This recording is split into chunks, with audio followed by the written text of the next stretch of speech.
What's going on, everyone? It's Ben from YGO from Zero, back with another retro Yu-Gi-Oh video after quite a while. I've been on a bit of a hiatus lately to focus on my schooling, but I should have a bit more time coming up for some more Yu-Gi-Oh content, so that's what I'm going to do for y'all today. But since it's been a while since I've actually done Yu-Gi-Oh stuff, I figured I'd get back into the swing of things with a bit of a different video for me.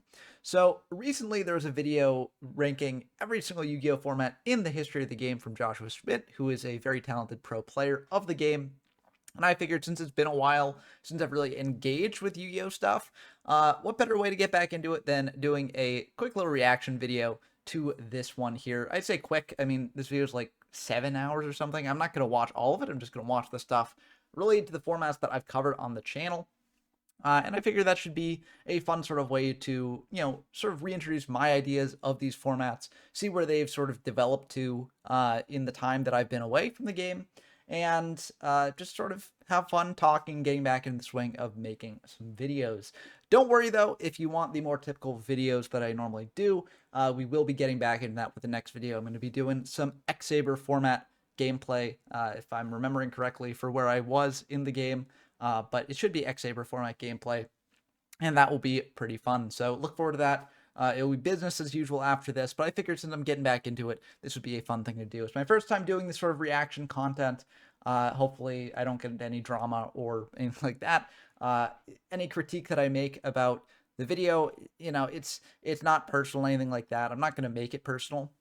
It'll just be my own thoughts on these formats that I've covered on the channel. So let's dive in, let's watch it, and see what is Josh up, has to duelists, say. and welcome to a very special video on my channel. I recently made a video where I talked about every single Putting this on 2x speed just because it is long. over 3 hours, and that video was very well received, which I was a little surprised by because it was very long. Now, I really enjoyed making it and just yapping about the game for that long. So I figured I'd go one step further, and I actually took the time on my stream to talk about every single Yu-Gi-Oh format that's ever happened. So every single retro format, I put them all in a tier list. I yapped about them. I mean, in typical... I'm assuming TCG, but if he covers the OCG, I won't be talking about the OCG formats because I don't have experience in those. So. Josh fashion, I didn't just rank them for a minute and then move on to the next one. So today's going to be a very long video, and I do understand if you're not going to watch it in one sitting. That is totally understandable. I'm going to try my best to put timestamps for different eras of the game so you can maybe start watching it and return at a different time. But it's been a really fun experience for me to do this, and I think if you're going to have the time to follow this as sort of like maybe So yeah, I'm mainly going to go, I guess, into mid-50s era, so this will be quite a bit. We're watching on 2x speed, leave it running in the background. You're going to enjoy it as well, but... and it's just been a really fun experience to reminisce in these times. So whether you've played Yu-Gi-Oh for this long and you just want to like have some nostalgia with me together, or you've actually not been playing Yu-Gi-Oh this long and you're wondering, hey, what has this game been like 20 years ago, 10 years ago, whatever, this video is going to be fun for you, I hope. So it's going to be a little bit of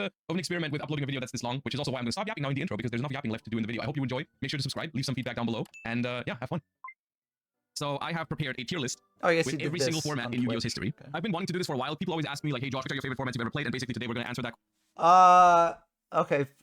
Something I noticed right off the bat, 2002 is listed as LOB. I think that's supposed to be Yu-Gi Kaiba. But technically in the coverage that I've done of the formats, LOB was like the format that you could play with like just all the cards of Legend of Blue Eyes with no limits on it.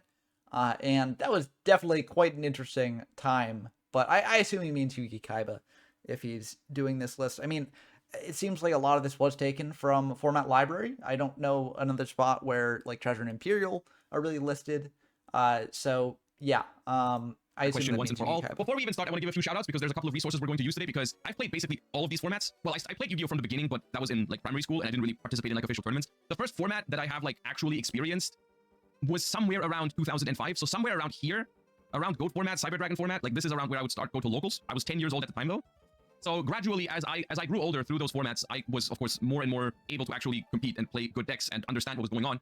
But I have, at some point in my life, I've gone back and replayed some of those even older formats just to get a feel for how they play. So I have actually, I can say I've played pretty much every format on this list at some point. Most of them just actively while they happened. Some of the really early ones I revisited in like recent years to just like see how they were. So we're yeah, and I also think it's important to note that like revisiting these formats definitely very different from playing at the time. Yu-Gi-Oh, especially like, competitively has changed a lot over the years. And a lot of the stuff from the earliest years of the game, if there was the modern sort of competitive structure around the game, things might have turned out quite different. And I think in revisiting these formats, I'll get into a bit more about whether I think the revisitation of these formats is like truly competitive or not. But I think it definitely does lead to a different sort of style of gameplay than might have been present at the time. We're going to take this time to take a step back from like just modern Yu-Gi-Oh's perspective and maybe walk through the times and see how the game has developed. And I think that's going to be really fun because typically Yeah, that's why I sort of started my channel. I love seeing the development of the game, so I'm excited to see his thoughts on this. The way I experience it in the modern days is like, for the most part, when people compare like the current situation or the current state of the metagame, the most that people look back in most cases is like 1 or 2 years ago. Like people will compare like, oh, how is the current format compared to the year before that or compared to the year before that? Like the most I see people like compare current formats to is like Snake Eye format at the moment, right? Like people will be like, oh, not the biggest fan of this or that deck, but at least it's better than what happened in 2024. I mean, of course, people will say like, oh, I miss this format or I miss that format, but I feel like in your conscious memory, like what the format was and how you remember it, like for most people, it goes like 2 years back, right? Of course, there's people who say like, oh, I miss Tearlament or I miss Toss format or whatever, but I don't know. It's just a feeling that I have. So And I think that is honestly a fair feeling. Like I think the game has sort of changed so much over the years that like if you look at the last format on this list, Virtuous, like it has very little in common with like Yugi Kaiba format from the very beginning.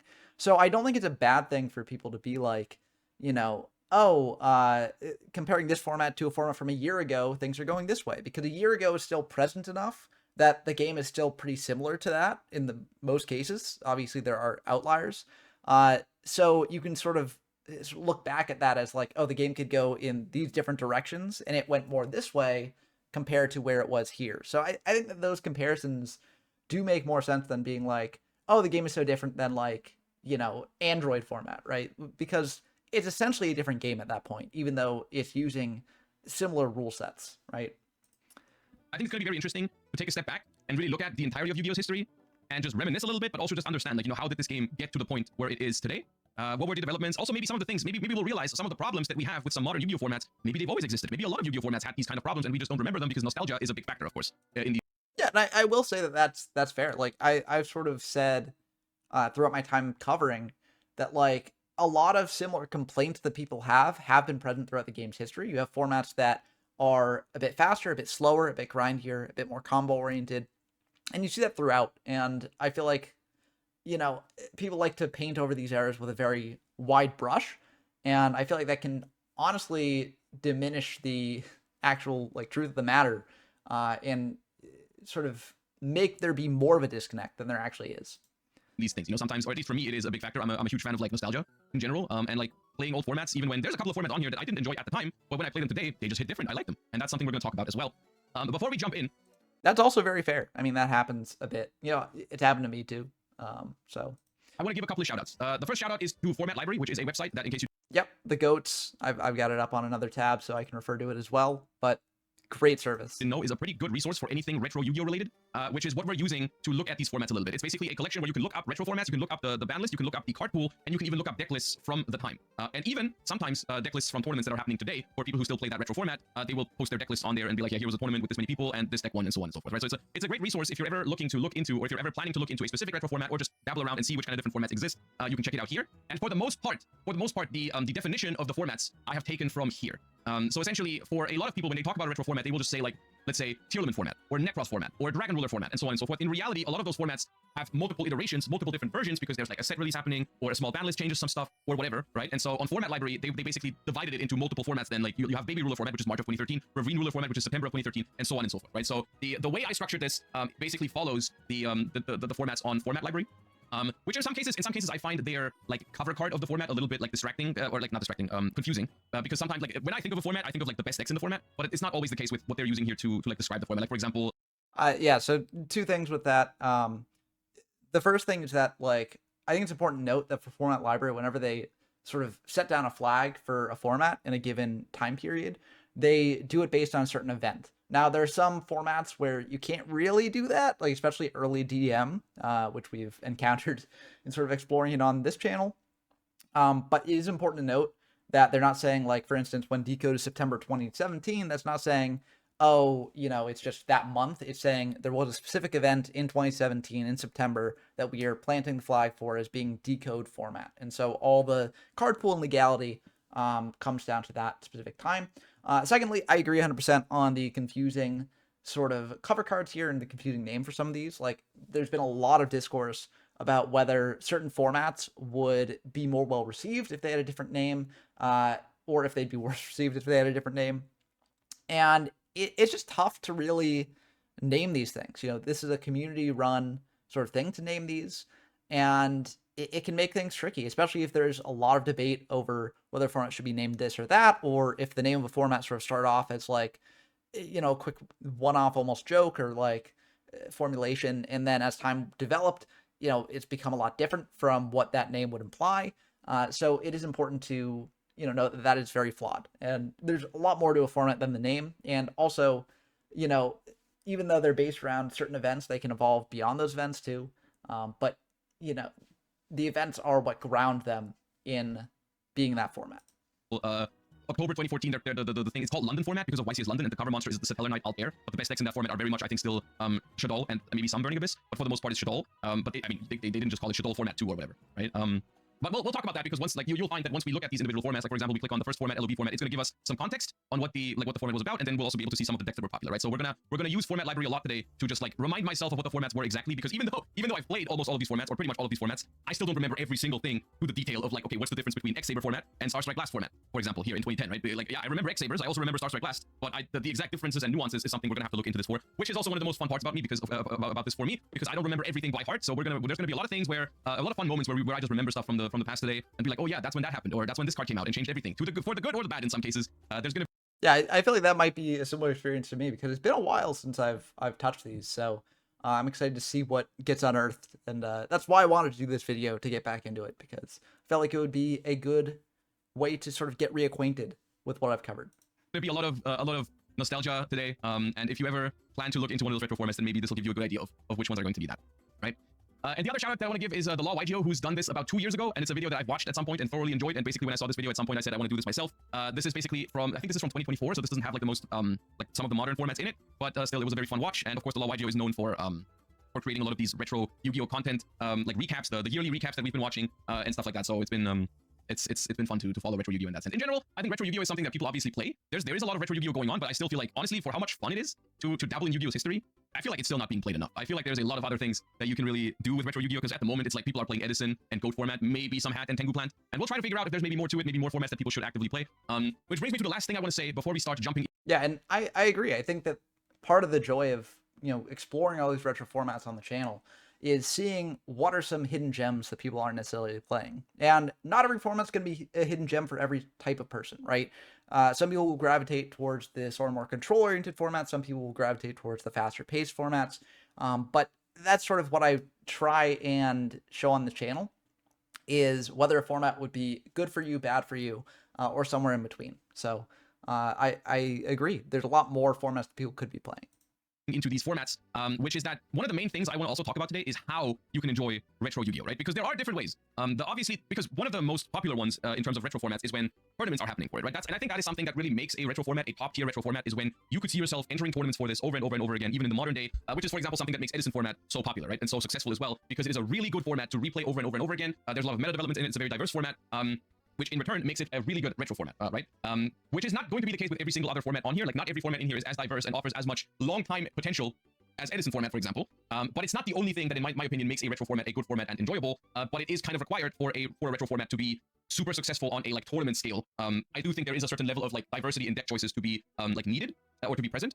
Because, for example, something like a Dragon Ruler format or a Necros format or a Zodiac format, those formats, like, they are pretty good, and we're going to get into those formats at some point. They're pretty good formats, but I don't think they make for a super successful retro format in the sense that like you'll play a bunch of tournaments for them, because they are formats with like very few decks, like maybe 1 or 2 decks in some cases, which can still have really good gameplay, by the way. Some of these formats are still going to have exceptionally good gameplay, even if there's only very few decks in them. So here's the thing, right? Yeah, and I agree with this point. Like, I think this sort of cuts in multiple ways, right? Like, the formats that people really gravitate towards are the ones that they can play a lot of tournaments in and not get tired of. And while some of my favorite formats may be tier 0 formats, that's something that is not going to draw a lot of people. If you enjoy the deck and you enjoy playing the deck and you enjoy doing that at a high level, then those formats will be good for you. Or if you are a real believer in another deck potentially being able to unseat the tier 0 deck, maybe it's also for you there. But in terms of a format that can really take off and become one of the vaunted top tier formats like GOAT, like Edison, it needs a little bit more diversity than that. And I think also it goes in another way as well. Like, there are some formats that are incredibly sacky and they can be fun to play a bit, like if you don't take it too seriously competitively. But that's not going to make for a good tournament, right? Because a tournament is by its nature competitive to some level. So I'm curious if we'll talk about that. I just felt like jumping in here because it seemed like you might be moving to a different topic, but I agree 100% with that. For retro formats where there's a really strong, like let's say 1 or 2 decks in the format, and therefore most of the time you're going to be playing mirror matches in that format. However, those mirror matches could be skillful. To me, that is still a good format. However, it's not a good format that I would necessarily, it's not a retro format that I would say you can necessarily participate in super regularly, because at some point it'll get stale, right? At some point people will figure out how to play it. At some point people will just like optimize their plays, optimize their deck list, and then it gets very repetitive, which is why. Yeah, and also, to the point about things getting stale, I think that's part of the reason why it's nice to have a large repertoire of retro formats that you can play. Because let's say, you're playing Dragon Ruler, like you brought up, and you've played a bit and you're just like getting burned out on Dragon Ruler, right? You love the interactions generally, but you've just played too much of it. Then you can jump into another format that sort of scratches a different Yu-Gi-Oh itch for you. And after you play that format for a bit, maybe you'll be willing to jump back into Dragon Ruler because you're craving that sort of gameplay again. So the way to prevent Yu-Gi-Oh from getting too stale, I think, is to sort of jump around and sort of play a wide variety of these formats. I also, even though, for example, tier limit format, I was a fan of tier limit format when it happened. I think it's a good format in terms of just gameplay wise, but it needs to end at some point, right? Like we're playing good games right now, but we need to move on at some point, right? Which can still make for a fun retro format, but for those formats, and we're gonna talk about that when we get to those formats, I would recommend more like just having like 2 decks on you, and then every once in a while, like maybe once per YCS or something, you grab a friend and you just play a couple games and then you call it a day. That can still be really fun, but it's not like material for, oh, in 10 years from now, we're going to have tier limit format side events at every YCS because everyone wants to play it. I don't think that's going to be the case, right? Because they simply don't offer enough variety for people to want to play it over and over and over and over again and jump into like a tournament with like multiple rounds and like play a mirror match every single round, right? So there's different aspects to these, which explains some. I've kind of also already talked about like some of the categories now, but like top tier retro formats is going to be the retro formats that are super fun, super enjoyable, but also have the potential to be like an official tournament like setting where people go and play that format because there's a lot of development happening and a lot of diversity and it's fun and you can replay it over and over and over and over again, right? Then we've just got like very good retro formats, which is maybe where some of these other formats that I've just mentioned will go because they are solid, they are really fun to play, but there's like maybe not enough decks to enjoy them for a very long time, or there's other small issues in them, right? Then we have solid played every once in a while, which are formats that are, well, just fine, there's nothing super wrong with them, but they're also not super amazing, which are cool to maybe play every once in a while. Like if someone has a deck on them, then yeah, sure, I'll play it with you. I'll play a couple of games, that's fine. Then we have nostalgia makes it fun. This is going to be basically my category for today. This is my Joker category when a format isn't great, but I just like it because of nostalgia. There's going to be a couple of formats like this where looking back now, I acknowledge that they have issues, I acknowledge that they have problems, but I just like, it's just like a time in my life that I liked, and going back to it just like is awesome for me. And even if there's a couple of games where some crazy shit happens or something stupid happens, like I just like seeing those specific cards. I just enjoy thinking of those cards of those eras, and I feel like this is going to be the most subjective category. I mean, the entire thing is very subjective, but this is the one where I might put some formats in here that other people think like are completely dog shit if they revisit them today because they just don't have the same connection to them as I do. But that's fine, right? Yeah, and as a note, that's perfectly fair to have, right? And I think that's something that people get hung up on a lot, is where sometimes they can just be like, oh, you can't play those formats because they're too sacky, or they're too this, or they're too that, right? And you really should be playing these formats that are great to play competitively, right? And I think it's important to acknowledge that not everyone plays the game super competitively, right? Sometimes you just play to, harken back to an older time in your life, or because, you have fond memories of it, or like you just find it fun to play a couple games in, right? So I think it's very similar to the solid play every once in a while. But yeah, it definitely is. I understand splitting it up further like this. And I think that honestly, for different people, like there's going to be a lot of different things in that sort of tier. And that's why tier lists like this are inherently going to be flawed, because, it is just super, super subjective. And, I think this category really makes that clear. And then we have could be a good format, but this is for formats that are technically good, but there's like a major problem that ruins them for basically everyone. To the point where like you just hope a certain card isn't drawn, because then it's just bad. And these are formats that I think are perfect for a revisit if you play with friends. If you play in a tournament setting, these are going to be awful. Examples for this are, let's say cards are legal like maybe Vanity's Emptiness or Jin Releaser of Rituals and so on and so forth, like, or Jaugen in certain Dragon Ruler formats. Let's say you play that format in a tournament setting. Of course, people are going to play those cards because they're optimal to play. They win you games on the spot, right? So people are going to play them if you go to like, let's say a YCS and you play the format there.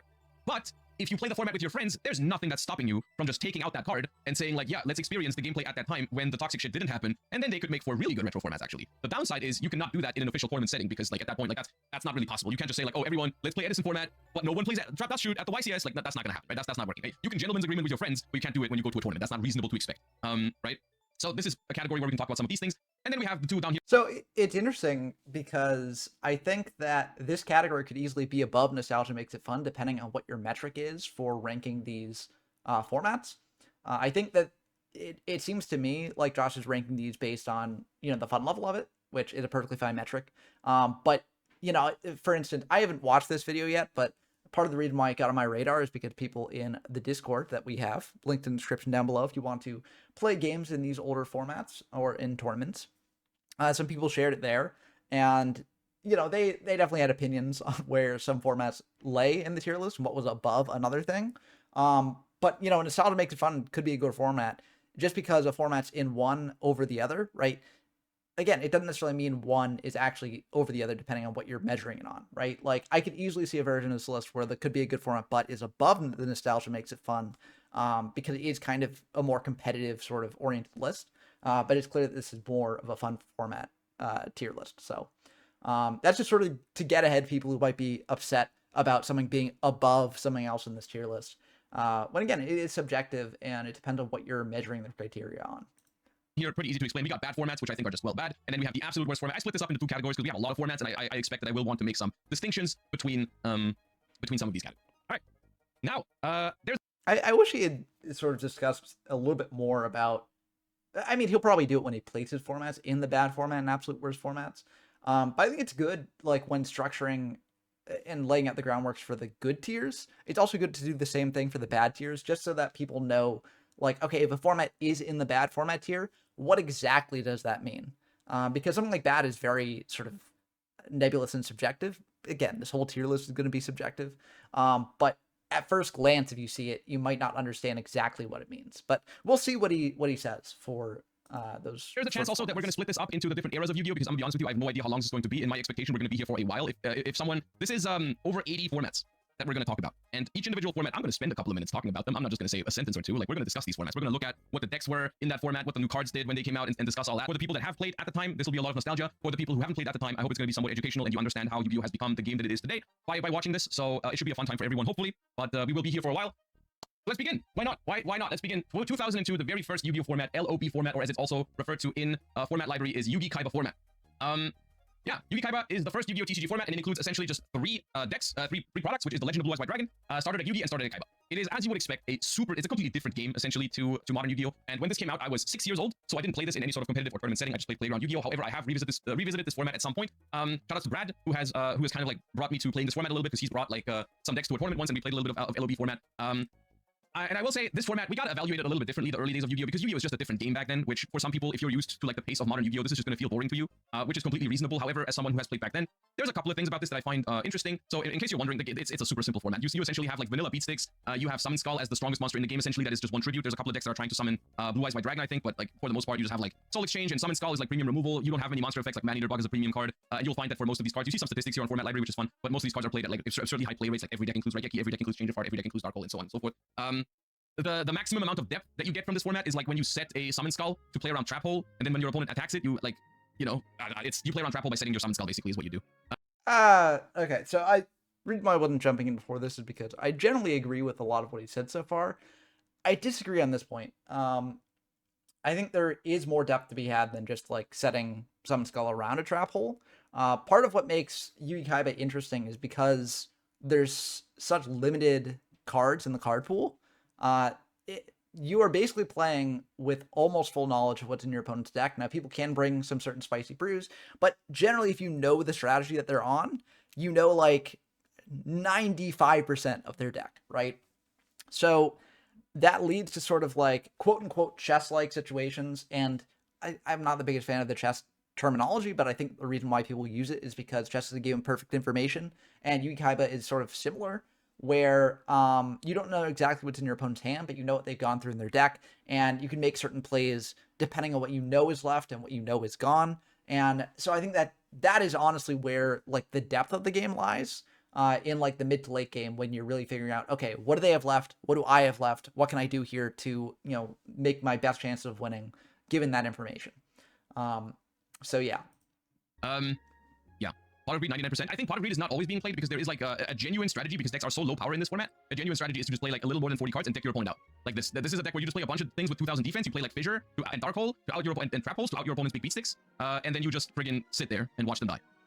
Which is why I think some people just decide to not play Pot of Greed, which is crazy as well. But yeah, this format is pretty simple. It's not a good format, but if you do ever want to experience what it's like for the playing Yu-Gi-Oh! For the very first time, then I think it could be all right. Like it's not great though. I would say like it's just too simple. And at the time, this is also an argument that a lot of people are making about early days Yu-Gi-Oh!, which I think to an extent is true. Some people are saying the gameplay that Yu-Gi-Oh! Offers in like the DM era, or like the very So maybe I'll address this, but I feel like for me this would Lion could be a good format, but um because if you're playing Yu-Gi-Oh, you know what you are getting into. And again, I think there is more depth than just setting Summon Skull to play around Trap Hole. There are many things you can actually do to play around Trap Hole, like Ultimate Offering, for instance, is big there. Um, but I think the big issue with Yugi Kaiba for me is Stall Mill exists. And he did cover Stall Mill, which is good because a lot of people do not know that deck exists in the format. But that deck is very, very good. And if you run into that deck, it will be a bit of a slog to play. Now, it's not a terrible matchup. There are some interesting things to do in that matchup, especially knowing when to push into what your opponent has. Because you kind of need to know when you can make a huge push and really capitalize on aggressive momentum. But it is definitely not a particularly fun match for a lot of people who dive into the format expecting a sort of back and forth gameplay. That deck is not really so much about back and forth and more about just tempo, I think. And so for that reason, I would put it in could be a good format. But you know, if you think it's a bad format because you don't like that gameplay style, I could see it going there. But at the same time, if you don't like that gameplay style, why are you playing it, right? Which, you know, that sort of maybe sounds like a catch-22, but like I think it's important to note that, like, you know, don't go into a format expecting a certain type of gameplay, and because it doesn't meet that gameplay, then it's bad. You got to approach each format where it's at, right? And if that format is not what you enjoy, that is perfectly fine. But at the same time, it feels sort of weird to me placing in bad format when there are a lot of people who do indeed like that gameplay a lot and are going to it for that gameplay and being satisfied by that gameplay for the most part when they're not playing a stall mill game. Although some people do like the stall mill games, so yeah. Very early days, it's just like it does have that very slow, progressive aspect to it that a lot of people like about mana-based card games, like Magic the Gathering at the time. But in Yu-Gi-Oh, you're missing a lot of depth because the cards just don't have effects yet. That's most importantly the monsters. And so for a lot of people, and I think this is true to an extent, like people are saying like, why would I play this if I can play Magic? And I think that's fair enough. Like I think it can be nostalgia for some people. For me personally, it doesn't have it because once again, I didn't play this on a competitive level. So for me, when I revisited it, I thought it was fun for literally 2 games, and then like there was a limit of there's nothing to think about here. Like I'm just like I'm summoning the biggest card in my hand. I'm activating my removal spell on the biggest thing that you have. And for the most part, it kind of plays itself. There's a very, very small amount of depth into it, which is also pretty much proven by the fact that this is like a viable strategy in the deck where you're in the format where you just keep setting 2,000 defense monsters, activate spells that kill your opponent's shit, and watch them deck out slowly but painfully, right? So yeah. Yeah, and then I mean, like, okay, that seems like a bit of an interesting take to me because the fact that stall mill exists, it shows that there is more depth than if you play it, right? Because the reason why stall mill can do well is because if you are playing your removal spells and removal monsters, like in the case of like tribute monsters and stuff, poorly, then the deck can just wall up and then you've lost, right? Because you run out of tools to deal with it, right? So the fact that it exists, like, again, I'm not a fan of stall mill. Like, I think the stall mill is one of, if not the best in the deck in the format. And okay, to get out ahead of this, I know that the past couple of tournaments, stall mill has like not done super well. But if you look at this tournament as 14 players, no one was on stall mill. Like, if someone was on Exodia, which is just basically worse stall mill, and that made it to the semifinals, right? Again, 14-player tournament, so it's a bit tough to really draw large conclusions from that. If you look at the tournament before it, stall mill was second place, and that was when only one person brought the deck, I believe. Yep, one person brought the deck. So, like, and again, small tournament, 19 players. But in that 19-player tournament, one player played stall mill, and they made it to second, right? So that's very good representation for the deck. So I think the deck is still extremely good, and one of the best decks in the format that needs to be respected. And because it needs to be respected, you need to play in a different way. So, like, I think that the fact that it exists shows that, like, and the fact that it's not winning everything, right? Because, like, you know, I said that it's one of the best decks in the format. It didn't win this event. It came in second place. And I guess it's not loading for me right now. But you know, that shows that it is beatable. You just need to play well against it, right? So I think that there is a bit more depth there than it's being given credit for. we start getting into a format where we start getting a couple of effect monsters, which is, it's called Critter format. Critter is the OCG name of Sangan. And of course, when Sangan came out, it was a pretty good card because it was the first time you had some sort of like toolbox. You started accessing your deck and you started actually making some more meaningful decisions. And this is a format that I built this for myself. I have 2 Critter decks at home. I have a lot of retro decks at home. At some point, maybe I'll make a video and show you those. But I have 2 Critter decks at home, and every once in a while, if you're just looking for a super easy, super relaxed game of Yu-Gi-Oh, like early days Yu-Gi-Oh, I would recommend Critter format over Yugituber at any point. This is a format where they introduced the Metal Raiders. Notable additions include many new effect monsters, Heavy Storm, and Mirror Force. For the first time, we see a clear split in playstyles between aggro and control. Players can also set up win conditions via OTKs with cards like Cannon Soldier. It still is, for the most part, really, really simple, but at least the usage of vanilla monsters goes down significantly. At this point, you basically only see Lajin, which is the strongest monster in the normal summon department. You see, like, maybe a Giant Soldier of Stone every now and then, maybe a 7-colored fish, which is also 1800. For the most part, we're actually using effect monsters now. We actually have a couple of different trap cards that you can realistically use. And this one's all right, you know? This one's not... So something I want to mention here, too. Like, I wouldn't call Critter a simple format. Like, I think that there, like, especially comparing to, like, Yugituber, there's a lot more strategic depth in Critter. The games are a lot grindier, and you need to use resources a bit better. Like Heavy Storm means that you can't just set everything and run with it. But at the same time, things like Robin Goblin are in the format, and so you do need to be careful about, you know, keeping things in hand too much. Although Double Witch and Double Sangan do insulate from that a bit. But I don't like how he's viewing the beaters here, because I think the best way to view beaters in a format like Critter is their effect is that they have 1800 attack, right? Which is the highest attack base on a monster that you can summon out for free, right? That is essentially an effect in this format, right? So it's kind of weird that, you know, he's like, oh, you know, the vanilla's being here is bad, when it's essentially just another effect monster that does a very specific thing. I could see the argument in Yugituber where the vanilla monsters were like everywhere, like where, you know, 1800 versus 1700, it became less of an effect and more just like a hierarchy, right? But here, I think when the vanilla monsters are, you know, played just like the top of the top, right? You play Giant Soldier Stone because it's the best 2K defender and you don't need to play any others. And you play like Lajin or 7-colored because like they're hands down the best 1800 beaters, the best beaters in the format. I just decided maybe Muka Muka, which is more flexible. I feel like it's kind of weird to complain about vanillas.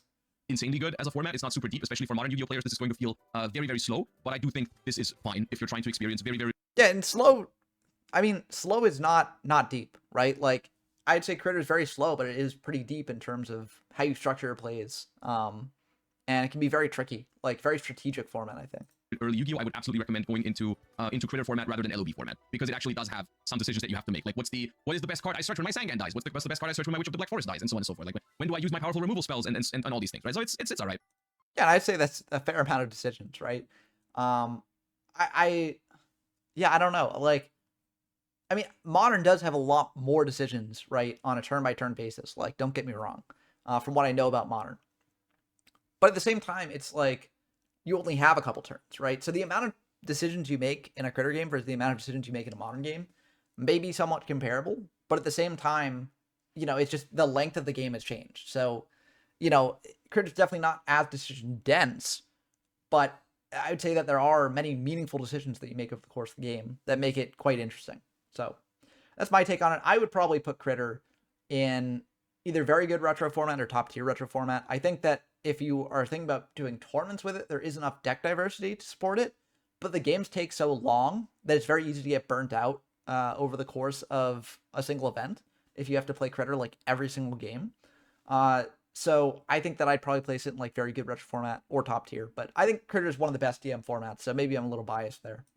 And then, you know, I feel like when the biggest issue with LOB and maybe Critter format is that like the cards aren't doing enough yet, and then they decided to print some cards that absolutely did some stuff, which is the introduction of, I think, mainly Spell Ruler / Magic Ruler.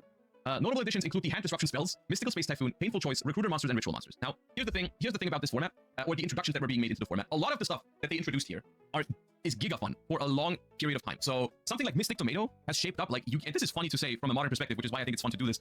You couldn't possibly convince a modern Yu-Gi-Oh player who's never played back in the day that when this just seems like a weird distinction to make for me, where it's like, oh, nothing in MRD came out that like was super interesting, and then in Shredder format you get things that come out that are like super interesting, right? Like, it feels kind of weird because like if I'm talking about the things interesting that came out in Magic Ruler or Spell Ruler, whatever you want to call it, like I would definitely say Mystical Space Typhoon, Painful Choice, and the Critter monsters are definitely things that change the way the game is played in very interesting ways.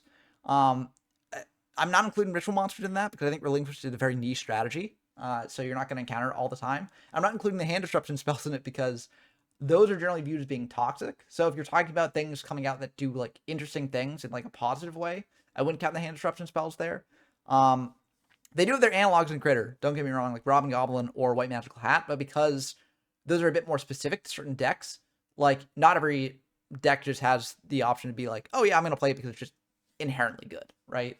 Um, so this feels like a weird distinction because there's plenty of interesting things in MRD, like Muka Muka, Mass Sorcerer, like White Magical Hat, Robin Goblin, like things like that, Horn of Heaven, right? There are a lot of very interesting things that you can put together into different styles of decks to make the game more interesting, right? And a lot of those are power crept by what comes out in Magic Ruler, but it doesn't make them less interesting. It just makes them less inherently powerful than a lot of the stuff coming out in Magic Ruler. So, yeah, kind of interesting take. I think maybe I'll elaborate further and I'll come around to it, but that's my initial thoughts on it. When Mystic Tomato came out, it basically changed the game for like the next 5 years. Like, unironically, Mystic Tomato sees play longer than 5. It's 2002, and Mystic Tomato sees play all the way up until 2010. Like, maybe even sometimes in 2011. Like, that card was good. And so basically, and Mystic Tomato is just the poster child of the recruiter category, right? You have other cards like Giant Rat and Mother Grizzly and so on and so forth. Like, a Magic Ruler introduced a lot of these types of cards for different decks, and that was a Shining Angel, I think was in Labyrinth of Nightmare, but I don't know exactly. But that category of Shining Angel was in Magic Ruler. All the battle recruiters were in Magic Ruler. Cards, like when basically what I'm trying to get to is the monster cards that are released in this time are super fun and super balanced as well in this early days. Like the first couple of effect monsters in Yu-Gi-Oh are freaking awesome. Mystic Tomato, even Sangan, Witch of the Black Forest, Magician of Faith, Man-Eater Bug, like all super simple. This just seems like such a weird take to me because the monsters in Critter are like generally more fun than the monsters in Treasure. Like, I mean, Mystic Tomato power creeps a lot of the things in Critter format and changes the way that you have to play a lot of these things. But you look at the screen here, right? Like 5 of the monsters in that row are from Metal. No, 4 of them. I almost lumped Man-Eater Bug in that. 4 of them are from Metal Raiders, right? 3 of them are from Magic Ruler, but like I don't think that he's viewing Mechanical Chaser as an interesting monster because it's a beater that outclasses Lodge-In and 7 colors. And Banish of the Radiance is a card that's not seen in a ton of decks. I think it's become more popular, but it is definitely more of a counter card to things like Witch and Sangan and stuff, and it's not ubiquitous. So like, I feel like Metal Raiders is really where you have a lot of very interesting monsters going around, but then Magic Ruler sort of diminishes that a little bit, which is just such a weird take to me. Fun in terms of the gameplay that they offer, and never too broken. Of course, eventually, like a Witch of the Black Forest made its way onto the ban list when it had too many search targets, but the concept of these cards was pretty down to earth and starting to add complexity to the game in a very fun way. However, all of the things that I just said about the monsters that came out here cannot be said about any of the powerful spell cards in this era. The spell cards in early Yu-Gi-Oh are completely absurd and essentially ruin a lot of these formats in the beginning. You have, like, literally all in one format. You have Delinquent Duo, which is just a +1, rip 2 cards out of your opponent's hand. Forceful Sentry, which is look at your opponent's hand, take the best card away. Confiscation is look at your opponent's hand, take the best card away. And we all know Painful Choice. Painful Choice, funnily enough, in the early days is probably the worst of those 4 because there's not that many graveyard effects yet. So Painful Choice, ironically, in this format isn't even that big of a problem. Like, in this format, Painful Choice is not even that crazy. Painful Choice would probably be the best of these, or would definitely be the best of these in modern Yu-Gi-Oh! But in this format, Painful Choice is actually just fine. They don't even play it in every single deck. It's played in 72% on format library. But Delinquent Duo, Forceful Sentry, and Confiscation are all almost at 100% play rate, and they are miserable. So essentially, this format, in my opinion, is just worse than Critter format. Like, I don't see, like, this is, if you look at this deck, it's essentially a Critter format deck with Delinquent Duo, Forceful Sentry, and Confiscation. Which, from my perspective, why would you do that to yourself? Why would you play that? The other decks in the format, this is also one of the fun things is that we've got a couple of more archetypes to it that actually could be considered archetypes. Like, for example, Relinquished enters the format, which I always thought was what was a super fun deck. You have like Sonic Bird and Senju and Relinquished and the ritual spell, but in general, like the introduction of the hand rip cards make this format bad. Like, literally. Yeah, and I would agree with that. I think that Treasure, yeah, it might fall into could be a format, but like part of the issue with Treasure is that it does feel like worse Critter, right? But I think a large part of that is not necessarily just due to the hand rips, but also just due to the monsters on average being less interesting, right? Like you're not really playing Muka Mukas, which is one of the coolest cards in Critter format. You're not playing Mass Sorcerer as much. There are some decks that do play it, but it's definitely not like as standard as you see in Critter. So I do feel like the decks have been like flattened a bit, and other things have come to take their place, right? Like you've got Relinquished, as you mentioned, right? You've got Clown Control that you could play, which I'm a bit of a Clown Control believer in Treasure, but I think it's probably tier 2 if I'm being really honest with myself. So you get more sort of what we think of as like archetypes in Treasure. but they are not as impactful as the different strategies that you can do in Critter. And so I think it's like a bit less good overall. Like things are very centralized around like just basically a good stuff pile. So yeah, I agree it's worse than Critter. But I think his rationale behind getting here is kind of interesting. Really, I think this format would be better than Critter if it didn't have the Delinquent Duo, Forceful Sentry, and Confiscation. If it didn't have those. Oh, well, I'm trying to think. I feel like that's not necessarily the case. I mean, Muka Muka would still be played in that case because you don't have instant hand rips that make Muka terrible. But I feel like Tomato is such a centralizing card that it would be. I guess you could do like rat stuff. So I guess maybe there is an argument for it, but I feel like not necessarily for the reasons that he's making. Cards, it would just be Critter, but more diverse because you have like more. You would have more choices in terms of what to play and what to build because you can play like Relinquish, you can play Recruiters, which are fun cards. But because those hand rips exist, I think that's a problem. So I feel like you would basically like I don't think it would be Critter but more diverse. I mean technically so because again you got like Clown Control in the format now. You could there are some other recruiter decks you could try making. But I feel like he's just underselling how diverse Critter format itself is. Like there are a lot of different things you can do in Critter format, which is part of what makes it so fun, in my opinion. So if you ever, I think if you want to revisit and play with a friend, maybe the most fun experience for this could be to just like play 2002 Treasure format, but remove the hand rip spells. And then maybe it's even more fun than Critter, because you have a little more depth by having Relinquished and Senju and Mystic Tomato and such in the format, right? Another thing that is a fair point that some of you guys are pointing out in chat right now is the existence of Magical Chaser in this format, which you might ask like, hey, why isn't 1850 Vanilla Monster a problem? It isn't from a modern standpoint. Like when you go back and replay this format, it is no problem. The issue that this card provided at the time, which is once again an issue that I didn't experience firsthand because I didn't play competitively in 2002, Mechanical Chaser was a power crept version of La Jinn, because it was 1850, which seems like a small deal, but of course when your opponent normal summons La Jinn, previously there was no way to trade positively with it, because even when you spend a removal spell on it, you're just trading 1 for 1. Now, you can just normal summon this and potentially go +1 over a La Jinn, right? Which is a big deal, because then it forces your opponent to have a trap card and spend it on a Mechanical Chaser, otherwise you go +1. In theory, not really an issue. Like, okay, yeah, bigger vanilla, now better, right? So maybe just stop playing La Jinn, start playing Mechanical Chaser. For the people at the time, this was a problem because this card was printed exclusively in Tournament Pack 1. And in Tournament Pack 1, which is essentially their equivalent to an OTS pack back in the day, it was an ultra rare. The only ultra rare. And pulling an ultra rare out of a tournament pack is hard. You don't pull them as often as you pull an ultimate rare today. I don't know the exact pull rate, but I think for OTS packs, it's like an ultimate rare every... Dude, what is it? Like 1 every 15 packs or something, you pull an ultimate rare? It was not that easy to pull a Mechanical Chaser back. And I would also imagine that the competitive scene in 2002 just wasn't that big, so I don't even know how many tournament packs you could reasonably obtain during that time. Like, I don't know if there was like huge locals happening already that you could go to regularly and get like multiple tournament packs every week. I can imagine this being a real pain in the ass. I mean, of course, this is like really, really bad when it happens in modern days. Luckily, they don't really do this anymore. We're gonna have a couple of instances of this where cards are expensive because they are just... Yeah, and I think this is an important thing to note for like, again, getting into what it was like playing the format at the time and getting into what it's like playing the format now in retrospect. Like nowadays, you can put however many Mechanical Chasers as you want in your deck. Very cheap card if you want to build in paper, or if you play online, it's free. I mean, yeah, like on like Dueling Book, right? Or like Omega if you want to play there. It would be a bit tough to play Treasure format in Master Duel, but maybe you could make it work. But either way, this thing, very non-problematic to get your hands on. Back at the time, very, very difficult. And so the average deck at the time would not be playing this thing, which would make it a very different sort of format than what Treasure has evolved into now. And that remains true as well in Imperial format, where like this thing would still be very rare, but Imperial format, which I'm curious to see his thoughts on that. Nowadays we can just play it in the decks no problem. So very, very gatekept on where you can get them. This was the first example of this, and of course that makes this format a lot worse at the time. In modern context, of course, you can get Mechanical Chaser in any form of reprint. I'm sure there's plenty out there. But yeah, if you're just going back to it, it's not a problem, but for the people at the time, it's definitely worth mentioning, right? Okay. And essentially from this format, where it's a lot of good stuff monsters and really powerful spells, we enter Pharaoh's Servant format, which they call Imperial format on here, which is the February of 2003, which is our first 2003 format. The introduction of Pharaoh's Servant introduces Jinzo, Nobleman of Crossout, Premature Burial, Call of the Haunted, and Imperial Order. And it doesn't matter how much you hate Imperial Order in the modern day, because it absolutely is a freaking toxic card. This, unironically, makes the previous format a little bit better. Just a little bit better. Because you can now actually counter those toxic spell cards. And like the biggest problem of the format was the powerful spell cards. So Imperial Order entering the format, like, makes it a little bit more bearable. But it's like a oh, we're gonna make Dimension Shifter to counter combo next type interaction. But still, this is Imperial Order is limited, so it is just a one-off. So realistically, it doesn't change that much. You're still getting blown out by all the hand trips very often. And then once again, on the other end, sometimes you have a couple of important spells in your hand, and your opponent flips Imperial Order. One thing that's also worth mentioning about Imperial Order that at the time, this is before the errata. I believe this card has changed at some point to no longer give you the option. I think with modern Imperial. Yeah, there's a couple things. So in modern, I believe you have to pay 700 during each standby phase. and it's not an option. In Retro, you play it during just your standby phase, and it is optional. So you can let this thing go if you've got some spells that you want to activate. I could be wrong because, just like Josh here is more familiar with the modern stuff, I'm more familiar with the retro stuff and not as familiar with the modern stuff, even though I know a little bit about it. But yeah, this thing's much more powerful in Imperial format. And there are people who really hate Imperial Order, like hate it more than hand reps even.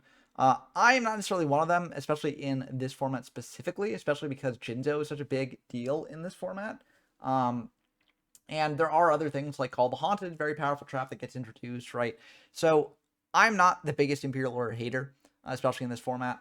As time goes on, maybe I become a bit more of a hater against it, but yeah, it's definitely not super bad here. And it probably is better into like the hand rips, right? Than in Treasure, where you have like basically no way to deal with those. Imperial Order, you cannot choose whether you want to destroy it or not, right? But in the first iteration of Imperial Order, you could choose whether you wanted to destroy it or not. Like you could stop your opponent's spells for a turn, and then on your turn you could just say like, I don't want to pay, it goes. And I don't think you can do that with the modern version of Imperial Order, which ironically doesn't really change anything about it in modern context, but back then it was meaningful that you could just get rid of this whenever you wanted, right? But yeah. As a result, I think this format is better than Treasure format, but still not significantly better. I like the introduction of Nobleman of Crossout because it introduces some skill level to your Recruiter gameplay. Like in some games, it's better to normal summon your Sangan or normal summon your Witch, even though you're risking taking some damage and your opponent knows what it is, but you play around Nobleman of Crossout in that way, which is okay. But yeah, knock very big too. Like part of the frustration in Treasure format is that you could just, like with your recruiters, you don't really need to think about whether you're going to set to summon them. Either one is perfectly fine, and it will get you a search. And I'm thinking of like saying which obviously Tomato's different, right? Like if you summon Tomato into Trap Hole, you won't get the search. But for saying which specifically, you are very free to basically do what you want with those. Whereas in Imperial format, there is the risk of knock. And Knock is a very, very good card, and a very healthy card, I think, to introduce into the format. For the most part, yeah. Then we have Android for... Oh, also, I will say, I agree with him grouping together Treasure and Imperial. I think they blend together in a lot of people's minds. Different people have different opinions on which is better or worse. I will say, I think in Imperial, a bit of the deck diversity of Treasure is a bit flattened. But at the same time, I think that there are some more healthy interactions that get introduced, and some more interesting cards that get introduced, even if interesting strategies aren't as, abundant. So I think it just depends on what you like better, right? And what you value more in your format. But either way, I think a lot of people view them as basically a bad period in the game's history, in between Critter and Android, which, a fair amount of people do like. I'm curious to see if Josh likes them. Format, which is named after Jinzo, which was kind of confusing when I saw it, because Jinzo is technically already in the previous format, because it is Pharaoh's Servant. But this one includes Labyrinth of Nightmare. Also, one thing that... Yeah, there are some instances like that where, like, a card has come out of a previous format, but it sort of, names a later format, right? For the case of Android specifically, Imperial was actually not on Format Library for a while, like, same with Treasure. And so they titled it Android because, for the formats that they had, this was the first one that had Jinzo, right? But then when Imperial got added, it became sort of an awkward naming convention, but you're not going to change the naming convention just because Imperial got added, right? So it has remained Android format. That I figured out yesterday that I found relatively confusing when I was looking through some of these descriptions for the formats. A lot of these early formats say is a DM era format that predates the first ban list. And I was confused by this because, of course, all of these formats have a ban list. However, what they mean by this, and this is actually interesting, this was also a learning for me, I didn't remember this exactly, this means there was no banned card yet. Technically, this is a limited list, which is also what it's called here. This is before anything was banned. So and I'll tell you when we get to the point where we actually had a real ban list in Yu-Gi-Oh! Until that point, everything we've talked about so far is still legal. There are some cards that are getting limited at some point, like, for example, Mage Power or United We Stand. And of course, some of the really powerful spells are already limited, like Liquid Duo and so on and so forth, but nothing is banned yet, right? So everything that we've talked about until this point, the Liquid Duo, Confiscation, yada yada, well, not yada actually, but you know what I mean. Everything is still legal technically here, right? So there's still a limit. Oh, that was a good joke. I did like that one. I think, for how good these formats can be, if, like, it's logic that we have from a modern perspective, but they apparently didn't have it back then, but if we have incredibly problematic cards in the format, you can't really fix that unless you ban them at some point. So, basically, Android format introduces Labyrinth of Nightmare, which is Gemini Elf as a new 1900 beatstick, which was probably cheaper than Mechanical Chaser, but still not cheap, because it was, I think, a secret rare. Bazoo the Soul Eater, Kaiku the Ghost Destroyer, Skull Lair, Torrential Tribute. Due to mistranslations, cards such as Skull Lair can banish any card from the graveyard. So this introduces just, like, essentially alternatives to just vanilla beatsticks, because now Bazoo is in the mix, which can get bigger than your regular beatsticks. We have Kaiku, which is also a good card for a couple of years from this point on, but it's just an 1800 beatstick with an effect, so that's just straight up better than, a Legend. which is interesting for people. It also stops some other cards in the set, like Bazoo can't banish to beat over a Kaiku. Skull Lair is a really powerful card in that time. The modern text of this card, or modern text, but remove from play any number of monster cards in your grave to destroy a face-up monster on the field whose level is equal to the number of cards you remove from play. This is a continuous trap card. That in the beginning, like they say on this text here, it can banish any card due to a mistranslation. So basically, banish any 4 cards from your grave to destroy a level 4 monster on the field, which is pretty good. On a continuous trap, you can do it over and over and over again, as long as you can get stuff into your graveyard. So Skull Lair was a really good card, and then you would use cards like Mystic Tomato, Painful Choice, whatever to just fuel your graveyard, and then Skull Lair is like one of the first removal cards that actually goes plus over time, right? It's not a one-time removal thing. You actually use it over and over again. Also not once per turn, but that barely matters at that point, because your opponent is... Matters somewhat, because sometimes you'll activate Skull Lair, your opponent will activate MST after you banish some cards, and then you can banish some more cards to, you know, pop the monster that you originally wanted to pop. So it can come up. Summoning more than one monster a turn, usually. So yeah, we have a little bit more. Once again, the monsters and a lot of the trap cards that are introduced in this early era of Yu-Gi-Oh! They all increase the depth and decision-making in the game. Like, you know, a Mirror Force and a Torrential Tribute existing increase the skill in the game because you now have to play around mass removal. A Call of the Haunted is a really good card, but not like game warping in the sense of like a confiscation or something like that. And the more monsters and the more trap cards are added into the mix, I would say the better the gameplay becomes. If it wasn't, or if it weren't for those insanely broken spell cards. But still, I think once again, this is a step up from Imperial Order format because this one doesn't really add any toxic cards into the format. It just adds more options in the monster and the trap department. So yeah, I feel like this is really what, like, you know, when he was talking about the jump from critter to treasure with the monsters getting added there, adding a lot of depth, I feel like Android is really the format that does that, right? Like, I think that the jumps that you see in terms of that are like from Yugi Kaiba to critter, and then from Imperial to Android, because the beater triangle of Bazoo, Kaiku, and Gemini Elf, very, very huge. That's very, very big for the format, and those will be standard, not just in Android, but also in some of the formats following. Those are typically the beat sticks that you consider in almost every deck, and they do sort of bring back the idea of like battle like mattering and like attacking mattering, as opposed to sort of a long grind of resources that you see in like critter and treasure, because the monster that you start playing often start to have less attack outside of like mechanical chaser. Android really brings back the big guys, and that does speed up the game a little bit. It also does add a bit more interesting depth. And yeah, Torrential Tribute is also in the format as a master removal option, and it's actually kind of fun to see people debate back and forth between Trap Hole and Torrential Tribute for quite some time. But I think Torrential is largely winning. Let's just check this. Going to Android, seeing some of the recent events. Looking at this one. Okay, it seems like 1 TT, 1 Trap Hole, 2 Trap Hole, 1 TT, 2 Trap Hole, 2 TT. So it seems like the jury's still out on that one. This was March 1st, 2026, so as of recording, like 3 months ago. But yeah, so there is decision making there as well, which is actually kind of interesting. But yeah, Android, very good format. This is sort of a format like a tier 0, because the general like good stuff pile is just so much better than pretty much any other strategy you could go for. So it does feel kind of samey after a while of playing, but the gameplay loop is fun enough that it doesn't really matter if you enjoy it. So yeah, this is a fun format. Besides the spell cards, pretty. And then we have Joey Pegasus format, which is unfortunately a format that, you know, you've noticed something, right? We've been going steps in the right direction. And then the problem were the powerful spell cards. Now we have Joey Pegasus, which basically is named this way because Starter Deck Joey and Starter Deck Pegasus released. And that releases one of the most powerful spell cards in Yu-Gi-Oh's history to date, which is Graceful Charity. And Graceful Charity, this is the only format in Yu-Gi-Oh's history where you can play more than one Graceful Charity. Funnily enough, I think for the sake of... Is that true? I'm trying to remember. I think there was maybe another format where it's semi, but no, this might be the only one. Oh, no, wait. Fiber. In Fiber it's semi, I'm pretty sure. So this format, or for the sake of early days Yu-Gi-Oh, Graceful Charity is actually fine. It's a really powerful card, and everyone obviously plays it. However, this is the point in time where Graceful Charity is still worse than Pot of Greed. So it's not... I don't know about that one, especially given what a lot of the decks from Joey Pegasus format are. This is a very fast-paced format, very sacky format. And being able to cycle through a lot of your deck with Graceful to really dig up your power cards and set up your plays is, I would say, more powerful than Pot of Greed. Especially because Sinister Serpent does exist. And so, like, you can loop with that. Some people play Thunder Dragon as well to basically make it just, you know, draw 3, you know, into an already somewhat thinned deck. I would disagree that Graceful is worse than Pot of Greed here. I think it is definitely better.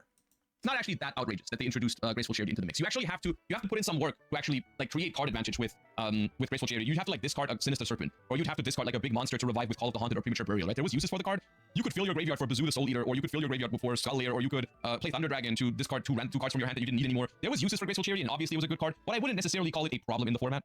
There is Sinister Serpent. So, I think that's an important note here. He's viewing in terms of like accumulating card advantage with Graceful. When I feel like Graceful's more toxic use in this format, because the format's so quick, you don't care as much about long-term card advantage. You care about short-term, just killing the opponent. And Graceful's very good at doing that. Like, you just dig deep into the deck, get powerful cards that could give you more card advantage if you want it, or you just dig into combos to kill. And so I would say that Graceful is definitely more problematic here. Which, looking back at it now, which is something, once again, from a modern perspective, you would never think of it like this, but I'm convinced they made Sinister Serpent not as good discard fodder, but they made Sinister Serpent to counter Delinquent Duo, I think. That is the thing that they made, I feel like, to counteract Delinquent Duo a little bit. It was like, oh, well, but if you have Sinister Serpent in hand, the Delinquent Duo doesn't hurt you that much. So you can spend your Searching Power, your Sangan, your Witch of the Black Forest, your Mystic Tomato, or even your Mother Grizzly, you can spend that to get to Sinister Serpent, and then you're safe from Delinquent Duo, right? I think that's genuinely the logic applied in this early days of the game, where instead of just banning Delinquent Duo, they just created a card that was good against it, I think. Which also, to an extent, It could be. I mean, Electric Snake came out when Delinquent Duo came out, so you could argue that that was the intentional sort of counter to the hand rips, but you could argue that after seeing that Electric Snake was not that good, maybe they decided to do another one. So maybe that's true. it may have been the idea behind Morphing Jar, right? Like, Morphing Jar is a card that just resets your hand size back to 5. So if you ever get hit with some hand ripping tools and you're down on cards, the idea is, well, just set Morphing Jar and reset, right?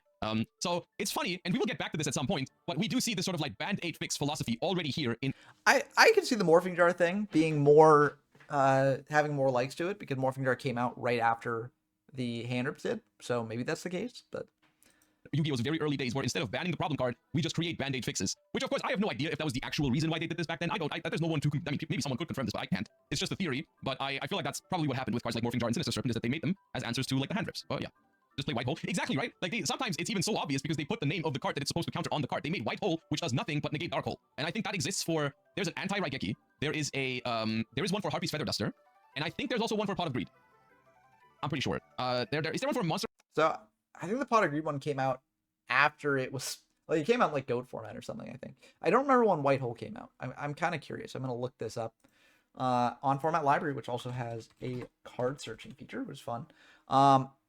It was released in TCG in 2002, so yeah, it would be around here. Yeah, in Tournament Pack 1. So, yeah, so I guess they were releasing it around that time. Monster Reborn as well, I think so. Yeah, so essentially... Yeah, there was one for Monster Reborn as well. The basic idea of a band-aid fix was that. So, yeah. Anyways, Joy-Pex's format is, in my mind, pretty much the same as Android format. I don't think there is a massive difference between those two. In general, the four formats we just talked about are all very similar to each other. I disagree about that, personally. I think Android's a bit more of a grind game, even though it is faster than some of the previous formats because of the beat sticks. Joy-Pex's format is a lot sackier, and I mean, it can go a lot quicker because just drawing super deep into your deck with double Graceful is, you know, pretty strong. And so things can quickly snowball in Joy-Pexis in a way that I don't think happens as much in Android. So yeah, and like I've gone on record saying I'm not the biggest fan of Joy-Pexis, especially compared to other formats around the time. I know that people do enjoy it, so just because I do not necessarily like this format as much, don't let it yuck your yum. You know, like if you love it and you love sort of the fast-paced nature of it and just being able to dig through your deck, you know, very easily and potentially OTK the opponent or something like that, then more power to you. But yeah, I think no matter what you're feeling on the format itself, I feel like it's really weird to say it's basically the same as Android. I feel like they're quite different. I think they get progressively better, though, because there's more variety added into it. There's more options. There's more depth by more effect monsters and traps being added. The biggest problem of all of these formats remains, until there's a ban list, we have to deal with all of the hand rips, right? Yeah, and I feel like the progressive better sort of argument, like, I feel like there's a lot of, you know, ups and downs for these formats over time. Like, and I feel like it's not just as DM goes on, it's like one, like, slope. You know, there's a lot going on in how the formats develop. And I would say Joy-Pexis is a bit of a step back from depth and gameplay. I would say it sort of reduces the format to a lot more faster paced, you know, sort of tempo, aggression. You know, those are things that matter in that format compared to some of the previous formats, which are a bit grindier. So, And then you'll see in a second, the next format that pops up sort of reigns back Joey Pegasus in what it releases as well. So I'm curious his thoughts on that. And then we have Fiber Jar coming out, Legacy of Darkness. Notable additions include Exiled Force, Fiber Jar, Injection Fairy Lily, which is a very interesting card because that's a normal summon that can go to 3,400, Yagarasu, and Reinforcement of the Army. Reinforcement of the Army is obviously an interesting card because it further expands on, in the early days of Yu-Gi-Oh!, it expands on the like toolbox aspect of decks because you already have like Sangan, Witch of the Black Forest, the Recruiters, to try and get different aspects of your deck together, and Reinforcement of the Army is another iteration of that. In the early days, you can like play like Warrior toolboxes soon after this card is introduced. So a lot of cool stuff entering the format here, a couple of problematic cards as well. Exiled Force is a really cool card to enter the format because this is just a removal spell on legs that can be searched with Sangan, Witch of the Black Forest, Reinforcement of the Army. So it's something like, you know, they had cards like Raigeki, Dark Hole, and Fissure beforehand, but they weren't searchable, right? And of course, cards being searchable is very important in modern Yu-Gi-Oh! It was also a good thing in early Yu-Gi-Oh! So being able to access a monster removal via your searchers, your monsters, was big. Because otherwise, you know, if your opponent has a big monster and you don't have a powerful removal spell or trap, you can't do anything about it. So Exiled Force actually adds a lot of back and forth and interactive gameplay into the format, which is pretty cool. And the same goes for some other cards in the format. Like Injection Fairy Lily is a fun card because you can, at the expense of your life points, you can make this card incredibly big, which is basically also a removal / damage dealer, which is fun. Awesome card. And then we have to talk about two cards. Number one, Fiber Jar. Fiber Jar is basically, in the modern game, a complete reset, except for the life points. Each player shuffles all cards from... And I'd say that's the same in the old game, too. I mean, it's a complete reset except for the life points, unless you banish things with, like, a Bazoo or a Kaiku or something like that. But this thing is actually, like... I would say this thing is healthy in Fiber format, which seems like a really hot take, because if you're coming at it from the modern perspective, you're like resetting everything. That seems awful. But you got to understand that, like, at this time, if your opponent opens like a bunch of hand rips and just tears your hand apart and you're so far down on card advantage, one of your ways to recover from that is being able to search out a Fiber Jar, set the Fiber Jar and protect it, and then flip it up, and then bam, you're back into the game, right? And your opponent has likely used up some of their life points for things like duo or confiscation or things like that. And so Fiber Jar actually adds some very, useful comeback mechanics to the game. And also it's just a very interesting card on its own too. Like, playing this thing aggressively is a strategy you can do. Like, if you open up Fiber Jar first turn, you're like, you know what? Actually, I want to take a first turn where I get to attack my opponent. And you just set this thing down first thing, and then you basically get a restart on the game, but going first, you can attack your opponent. So it's a very interesting card. There are a lot of neat things you can do with it. So yeah, and I think pretty healthy for the format overall. Hand, field, and grave into the deck, then draws 5 cards. This essentially resets the game into a new game. The only thing that is excluded from this is the banished pile, which back then barely mattered, right? Like, there was a couple of cards that banished cards, but the initial idea, and this is going to sound crazy again to modern Yu-Gi-Oh! Players, the initial idea was that banished cards were gone forever. All right, that's why it wasn't even called banished. It was called removed from play, because they in the beginning. I don't even know when they made the first card that could get a card back from there. Like, it was called removed from play, and that's what they were. They were gone. I think there actually are some that can do it. I think Miracle Dig is the one that I'm thinking of. I don't know if that was out yet, but yeah, you would never use that card. And so yeah, and again, you'd banish things for like Kaiku and Bazoo. So with Bazoo, you could actually use the banish pile as like, I'm going to deck thin for when the Fiber Jar pops up. And for Kaiku, you could use it because at this point in time, you could still banish spells and traps in addition to monsters. You'd be like, I'm going to hit my opponent's power card. So after a Fiber Jar activation, they're not going to have these in the deck anymore. So yeah, it was very cool. Right? Which is kind of a cool idea, but it's funny because they've basically recreated this with Banish Face Down, and now people hate that in modern days. Right? Like, people hate Banish Face Down because that card is gone forever, and people hate that. I don't even know what the first card is that brings a card back from Banished. I'm thinking of maybe DDR, the equip spell that brings back a Banished card. I'm thinking of Burial from the Different Dimension. Oh yeah, Dimension Fusion, Primal Seed. Yeah, maybe Invasion of Chaos is when they start leaning more into that, which we're gonna talk about in a second. But yeah, anyways, Fiber Jar, because the Banished. Yeah, they do lead more into Banished shenanigans in Invasion of Chaos, but yeah, before that there were some that did that, even if they were very rare. Pile is actually gone, just basically resets the entire game to 0, which is, I'll say it, it's kind of a fun idea. I think it's a fun idea. However, it does have a lot of logistical problems back in the day because these games are already pretty slow, and this means that basically the games could go on forever in theory because you can reset the game over and over and over and over again. And if both players have Fiber Jar in their deck, there's a realistic chance that happens. Because if you have a Fiber Jar in your hand, basically what you do is you play the game, and if you ever fall behind on card advantage, you just reset. And people do that over and over and over again. So I agree to some extent, but at the same time, Fiber is a very aggressive format. So because Fiber Jar exists, you're incentivized to get aggressive with your plays and attack into your opponent and reduce their life points so that when the Fiber Jar pops up, you're resetting the card advantage, but you're not resetting the life point advantage. So, for a game to go on forever, it would have to be like both players playing very, very cautiously, never attacking into their opponent, and just constantly flipping up Fiber Jar to reset card advantage. When in actuality, like, it's a lot of players like throwing fists at their opponent, you know, getting in, getting damage out of them, and then when the fire jar flips up, you know, the game has progressed a fair bit. So then you're starting anew with much lower life points. So it doesn't always work out that way, but very rarely in this format do you see a game go on like forever. Um, Even though they would go on longer than like something like Joey Pegasus, because again, you know, you are getting that reset and card advantage, so you can stabilize a bit better. I don't actually know what the time rules were at that time. I know in like 2005, it was extra turns. It might be the same here. I don't actually know. If anyone actually played tournaments at that time, feel free to drop it in chat right now. But there's no possible way for there to be a good time rule when Fiber Jar is involved, because you're not even finishing a single game. Funnily enough, I think in modern Yu-Gi-Oh, this would probably be not played at all. This card is still banned to this day. But back then, of course, it was a problem, right? But the thing is, like, if you play this format at home with your friend and there's no timer and you guys have unlimited time, I think it can make for some really fun moments where you just actually play a game that lasts like freaking 4 hours because you guys just keep redrawing Fiber Jar. So in like a vacuum, if you're not playing an official tournament and you're not playing with a timer, it doesn't matter. It's kind of fun, you know? Like, let's spend the entire day Fiber Drawing each other. It's whatever. The gameplay. Yeah, and I do think there's an important note, like when you're talking about these formats in a competitive setting, right? Like Fiber Jar actually, or Fiber format actually does have a pretty big online competitive scene.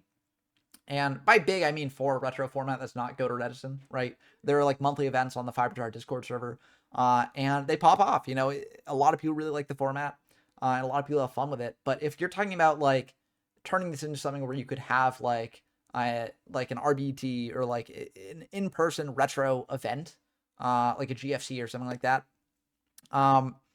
then it is a bit awkward because what do you do with time rules? Because in general, DM formats take longer, right? And this isn't just a problem with Fiber format. I think honestly for Yugi Kaiba format, this is the biggest problem there because those games really last a while if you're up against Stallmill. And even if you're not up against Stallmill, generally they're back and forth enough and grindy enough that like they last a ton of time. So like how do you manage like time drowns? What do you do for those sorts of things? And that's still something I think is an open question when it comes to these formats because we haven't really had big in-person DM format event. So yeah, that would be something that would have to get sorted out if those events would take place. But for online play, generally in like multi-day events, it can be fine. And even in the single day events that we've held, generally they do have a bit less of a turnout than something like a big tournament. But it generally is pretty fine for the most part. Of course, there are exceptions, but yeah, it's generally fine. So They can still be fun, and eventually the thing is Fiber Jar doesn't reset the life points, so there is like a merit to like playing aggressively, doing damage, and then using Fiber Jar, and then hey, there he goes. That's how a lot of the games turn out. at some point you're gonna win. So it's only a problem if you play this format competitively at a tournament, at which point it's definitely miserable. And then we have this little guy, dude. This is the first iteration of Fuck Them Birds in Yu-Gi-Oh's history. Whenever a bird shows up, you know you're in for a bad time. So Yadagarasu is a spirit monster that's actually legal again nowadays because it's just way too slow in the modern context, but can't be special summoned like any spirit. This card returns to the owner's hand during the end phase. The turn was normal summoned or flipped like any spirit. When this card inflicts battle damage to your opponent's life points, your opponent skips their next draw phase. So what might not sound that crazy is actually completely insane. This is probably the best effect monster printed until this point, because this card, what reads like a simple +1, just puts your opponent into an infinite loop really quickly. So it is awkward because Yadagarasu, very strong card, right? There's been debate in Fiber a bit about like whether this thing should be mandatory in each deck. Actually, I'm curious where that sort of ended up in my time away from the format because I was sort of the opinion. Okay, so all these top decks are playing Yatagarasu. So it seems like Yatagarasu has won the debate. I was sort of the opinion when I played the format that you don't need Yatagarasu if you have Injection Fairy Lily, right? Like if you are doing a play to like put your opponent in a really bad spot, you just Injection Fairy Lily. That's like almost half their life points, and in a format like Fiber where you can sort of reset the game, that is an extremely powerful place to be. But even with Yada here, right, it can end games, and it often does end games, but it doesn't do it on its own, right? It needs you to actually do the work, clear your opponent's threats, get them down to a point where they're low enough on cards that they can't stop the Yada, and then Yada can do its job and win, right? So I would say that, like, Fiber Jar, I think, is more powerful than Yatagarasu, just, like, based on its effect. I think that Sangan and Witch are arguably stronger than Yada. It's a finisher, right? Like, how do you judge a finisher versus a card that provides you a lot more utility? And I mean, if you value the finisher for being a finisher above like things like Fiber Jar, that just you know, are a lot more impactful in the game, in my opinion, then like I could definitely see that argument. But I would say that Yada is not the most powerful monster printed in the game up to this point. But that's just my opinion. I think it's fine in Fiber because it is a win con you can get to, but it's not a toxic win con. If you get to a point where you're winning with Yada, you've done the work to earn it, basically, right? Which I think is the opposite of being toxic, right? So I think it's personally fine. Because what you have to consider here is, if you can ever maneuver yourself into a situation where your opponent cannot stop your attack of Yatagarasu because they don't have like a trap that stops it, like a torrential or a mirror force or whatever, and your Yatagarasu connects, guess what? Next turn, they're not going to draw an answer either. So you put them into like an infinite loop essentially, where they cannot draw a card ever again, and you win the game off of that. Of course, you have to spend your normal summon every turn on Yada because it returns to your hand in the end phase, but that's no problem because your opponent isn't ever drawing a new card. Yeah, but it's important to note too that like it doesn't have to be a trap that answers Yada. Oftentimes in Fiber, empty board states are very common. And so if your opponent had a monster to block the Yada, and Yada was the only summon that your opponent did to get in, like that stops the Yada lock. You get another turn. And now you know about the Yada, so you're playing differently. And I think like Yada is very powerful, right? It can end games, but I have played a fair amount of games in Fiber format where I've managed to break the Yada lock because my opponent did it. I had a way to stop it, or at least buy time to draw into something, like temporarily stop it with monsters and stuff, and then get some draws, and then stop it permanently, right? So I think the Yada lock is not toxic here. I think there's a lot of trauma in the Yu-Gi-Oh community from Yada later on in the game's history, but here I think it is fine.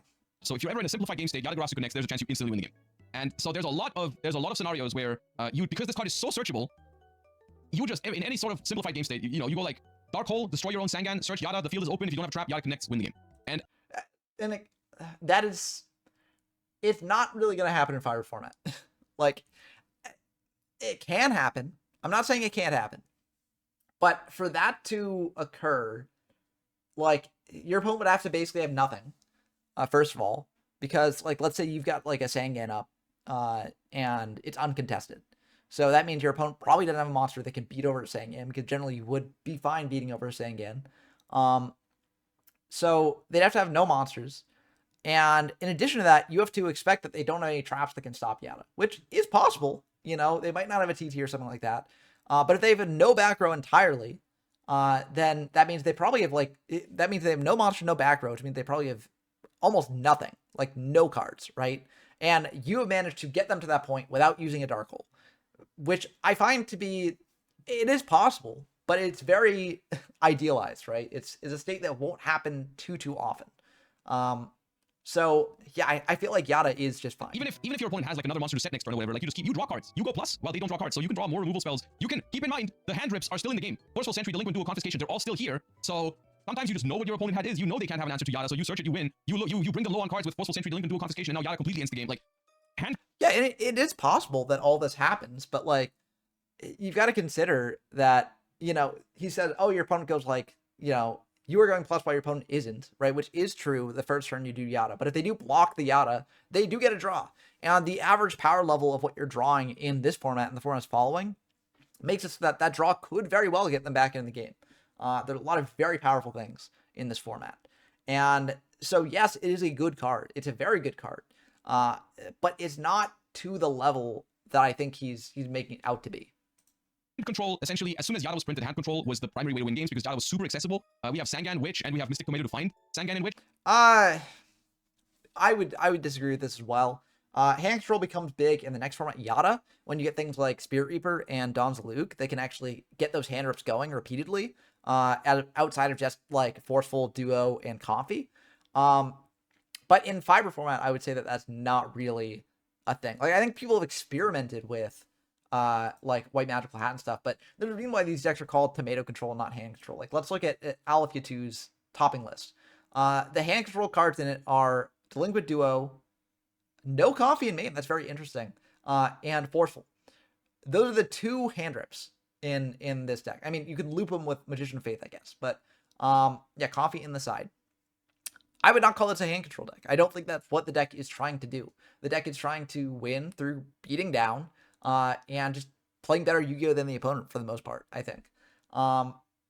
And like again, Yada is in the deck. It's a very powerful card in the deck, but Yada's not the main game plan of the deck, right? Yada can come up in states where it's advantageous to play it, but I think that you could say that with a lot of cards where like, Jinzo can come up in game states where it's advantageous to play it. Like, you play the cards that you got in the way that's going to benefit you the most. And I don't think that Yada is special in that regard in this format. Which then finds Yada-Garasu, and then you have a bunch of removal spell and hand rips to just get in there with Yada and win the game. And it doesn't matter how long it takes. It doesn't matter if Yada has to attack 40 times because your opponent isn't drawing a card. But with also, it's important to note, like, if you draw the hand rips, you're generally firing them very quickly. So it's not like you're holding on to the hand rips for when you drop Yada. Like, you are generally doing them early to either get hand information with like Forceful or Comfy, card advantage with Duo. But like, you're not like, oh, great, I drew a hand rip. Time to hold it until I set up my Yada combo. Because if you wait for that long, your opponent is going to kill you, right? Because so many cards in this format are very, very strong, and you can't hold on for things for a super long period of time. To set up like a convoluted combo that might win you the game instead of just playing your cards and trying to win the game through the power of the cards that you got. So, yeah, I don't like this analysis here. 40 might actually be a problem because you're gonna take out by them, but you don't. I mean, you're gonna draw your entire deck, so you can do more damage at some point, right? So, yeah. As a result, this format is going into bad format because it's just basically like the formats above, but with an even bigger problem. Oh man, I super disagree with that. I think that Fiber solves a fair amount of the problems introduced in the Joey Pegasus format. It still has Too Graceful, which I'm not the biggest fan of. But it definitely does go a long way towards healthier Yu-Gi-Oh! Than like Joey Pegasus is. So I feel like this. I feel like his fixation on Yada in this format does not come from playing this format, but from knowing a combo that comes later in the game's history that I'm sure we'll talk about later. But yeah, this is, I feel like he has not really played much Fiber, which, to be fair, like, a lot of people have not played this format, right? It is, I would say, surprisingly one of the bigger retro formats outside of Edison and Goat online, at least. But I think a lot of people see the name Fiber and they're like, oh, I don't like Fiber Jar, I'm not going to play it, right? Or they see Double Graceful Charity in the format and be like, oh, I don't like that, I'm not going to play it, right? I think it's important to try out these formats because I think that Fiber surprised a lot of people with how fun it really can be. So I would say the Fiber is one of the better DM formats. I think that there's a lot of people who really like it, play it consistently month to month, do experimentation. Although, if you look at this event, the top deck list definitely, a bit homogenous.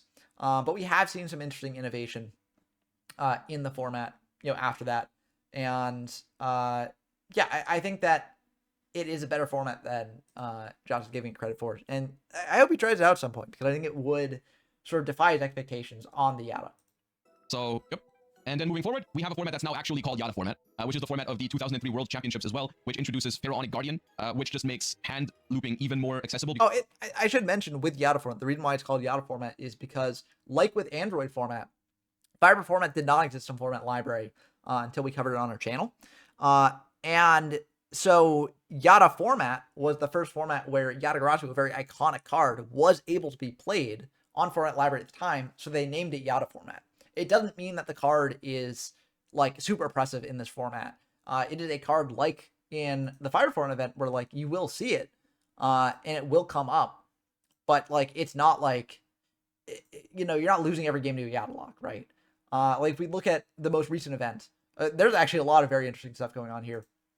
But if you look at this, no Yada in main. Yada's in the side, which is something. But we look at, this is Reason Gate Turbo, so it's not going to have Yagurasu in it, but it is a deck that you can play, which is kind of fun. Actually, this might have been a single day. Let's look at it for a multi-day event. Because that only had 9 players, so it might not be like super representative of what's going on.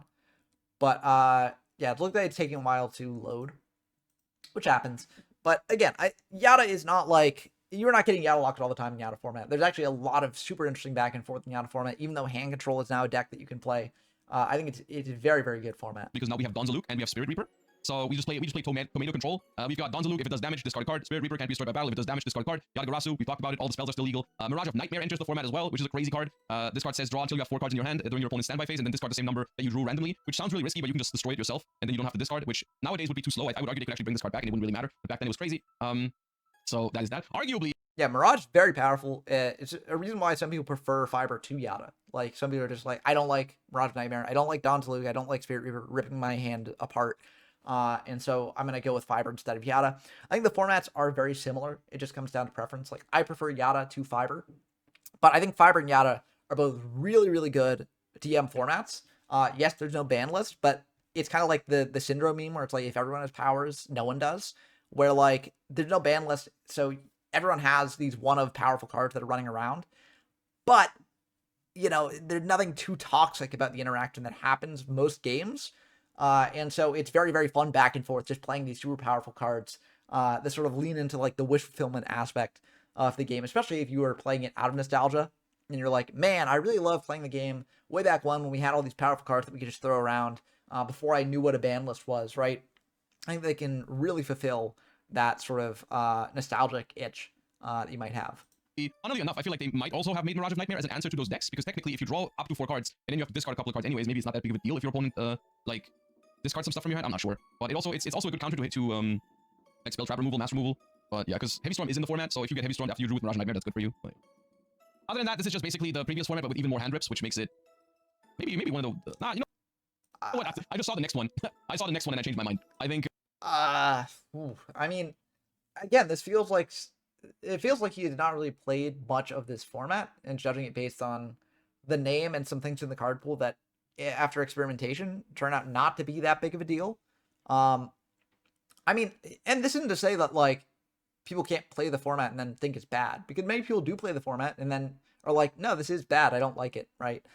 It's just that the specific critiques that he's leveling against these formats don't really feel to match up against the actual reality of what's being played. And of course, when it comes to small formats like this, there's always the possibility that because we have such a small sample size of players playing them, that they've not been optimized to the point where like maybe these actually are the best things that will that people can be doing, and it will turn out that at super high level of play with tons and tons of people playing, it would just turn into that sort of Yada loop turbo. But after all the experimentation that's been done, even though it is a small sample size, we've had a fair amount of repetitions, and that sort of style of deck has not become the norm. Like, you are not winning every game through Yada lock. And Yada hand control is a very, very strong deck. It is arguably the best deck. I would argue it's probably the best deck, but it's not like head and shoulders above some of the other stuff that you can be doing. And generally, the interactions, even though they are trying to rip cards out of your hand, are a bit balanced. Like, I would say it's not too toxic. And so, yeah, I feel like it would be very interesting to see his thoughts after he like plays a little bit more of these. But again, he's a busy guy. He's a pro player, so he's playing modern most of the time, which makes sense. And so I don't like necessarily fault him for thinking this, but I do think that these are misconceptions that could be easily cleared up if he played a bit of them before making this list here. I think this one goes in that format because there's a way to make it even worse. Hold up. So what you're gonna see here, there's already a picture that's being painted here, which is that we haven't put any format into actually good format yet for the early days of Yu-Gi-Oh! And this is from someone. I have a lot of nostalgia for these formats, but like unironically, if you're looking for a complex game, like an interesting game of Yu-Gi-Oh!, this is not the place to look. This is I will push back in. I think that like he's thinking of complex in a very specific style of complex. Like I think it's being colored a bit more by like expectations for the modern game, or even something like Edison. Whereas I feel like there is complexity to be had in these games, but I mean there is a sack factor to it. But you do have to take that in account. Like most formats have some degree of sack to them, right? It's just the sack's manifesting in different ways in these formats than in those others. I do think the turn by turn, play by play, like what do I do here? Do I go this path or this path? It does bring some complexity to these games, but they might be too sacky for some players, which is fine. I just think saying that there's no complexity here is kind of a bit of a sweeping statement that I don't think quite applies.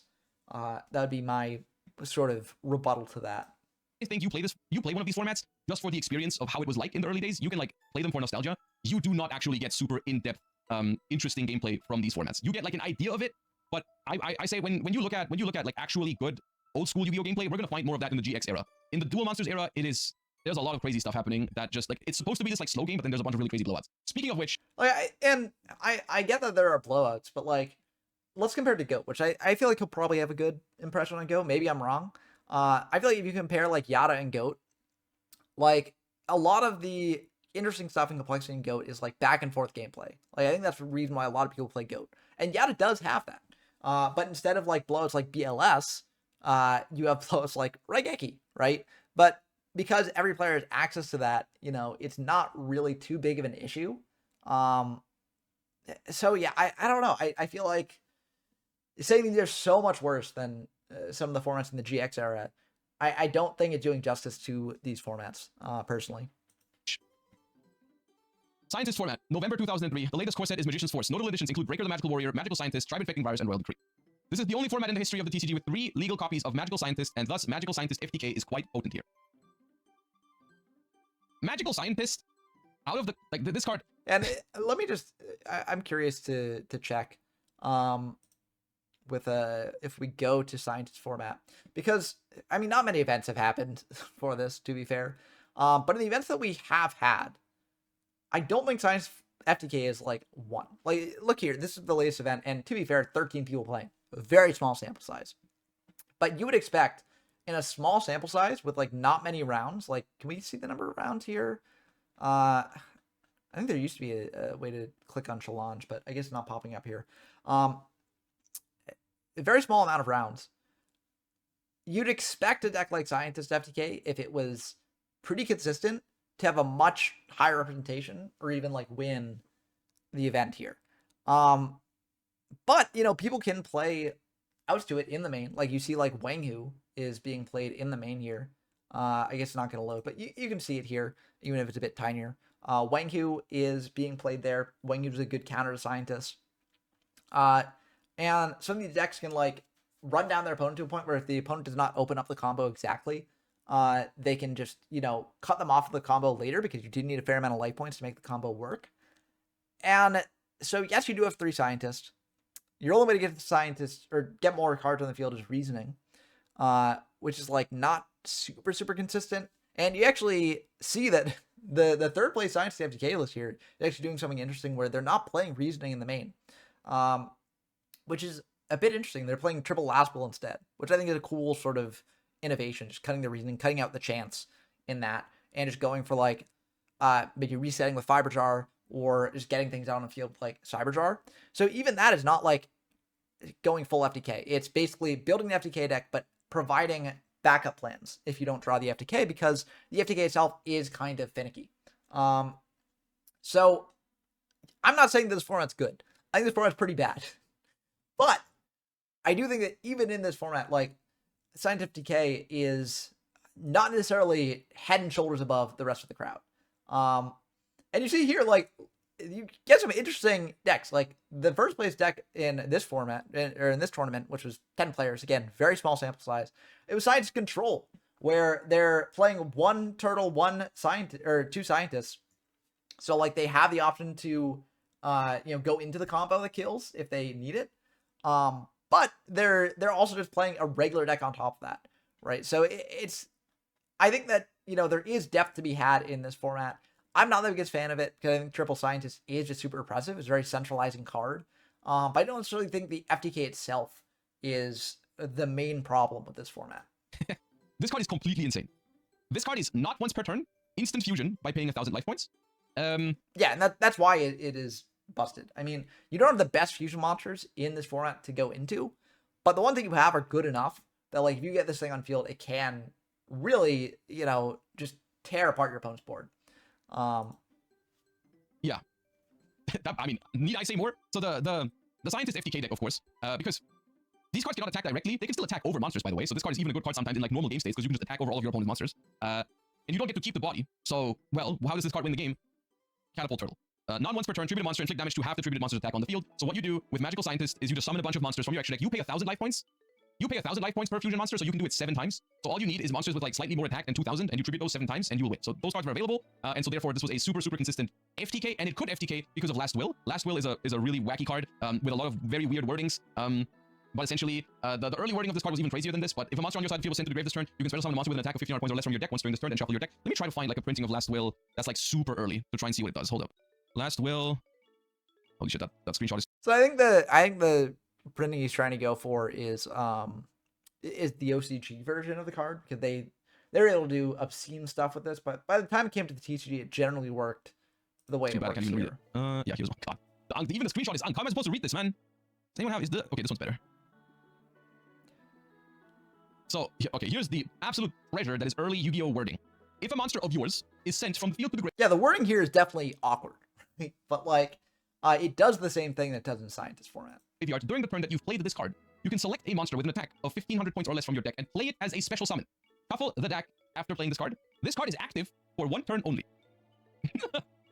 So, essentially, you read this card, you have no idea how exactly it works. Like, do you activate this card after a monster is sent to the graveyard? Do you activate it before? Does it summon the monster when you activate it? Does it summon the monster, like, do you activate it beforehand? Then the monster is sent, then it activates at any point? Like, does it start a chain? Then, when you do that, like, how exactly? I couldn't tell you this, I have no idea. I have no idea. But the way it works is whenever you want, pretty much. Well, you just activate it, and if a monster has been sent to your grave or is sent to your grave later, you can summon the monster from your deck, right? So, whatever, man. There's better wordings for this card nowadays, I'm pretty sure, but yeah, this was how you could tutor out Magical Scientist. It also can summon Catapult Turtle, so as long as you have one of the 2 on the board, you can get the other one and you win the game on the spot. Yeah, that is that. So, hold on, where was I?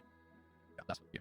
So that made the deck even more consistent. We have Reasoning entering the mix as well. We have Metamorphosis, which was a way to turn on your last will pretty easily. Also tutor out some crazy shit from your deck. If you didn't have... Well, Metamorphosis is just to turn on last will, basically. Like, you are not playing... I mean, maybe if you do it on, like, a Catapult Turtle, right? Like, you can get some interesting stuff, but, like, generally, you'd be tutoring, or you'd be tributing, like, a level 4.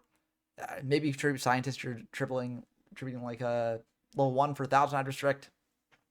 I guess if you already have Scientist, then what you can do is you can Scientist, pay 1,000, bring out like a level 6, meta it away, and then get out a monster that sticks around and can attack directly. So that is a good use for Metamorphosis, but generally in the FTK, you're just using it to trigger last will. The FTK, you had Tomato, Sangan, Witch. To get to it, you had Crazy Back Row removal, Heavy Storm, Giant Trunade, Mystical Space Typhoon at 3, Spiritualism. We have a lot of ways to clear the back row, so as long as we can get to these cards by like turn 2 or turn 3, we still auto-win the game. We got Raw Power in Pot of Greed and Graceful Charity. All of the cards are at 3 that we need, so even Hand Disruption isn't that good against it. As a result, this is definitely the first format that goes here. This is unplayable. Like, this is just essentially a race to whoever FTKs each other with Scientist first. And you have a lot of toxic spells in the mix in the meantime, so not a good format whatsoever. Yeah, and I generally agree that I do not like Scientist format at all, but I think the reason is because you have access to 3 Scientists, it centralizes the format around that card. So even the decks that aren't like, that are not playing the FTK have access to Scientists and can do crazy things with Scientists just out of nowhere. Interestingly enough, the top 2 decks in this event are not playing 3 Scientists. I wonder if that would change over time or if it's just like it gets in the way of stopping your opponent's Scientist shenanigans. But yeah, I think that this format is also pretty bad. It's very, very centralized. And I think that when you centralize around a toxic card, then you get things that are not really that fun to play. But this format does have its defenders. I mean, as you see here, there were like 4 Scientist Sacker events that happened. And so, like, it's not unplayable. You can play it. It's just a format that is probably like much worse than most of the other formats of the era. So would not recommend it if you're trying to experience early days Yu-Gi-Oh. And then we have Vampire format, which is the format that happened after Dark Crisis. Now I will say Dark Crisis added a lot of really cool stuff to the mix. Stuff like DD Warrior Lady, but also Skill Drain. Skill Drain in the early days, I would say, is not that much of a problem. It obviously becomes a bigger problem later down the line. But when the game is slower and a lot of cards have grave effects and you have a lot of spell trap removal in the format, I don't think Skill Drain is the biggest issue in this format. This is also the first time that Goat Control sees play, because of course we have Thousand Eyes Restrict, Scapegoat, Metamorphosis in the mix now. It might also have been in Scientist format already, but yeah. We have Tsukuyomi now, which is in Dark Crisis, so we can do the flip-flop with the Thousand Eyes Restrict. But for the most part, this is just a slightly more healthy version of Scientist FTK format. You can still play Scientist FTK here. Magical Scientist was limited, because once again, there was no ban list yet, so they didn't ban it. You can still play Magical Scientist, and because all of the recruiters still exist, it's crazy they didn't limit Mystic Tomato in that format, I think. But here you can see like the impact that Mystic Tomato had, because Mystic Tomato basically, and this is one of the things. Okay, I mean, I don't think that this is the case. I mean, I think Science FTK is pretty bad in this format because it's a very aggressive format, and the only ways that you have to get out Scientists and Turtle are like the Last Wills again. Last Will, very good card, but you also just have Reasoning, and because you only have 1 Scientist and you don't have super like a ton of ways to access it, it's like not consistent. I would say, like, and it's funny because when this format was first being experimented with, like, people had the expectation that Scientist FTK would be like the best thing in the room. Like the original Vampire format Discord server was called like Scientist Vania or something, because everyone thought that like Scientist FTK was like the best thing around. with more experimentation, people figured out that's not necessarily the case. Maybe with further experimentation after it, it will turn out to be the case. But right now, to everyone's best guess, it's not. Warrior is definitely the best deck. Warrior Lady is just super, super powerful. And if you want to compete against Warrior, like the best deck in the room, you need a way to stop Warrior Lady. And there are some decks that do it, like Skill Drain. Decks that can play under Skill Drain are very good at that. Decks that can bring out like things to negate the effect of Warrior Lady through other means, like Archfiend, can be decent. Although it seems like Archfiend, unfortunately, I mean, no one played it here, but I think it's not really that popular because it is kind of a gimmicky deck. But yeah, I think Vampire has problems. Like I would say that for me, Vampire is not like the best thing in the world, but like I think that it's still a fun format to play. A very tempo-based format. A lot of people I think do enjoy the sort of feel of Vampire format. And Scientific Decay is not the reason why this format would be bad.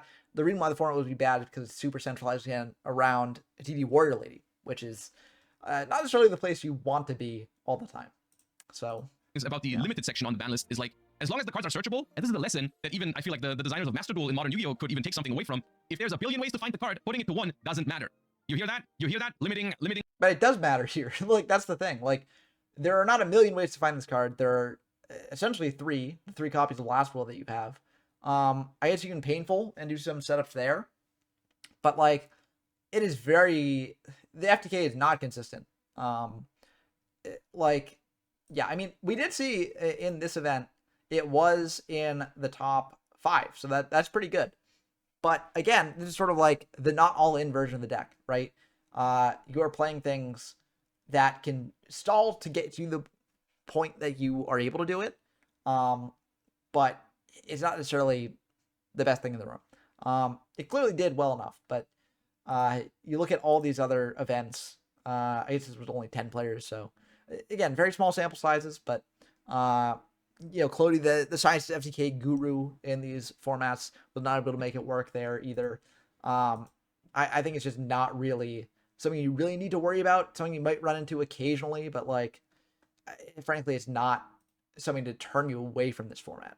There's enough things in this format that could turn you away without worrying about Scientist FTK. Dormouse or some shit. Like if they got 15 ways to find it, it doesn't change anything. So yeah, Magical Scientist is still going strong here. And the real stars of the show here are just like the toolboxes of like Mystic Tomato, Sangan, and so on and so forth, right? Which as a result, it probably makes this format a little bit better than Scientist format, but not by much. Like it's... Yeah, it's definitely not as bad as Science in my opinion. I think for some people they're not going to like it because it's super tempo based. It's just very aggressive. DD Warrior Lady can clear pretty much anything. And it like you mentioned the tomatoes as being like superstar in this format. Everyone's playing triple Warrior Lady if they're not playing you know, something to counter the triple Warrior Ladies. And so the tomatoes are never going off. So yeah, it's just again, it feels like he looked at the lay of the land. He saw Scientist still in the format. He saw that format library does mention Scientific as a deck you can play, and was like, oh, ruined format. When it actually, you're not really ever going to encounter Scientific unless you're facing a Scientific enthusiast. Still is a Scientist format, it's just a little bit better, I suppose. Yeah, and then when you thought it couldn't get any worse, we're releasing, this is, I want to say, probably one of the most powerful Yu-Gi-Oh sets of all time for the context of the time, right? Like for each, and we will revisit this over and over today in this discussion, but for certain times there's always this one set that changes everything for like years to come. And for the DM era, that set is Invasion of Chaos. And quite frankly, it does exactly what the name suggests. It is the invasion of chaos monsters into the game. This set, Invasion of Chaos, has Lackluster Soldier, Envoy of the Beginning, Chaos Emperor Dragon, Envoy of the End, and then side characters like Chaos Sorcerer, Dark Magician of Chaos, and Dimension Fusion. Those three are side characters because of BLS and Envoy of the End. Yeah, not to mention, like, it also did release a bunch of cards for other strategies that, you know, after the big problems got banned out, became staples, right? Like, Berserk Gorilla was in the set. No one remembers it because it's not one of the Chaos monsters, but it was around. Like, a lot of very powerful cards came out in this set and definitely did warp the game around it. Like, even BLS, and this is something, just stay with me, modern Yu-Gi-Oh duelists, all right? The old heads will know what I'm talking about, but like, Lackluster Soldier, Envoy of the Beginning is a crazy broken card, but it pales in comparison to Chaos Emperor Dragon. So, Chaos Emperor Dragon, you summon it by banishing a light and a dark, you pay 1,000 life points with priority, send all cards in both players' hands and on the field to the graveyard, then inflict 300 damage to your opponent for each card sent to the graveyard by this effect. So, you essentially get rid of all of your opponent's cards. You get rid of your own cards as well, which you might say like, oh, isn't that fine? You know, can someone maybe name a card that is particularly good when both players have no more cards? Like, anywhere. Wait, where's Yada here? Oh, I thought he was gonna refer to like Sinister Serpent or like Sangan or Witch. No, Yada is not. So Chaos is an interesting format. Definitely not a healthy format. It is a format where if you want to play with some of the biggest, most powerful cards of the early game, right? And you want to play them all in one deck, you play this format, have fun, right? Don't take it too seriously. Just slam cards down and roll with that, right? But in the mind of a lot of players, this format is Chaos Yadalock format, where like the idea would be you drop a Chaos Emperor Dragon while you have a Sangan or Witch on field, blow up the board, search out a Yada, summon out the Yada, and lock your opponent out of the game, right? And frankly, that combo is very hard to pull off because this is an extremely aggressive format. So, like if you summon out a monster, your opponent will likely be trying to deal with it on their next turn. So you're not necessarily going to have that Sanguine Witch survive for the turn that you set up for the Chaos Emperor Dragon. So you'd have to like normal summon the Witch or Sanguine that turn. And if you use your normal summon on that, you can't summon out the Yatagarasu afterwards. So it won't quite be a pure Yatalock, right?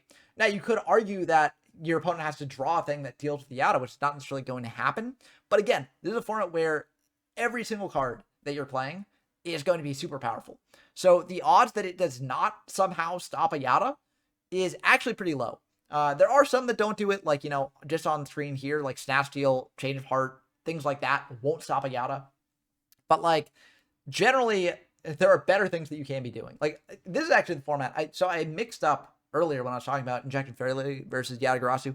This is the format where I think Injection Fairy Lily is just so much better than Yata. Because, one, it's a good card on its own. But two, if you are in a position to search out a thing from your deck to close out the game, Injection Fairy Lily is much better in most cases because you've dealt a ton of burden damage with Chaos Emperor Dragon, and now you've got an attack in. You're doing 3,400 damage on top of what you dealt with Chaos Emperor Dragon, and your opponent's in top deck mode. So they have to deal with that Lily immediately on very low life points if they're still alive. But a lot of the times they could just be dead from that, right?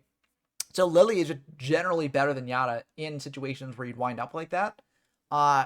And the Chaos Yatalock is just not a thing that you encounter in this format, especially in modern play. I actually tried building a deck when I covered this format that would set up the Chaos Yatalock as like most consistently as possible, right? That was the goal of the deck, to pull off Chaos Yata. And I don't think I managed to do it. Like it was just so hard. And so it's just not something that you need to worry about if you play this. You just need to worry about getting sacked out of your mind, like constantly. Like that is what sort of takes this format out of competitive contention for me, is that it is super sacky. There are interesting things you can do in the format. There is a lot of fun to be had if you are able to accept that you will get sacked. But it is just extremely sacky. Because Yada isn't banned yet. The Yada's not banned. You can play Yada. It's just why does this thing not have Yada on it? Because Yada is not played. Well, anyways. What I was referring to is that one of the main play patterns of this time is that you basically try. I mean, Chaos Emperor Dragon is a really good card on its own because whenever you're behind, or even when your opponent's life points are low, because this does a lot of damage. 300 points for each card sent. Like if you got a bunch of cards in hand, bunch of cards on the field, they got a bunch of cards on in hand, bunch of cards on the field. Like if you send 10 cards away, 3,000 damage. So it can finish the games really quickly. Sometimes you can even attack beforehand. But the main thing you're trying to do is essentially when, like, let's say you try to have like a Mystic Tomato, they attack Mystic Tomato, and you try to keep a Sangan or a Witch on the field, right? On your turn, summon Chaos Emperor, send everything, your Sangan triggers, you search Yada, you win the game, right? So that's just another play pattern that's added to the mix for this format, which, once again, this time period is miserable. Yeah, and again, like, you could view Chaos as, like, one of the absolute formats of all time. Because, again, it is not for everyone. Like, it is not something you can really play super competitively. You get sacked constantly, right? But if your reasoning for this being the absolute worst is that you set up Chaos Yatalock every game, that is not the experience playing Chaos format, right? And so, yeah, it's like, I agree with his placement of, like, Scientist, for instance, and I agree... I can see the placement of Chaos being here, but the reasoning for placing them here, I think, is off. And so it'd be interesting if he, like, sat down to play some of these formats, and, like, if he'd change his opinion on, like, why they end up in these different tiers, or maybe if he changed his opinion on what tiers they're in, period. But yeah, so that would be interesting. And again, I'm not saying, like, you have to play the formats that you don't enjoy, But I do think that if you're judging them here, like you should have some understanding of like the modern interpretation of them, because this is in that retro sense, right? It's not like going through and saying like this is the, or maybe it is. Maybe I misinterpreted the point of the video. Uh, if you're talking about historically, then that is one thing. But like if you're talking about current play, like people going back and playing these things, I think that this is not necessarily capturing the DM era like fully accurately. The play patterns, there's just so much auto winning going on. You still have scientists because once again, it's crazy to say, but this is still a DM era format that predates the first ban list. Nothing is Yeah, and I think science is bad in this format. I don't think you can afford to, like, I mean, if you want to play FTK, you can, but again, like, it's like in Vampire format, it's not really that consistent or good. But if you were playing science format in a format where someone can drop a CD at any time or a BLS at any time and just run over it and kill you immediately, I think it's a bit too much of a liability. I'm actually curious, do people play this in the most recent events? Yeah, no scientist here, no scientist here, oh, one scientist here, so I guess some people are willing to play it, but yeah, I don't think it's really the best thing around. Oh, also, I should mention, since we're looking at this list, Jar Turbo, very, very cool development here. This is honestly, if you're looking for a Science FTK analog, this would be that, where it basically try and kill your opponent, like, very, very quickly, where you just try and take advantage of the fact that 3 DMOC are legal, and you set up to just bring back a ton of DMOCs all at once. So very, very cool deck. Is a deck that people side Neko Mane Kings for, because it does play into that. But yeah, it's very neat. I like that that was a modern meta development for the format. Doesn't make the format healthier necessarily, but it is kind of cool to see. And literally nothing that we've talked about so far is banned. Everything is still legal. Some stuff's limited, but you can basically find everything with Tomato, Sang, and Witch. And all of the spells are limited. Every single spell. Fiber Jar is still here. Like, essentially, so far, we've only added to the format. Every single thing, every single problem that we've mentioned so far still exists. Plus, and again, I feel like, you know, not every problem does exist. Like, I feel like going from Joey Pegasus to Fiber solved a lot of Joey Pegasus' problems, right? It's ebbs and flows, right? I would say that Yugi Kaiba, not the best format. Critter introduced, that solves a lot of the problems with Yugi Kaiba, where now you can, the walls are not as big of a threat, right? You can get over walls fairly consistently. And you have other things that you can do that are more powerful than just walling up and leaving it at that. Try to get introduced, which, you know, introduced the hand, which was not as fun. Imperial tries to fix that a little bit, and some people would say that it mainly succeeded in that, but it's still not the best. Android get introduced, I think that solves a lot of the issues that things like Treasure and Imperial had, where now you have more powerful monsters, so even if your opponent's ripping apart your hand, you generally have something independently powerful that you can play and try and leverage in your coming turns. Joey Pegasus introduced, I think it makes the game a lot sackier with Double Graceful. So that's less fun. But then Fiber Guard gets introduced and makes it so that even if you are sacked, you have a way to get back into the game more consistently. Yada basically continues the greatness of Fiber. Some people find the hand control a bit too much in Yada, but I'm not one of them personally. I think it's just another aspect that you can play the game with. And if you like it, that's great. If you don't like it, that's fine. You can play Fiber still. Science is when things get kind of nasty with Scientists being introduced and being such a problematic card, but limiting Scientists in Vampire format, I think helps out a lot. Vampire format, the thing with it is that it's very tempo-based, so if you're not a fan of that sort of thing, you're not going to like it. But it is definitely a healthier format than Scientist. And then Chaos comes around and nukes the whole thing. Just power cards everywhere. And so I'd say, like, if we're talking about the dips, the only real dips in this come from, like, Treasure, Joey Pegasus, Scientist, and Chaos. Like, those are where the game sort of dips back into toxic territory. But even with those, there are some people who like the sort of gameplay patterns that they provide. So I feel like this is a bit like of an inaccurate take on the retro format progression of this time. But if you're talking about historically, I can definitely see this being a view that you'd have. Chaos Emperor Dragon. And then side characters like Blackluster Soldier on way of the beginning, right? And this is eventually what caused the first ban list. This is the first ever ban list that happened where they actually said, yeah, we gotta get rid of some shit, all right? And boy, did they get rid of some shit. This is the first Yu-Gi-Oh! Ban list. It banned Chaos Emperor Dragon, Sangan, and Witch, Yadagarasu, Darkhold, Delinquent Duo, Graceful Charity, Harvey's Feather Duster, Monster Born, Raigeki, United We Stand is so funny to me because United We Stand is not like the others. It is not like the others. It's a good card, especially with scapegoats in the format. Like, United We Stand is pretty good, but it's so funny to me that this card is on here. Then we have Yeah, I agree with that. United We Stand should never have been banned. It is a very, very silly ban. order. And then we have Mirror Force, which unironically I think Mirror Force is the one. Like, Unanimous Stand is a little bit of the odd one out, but Mirror Force is the only one that I think I was genuinely like disappointed. Or I mean, when I would play this format, like Mirror Force is an interesting card. When you play old formats, Mirror Force is one of the main things to play around. It's a card that introduces a lot of skill. It's a powerful card, but I think removing this card from the format is actually a mistake. I think this is a really, really cool card. It punishes people for. Yeah, I agree. I think the Mirror Force should be like, it is not a ban-worthy card in these formats. As he's saying, it introduced a lot of skill. So yeah, I agree with this take. Overextending. Torrential Tribute is now limited, so you have a lot less like punishes for overextending. So this format, following the game's very, very first ban list, which honestly, it looks like a huge ban list, and it is a huge ban list, but realistically, if you consider the fact that they haven't banned a card in 2 years, it's actually pretty small for that matter. Like, if we think about what's on here and what's not on here, there's actually a couple of things, right? They didn't ban confiscation. They didn't ban forceful sentry. Those are still legal in this format, but still, they went pretty harsh.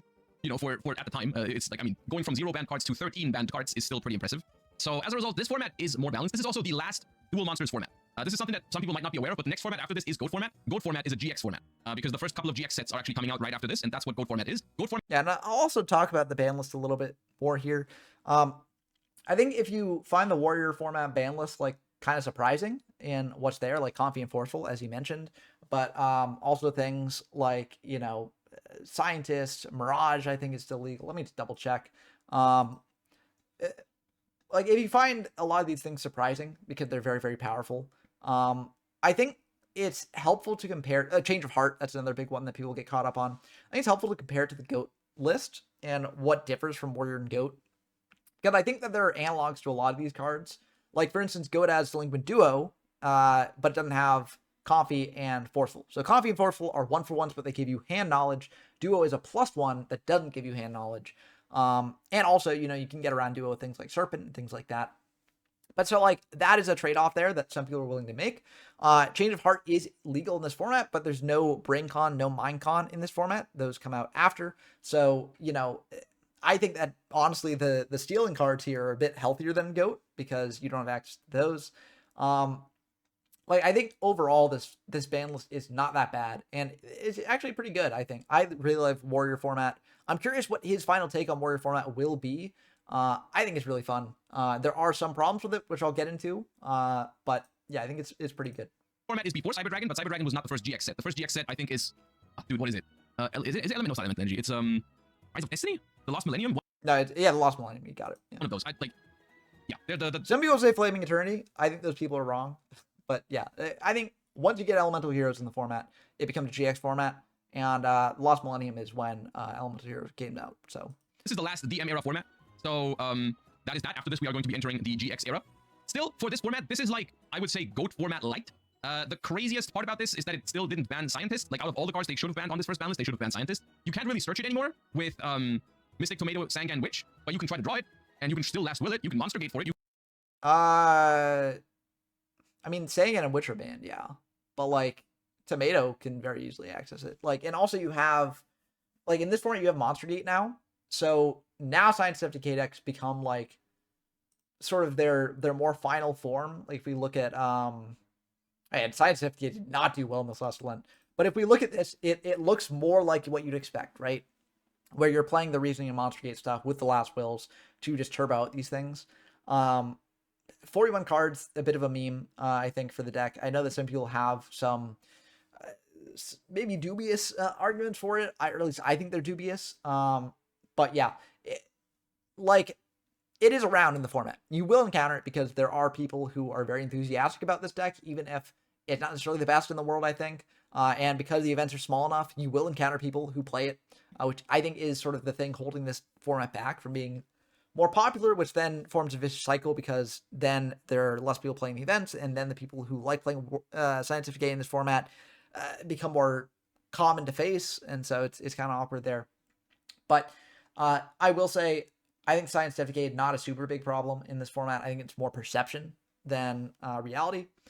But yeah, Warrior format, I think is very fun, and yeah, you can reason for it. So as a result, there's still some wacky ways to play Scientist FTK. And a lot of the cards that are legal in this format are just like slightly too broken. Like in Goat Control here, for example, you still have cards like Mirage and Nightmare, Confiscation, Forceful Sentry, stuff like that. Yeah, and it's important to note with Mirage and Nightmare, very powerful card, only 1 MST. So there were points in this format's history where like people were trying to play Emergency Provisions to deal with the Mirage. I think there are some decks that don't even play it, if I'm being if I'm remembering, yeah, this warrior deck not playing Mirage just did not have the ways to deal with it. Decks that play like Raigeki Break can deal with it well. But yeah, it's just is a bit of a tricky card to play with, and not every deck can play it, which I think is good. I think it's good that not every deck can play it because it is a broken card, and certain decks can take advantage of that brokenness, but others can't, which I think is sort of like a healthier presence in the format than something that every deck would play. That, right? So this, for all intents and Fiber Jar is still legal. This is Goat format light, which is not bad. You know, the ban list actually does work wonders for a format like this. It's not terrible. DD Assailant also enters the format, which is an awesome card. We have the first couple of Monarchs. Zaborg is an Ancient Sanctuary, which is an awesome card as well. So this format is actually playable, I would say. It's not the best. I wouldn't call it like a great Yu-Gi-Oh format, but most importantly, I don't see a reason to play this format over Goat format. So two things. I think it's a great Yu-Gi-Oh format, but that is very subjective. Talking about reasons to play it over Goat, the main one is that Chaos Turbo is a lot less dominant here. And again, this could be because, you know, smaller events, right? Like 26 players for this one. If we go to this one, this was 22 players, right? So maybe with more players playing and more optimization happening, maybe Chaos Turbo would be the best thing around. The difficulty with Chaos Turbo here is that you don't have Duo, you don't have Graceful Charity. Two cards I think, you know, that deck is willing to play with very easily. And like if you are playing Chaos Turbo and you get duoed, you might have gone for Thunder Dragon already or something like that. And so it's a bit insulating for you there. Graceful Charity, obviously very good, you know, for Chaos Turbo. So I think generally Chaos Turbo is a bit kneecapped here. And like, obviously it's still strong, but it's not necessarily undisputed like best deck in the format. And before people get on me about this, I know it's not necessarily the best undisputed deck in GOAT, right? There are different decks that, you know, pass around that title. I do think that it is sort of meta defining. I think that Chaos Turbo is what a lot of people think of when they think of GOAT now. And so if you are tired of that sort of thing, then jumping into Warrior format can give you those GOAT format thrills, while at the same time, you know, not necessarily having a deck that you don't like, right? Or at least a deck that you don't like at the power level that it's at in GOAT, right? I also think, like, if you are someone who's played a lot of GOAT format and you are feeling a bit worn out on GOAT format, even though you still love it, you wish you could, like, capture a similar experience without playing the exact GOAT metagame, I feel like this is a nice alternative. You know, it's kind of like how people play, like, M-GOAT, right? Or just modified GOAT format. I feel like instead of creating a custom format like that, you could just jump into Warrior format and you might find something there to enjoy. So, yeah, I think those are some reasons to play it. I think it's a format that people should try out. I think it's really fun. You know, if you're like nostalgic. And yeah, I would say it's honestly like on a similar level to Critter. Maybe a bit higher because I think that you could have tournaments for it. But yeah, it is kind of funny that I would sort of move a lot of the things up in the list. So like, I agree that it's on a similar level to Critter, but I would put them both like much higher on the list. For this period of time, you can play it for sure. It's a playable format. You're not going to sit down and hate your life like a couple of games in. It's all right. So we've jumped from like the absolute worst to something that's actually acceptable by the help of a ban list. It's crazy that actually using this tool that you have for balancing, using it properly, actually, you know, makes the game better. Well, I think it's important that, like, I'm not trying to defend Konami or Attack or whoever, but like, it wasn't really a tool that they had up until this point, right? Like, the ban list was something that they avoided using because they didn't want people complaining that people could not use the cards that they had bought in their decks, right? So they very specifically did not want to ban anything for a very long time. And then they finally reached a breaking point where they're like, okay, we have to ban something or else, like, this game will not survive. And then they finally banned stuff. But, you know, I don't think it's something where it's like, oh, they had this tool in their pocket, like, for the entirety of the game, and then they chose not to use it. I mean, you could technically argue that, but I don't think that's necessarily what was going through their minds at the time. Who could have thought? So this is what they call Warrior format. And that's the end of DM. And yeah, like I said earlier, there's not a single DM era format that I think is like top tier. DM era Yu-Gi-Oh is, for the most part, really slow. The decision making is interesting after like the first couple of sets are introduced in terms of the monster and the trap cards. There is some interesting stuff happening. The problem is just like they had no concept of balancing back then. I feel like maybe the idea was just that, oh, in the anime they keep activating like the craziest cards. Yeah, and I think the lack of balance is something that draws a lot of people to formats like this. But I would say that there are some top tier formats in this era. If you were looking for what this formats provide, I think Critter, very, very good grind games. I think Yada format or Fiber format is sort of like pick which one you like better. But I feel like they capture sort of like the real spirit of the DM era very well. And they're not too out of balance, right? Like, you will get sacked here and there, but like I think that they are still, for the most part, very fun, and I think you'll get sacked in like whatever format you play. So it's just what manner the sacking is coming in, right? And then I think warrior format, very, very good. I put it like on the same level as goat, pretty much. And I think that it could just be sort of an alternative to goat for people who are looking for an alternative. Not to say that I think it should supplant goat or anything like that, but in my ideal world, like you would have people playing warrior and goat and sort of just going back and forth between them depending on what flavor of the month they want. But yeah, I think those three formats are all top tier to me. So yeah, I think there's a lot of fun stuff. If you are interested in experiencing part of the game at this time, those are worth checking out. And even formats like Android format, I think that's a very fun format, but it is sort of like, it falls into the tier 0 trap that you mentioned earlier, where like you are basically playing the same deck against other people playing the same deck. So it's not as fun there necessarily, but I think it does have stuff to offer there. So cards to turn any situation around, and that was like the idea with the spell cards in this era. Like there was so much broken shit in the spell card department, which just everything is limited and the games feel so arbitrary. Like sometimes you draw Mystical Space Typhoon and Fissure, and then your opponent draws Delinquent Duo and Forceful Sentry, and those hands are not the same. Maybe in treasure format, but I think treasure format's like the only, maybe Imperial. Fissure's just, after Imperial, there's not really a reason to play Fissure.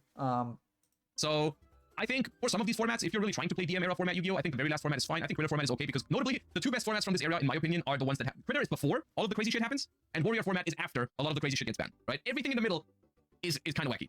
Right? So yeah, I think I think he's not thoroughly explored the middle as much as some of the others, but I mean, not everyone has the time to explore all this stuff. Oh yeah, but still, DM era Yu-Gi-Oh, not the best, not the best. And also, honestly, from someone, I'm a big fan of retro Yu-Gi-Oh, but like it feels like in this phase, this isn't even that like characteristic of Yu-Gi-Oh yet, because for the most part, like the interesting stuff that makes Yu-Gi-Oh Yu-Gi-Oh didn't really happen that much yet. In the DM era, I think most of that starts to form in the GX era. Before, I think it depends on what you mean by the stuff that characterizes the game. Like I would say, for me personally, I think Critter is when the game sort of becomes the Yu-Gi-Oh that we know and love. Because like it introduces cards that have interesting effects, unlike Yu-Gi Kaipo, which is just a bunch of beat sticks, battling back and forth. You have interesting decision making that you don't necessarily get before that. But if he's talking about like in the modern form of the game where like you have different archetypes running around, then yes, GX is definitely where that happens.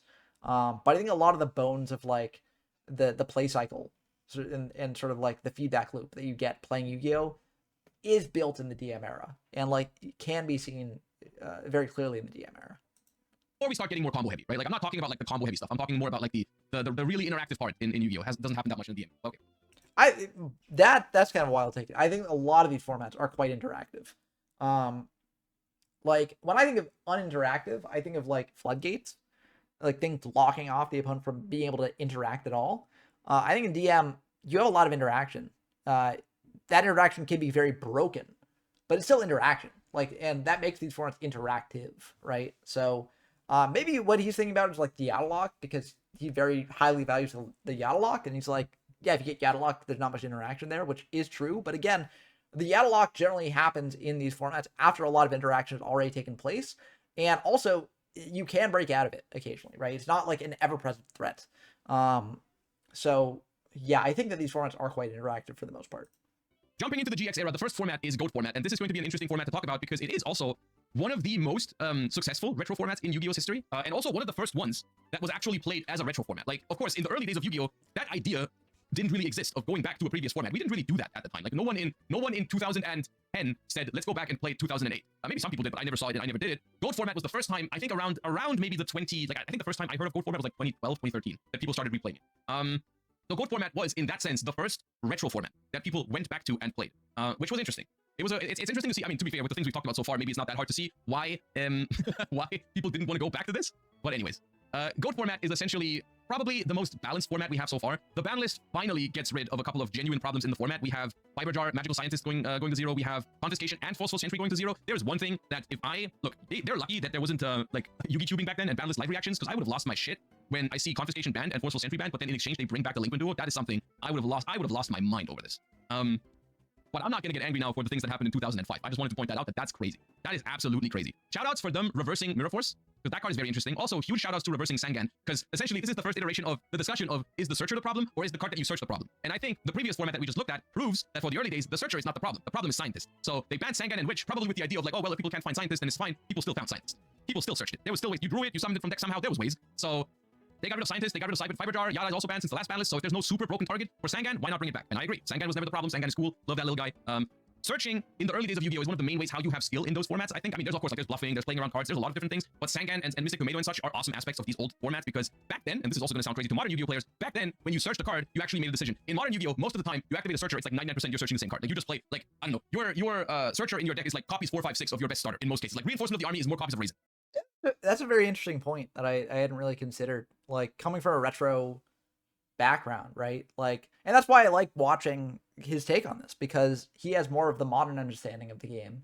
And I think that is a very interesting point because I always thought of like searching in modern formats as very complex because, you know, the combo lines are very complex and what exactly you search at a given point can drastically change like what combo you're doing. But I guess like if you know the combo in your head already, then it takes the searching part of it a bit, makes that a bit less complicated. But yeah, I mean, that's why I like watching people with different backgrounds talking about this stuff. So on and so forth, right? Back then, you actually had like a toolbox character. So every time you resolve the Sangan, you would think, like, look at the board state, look at the situation, and have like 10 different targets you could search. And, you know, when in theory... Oh, I saw a question pop up in the chat there. Makira was not... So it was banned very quickly, but I believe it is around for Warrior format. I mean, yeah, it's not on the list here. It's not that good in Warrior format if it is able to be played, which I think it is. See, this is why I need to refresh myself. You know, that's why I'm doing this video because I believe it is playable. I made like an empty jar list like with it at one point, but yeah, I mean it's not really that good. It's kind of like falls into like the Chaos Yada thing where like people remember Makura going crazy when it like did its FTKs, but the FTKs in reality are like pretty inconsistent. So yeah. You activate Snake Eye Ash, you can search a couple of different monsters. The target is still popular most of the time, you know what I mean? So yeah, that's an aspect of searching that I feel like has gotten lost a little bit in modern Yu-Gi-Oh, which is a little unfortunate. I mean, in some cases, of course, cards can search different cards, and you will have like the choice maybe between 2 targets or something, but most of the time it's relatively obvious. Anyways, gold format. This, I think, is the best format to go to if you want to experience DM-era Yu-Gi-Oh!, which is funny because it is not a DM-era format, but there is nothing too crazy from Yu-Gi-Oh! GX yet. Like a lot of the things that are going to be representative of Yu-Gi-Oh! GX formats are not here yet. We do have Flaming Eternity and the Lost Millennium. Notable additions include Rescue Cat, Brain Control, Lightning Vortex. So I do agree with him that GOAT is not really representative of GX. But it's interesting. I feel like a lot of the time when talking about DMGX, people get lost in the fact that, you know, these are artificial terms describing these eras. In actuality, there are like different periods of each of these eras that, you know, and probably different sub-periods beyond that too. Like, I would say that, you know, Yugi Kaiba is sort of its own unique thing. If you want to experience that, the only place to do it is really Yugi Kaiba. From Critter to like Imperial is also its own unique period. So if you want to experience that gameplay, you're not really going to be getting it from like GOAT format. There are similarities with some of the grindiness, but really that's the period where you can experience that gameplay. Android, Fiber, Yada, like those also form its own sort of block of like they're a bit similar feeling depending on what flavor you want. And then I'd say like Scientist to Chaos, I would say that the fast-paced nature of the game is very similar for that period. So that would be like that period of DM.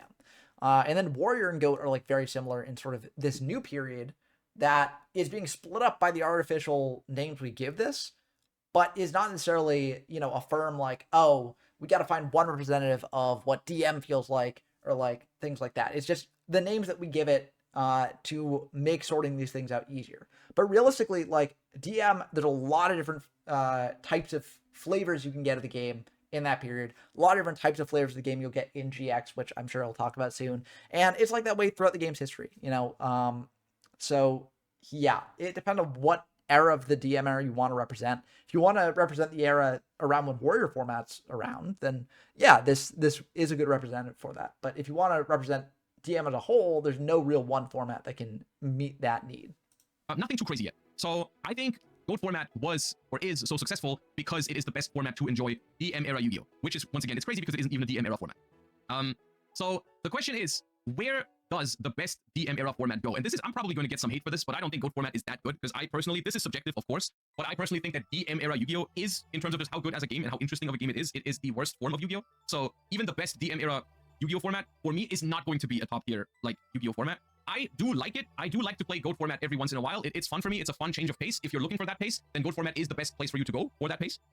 However, I just am not often looking for that pace. One of the other problems with GOAT format is that over time, it has been figured out to a pretty big extent, to the point where I think nowadays the best. Yeah, so there are two things. I should have probably paused right after you said the thing I want to respond to, because I also want to respond to this point, because this is actually very important. But I think it's important to note and accept that, like, you know, there are going to be different eras of the game that appeal to different people, right? So Josh is saying here that, like, the DM era is not really for him, which is a perfectly valid take to have, right? Like, I am not someone who, like, I'm doing the project that I'm doing with this channel because I truly think that there's something fun to have in every part of the game. Like, every era of the game has interesting things for me that I would enjoy, right? So, like, there are things in the DM era that I enjoy. There are things in the modern era that I enjoy. But there are also people who, let's say they play mainly modern, would not find things to enjoy in the DM era. And there are people who play like retro formats like GOAT and the DM era who would not necessarily find things to enjoy in the modern era, you know? And that's fine. Like, people can have these sorts of preferences and opinions. Like, and I feel like so often people are ready to attack people who, you know, feel this way, right? Like, you see it with the sort of Yugituber comments of like, oh, you know, those Yugitubers like not wanting to play modern, or like you see it from the retro sphere of like, oh, those modern players, you know, I think they're like above us, not wanting to play this stuff and not thinking it's really blah blah blah blah blah, right? At the end of the day, play what you want to play, enjoy what you want to enjoy, and you know, respect other people doing that as well. I don't want anyone to send any, you know, messages to Josh like, you know, oh, I can't believe you put GOAT format that low, right? And I think it's just be respectful all around. And also do not try and proselytize too heavily, right? Like, if you are someone who GOAT format is like your favorite thing in the world, don't try and like go up to the modern players and be like, oh, you've got to play GOAT. If you're not playing GOAT, you're not playing real Yu-Gi-Oh. You know, the game that you're playing now sucks, you know, all that stuff. It's not productive. And yeah, it's just not. If you want to get people playing a game that you enjoy, the best way to do it is to do it on their own terms, you know. And if they don't want to play it, that's fine too. So I'm gonna let his talk about like the optimization of the format go on a little bit longer, because I do really want to respond to it, but I want to see a little bit more about what he says about it first. Best decks are decks that are not really representative of what the gameplay was at the time, which is kind of natural when you go to a retro format, but nowadays people don't actually play GOAT Control in GOAT format anymore. They play Chaos Turbo, they play Panda Burn, which is like, yeah, what it sounds like. So for the most part, I wouldn't really recommend entering tournaments for GOAT format. I would just sit down with some friends and play, where you know that you're all on the same page and you're not just trying to min-max it. Then I think it's more fun. And for me, GOAT format is definitely the best format so far, but it is a, for me, solid play it once in a while. Like, if I'm looking for that format, for that pace, for that early Yu-Gi-Oh feeling, it's definitely the way to go. I don't think it's that good of a format though. I feel like this is running up against his own criteria, right? Because I sort of view top tier retro format as the formats that can receive consistent tournaments and get consistent player base at those tournaments. And I think if you are doing that on the tier list, GOAT format definitely belongs in that. But again, this sort of runs into something I mentioned earlier when we were, you know, when he was first laying out what each tier is. Like, this tier list at the very top seems to be more analytical of like, okay, you know, can this format get people to come to a tournament for it? And then the bottom seems like, do I enjoy this format, right? And I think the GOAT format is a format that he doesn't necessarily enjoy as much as some of the what will end up in the top tier retro format slots. But I think if we're viewing top tier retro format as a format that people can play consistently in a tournament setting, GOAT definitely belongs there. I mean, it is a very vibrant retro tournament scene. Yes, I think that there are a lot of optimized decks in it, like Chaos Turbo, definitely like a deck that people have optimized to death, and like people have also started optimizing like the responses to that as well. But I mean, let's see the latest GOAT format thing. Like, you know, Chaos Turbo is on top, but you do see some Chaos Control, you see some Warrior, some Panda Burn. Like, people are, you know, constantly innovating about like what things they're adding or taking out of their deck. And it's a very interesting scene there. So like, you won't see the sort of more drastic adjustments that you'd see in something like Edison format, for instance, between tournaments, but you do see very interesting deck choices that people bring, tech choices as well, certain cards that they play because they're expecting a certain deck to be more prevalent. And I think because of that, it is still a top tier retro format. So yeah, I would place a bit higher, even though like in terms of my own personal enjoyment, I probably lean towards enjoying Warrior a bit more because I think there's a lot more undiscovered stuff in Warrior, and a lot more innovation that can be done in Warrior than Goat. But I'm not gonna say that there's no innovation that can be done in Goat, and like I think that there's a lot of very interesting deck building stuff that can be done in Goat, and I think that in terms of what can draw more people to a tournament, Goat is definitely the thing so far on this list that can draw the most people to a tournament. So I think it should be in top tier retro format. There's a lot of skill in this format, but there's also a lot of random shit. Like it's because it is such a slow format. The fact that like Black Luster Soldier exists, the fact there's so many blowouts in this format. So everyone is trying to like paint this idea of like, oh yeah, this is this really slow and grindy format, and you like have a lot of long-term decisions to make, and you can play around Delinquent Duo by using Sangan to prioritize searching Sinister Serpent, and you can actually there's also skill in using Delinquent Duo to wait until your opponent has revealed the Sinister Serpent. Like they discard Sinister Serpent for Graceful Cherry, and then you hit them with the duo. It sounds really cool, but in reality, a lot of the times there's going to be games where you just get destroyed by Heavy Storm, Black Luster Soldier before any of that happens. You get destroyed by Delinquent Duo on the first turn because your opponent just decides to slap it down. Sometimes your opponent has Pot of Greed and Magician of Faith, and you don't have no mana cross out, and they're resolving Pot of Greed 15 times before you've even like seen a single one. There's a lot of blowouts in this format, a lot of random limited stuff that introduces a lot of variance to it.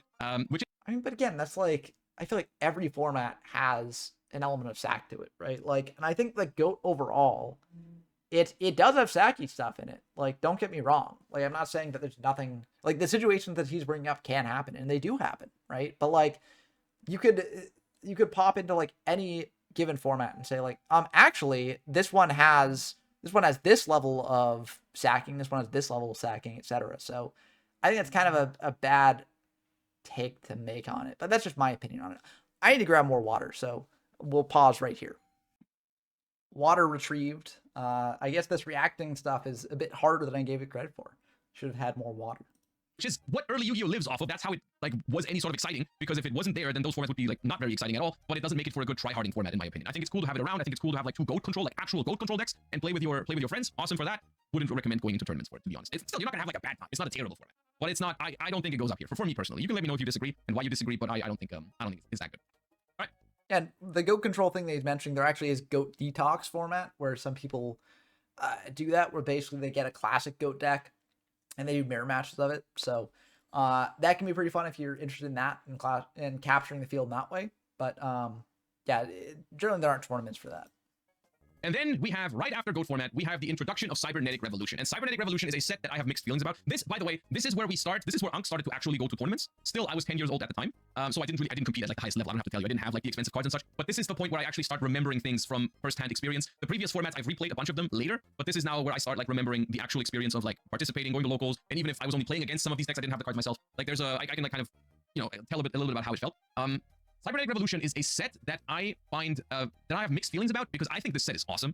And this set has a lot of really, really cool cards, and it starts doing something to the game that at the time no one really felt like it needed it, but I think it definitely did. Looking back, I think if this doesn't happen, then I think Yu-Gi-Oh doesn't survive as long as it does, which is speeding up the format a little bit. Previously we're still very limited to. Yeah, I agree. This definitely did speed up the format, and I don't necessarily know if that was necessary for survival, but I think it does lead to a pretty cool format here. But I do find it interesting that if we're talking about speeding up the format, like. If we go back to like vampire format, right? This is a format that speeds up the format quite a bit, speeds up the game a bit. I would say that the speed in vampire format is faster than speed in goat, right? And yeah, that's like a bad change to the game, right? So it's like the speed of these formats like constantly oscillates between fast and slow. Even when you look at something like modern, which generally games last a lot less time turn-wise. There definitely are grindier formats and formats that do take a bit more than others in terms of, length of actual time that the games go on for. Like Shieldman's format, that's a very, very long turns happen there, even if there aren't too many of those turns happening, right? From what I understand, because I'm not a modern expert, but saying that like that was needed for the game, I think is not necessarily quite the case, especially with how that speed manifested in some of the following formats. But we'll get into his opinions on that later. I mean, okay, you might argue Black Luster Soldier speeds up the game a little bit, but Black Luster is often still a card you have to like work towards. Goat format introduces cyber format. Cybernetic Revolution introduces Cyber Dragon, which is a card that can speed up the game as early as turn 1, and it also introduces more tempo swings that are not just off of the back of like activating a super powerful spell. Because it was just a really easy to summon 2100 V6. So in a vacuum, I'm a huge fan of Cyber Dragon. I actually like the introduction of Cyber Dragon into the format. There is a problem with Cybernetic Revolution, which is Cyber End Dragon and mainly Cyber Twin Dragon. And that's not actually because those cards are particularly good. Cyber Twin and Cyber End Dragon are not good cards per se, but they reveal a bigger problem, which is the existence of this guy. Cyberstein is a level 2 machine monster that says pay 5,000 life points to special any fusion monster from your action to the field in attack position. Now, this card is obviously not as broken as Magical Scientist, because if you increase the life points cost to critical mass, then yeah, there's only so much you can do with this. The problem with this card, essentially, before Cybernetic Revolution, was that you didn't really have anything to summon with it. Like, there was just nothing that was worth giving up 5,000 life points for. Like, some people messed around with it. You can play this card in gold format at 3, and no one really does, because there simply isn't anything that's worth the payoff. Like, you can... There are some reasoning gate Stein decks in goat format that have actually seen tournament success. But yeah, generally this thing is very niche in that format. Summon a 4,500 beat stick and Blue Eyes Ultimate Dragon, and then your opponent activates Sakura's armor on it, and you just went like, you just basically lost the game off of that, because life points actually make it so your opponent like is gonna kill you quickly if you're not careful, right? This introduces the targets for this that actually freaking slap, all right? And now we can play like we can play Cyber End and Cyber Twin, and we can actually use Cyberstein as kind of like the game closer that otherwise in this format there's really no card that closes games out like Cyberstein, other than Blackluster Soldier. Like, Blackluster Soldier is the thing that also I think makes gold format significantly worse, because it's way too easy to win with it. It's way too easy to kill out of nowhere in like a grindy game state. Cyberstein is that, but infinitely worse because it's so searchable. Blackluster Soldier is not searchable. You either draw it or you don't. Of course, the games go long and eventually you'll find it, but with Cyberstein, you can work towards it. Whether it's still Last Will exists, Tomato into Sangan exists, there's other ways to find it as well if you really want to, but for the most part, those are the popular ones. So we just play like this grindy game style, or style of game that we have in gold format already. But the problem is, it's inevitable that Cyberstein is going to kill one player. If, as soon as you don't have adequate protection, that Cyberstein is going to destroy you, right? Also, you can get crazier with it. You can play cards like Limiter Removal as well. That card exists. I'm curious. Let me go to Cyber format.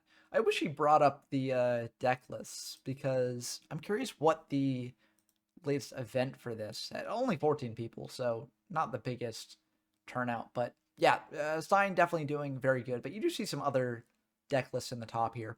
But yeah, I think his complaints about Cyberstein, definitely very true. And we sort of enter an era of GX here, which is basically a bunch of Stein formats back to back, where Stein is like pretty much the best thing that you can be doing. There are other decks that can compete against it, because Stein is a combo, and combos can have some inefficiencies here and there. And so other decks that, you know, play on different axes can occasionally win.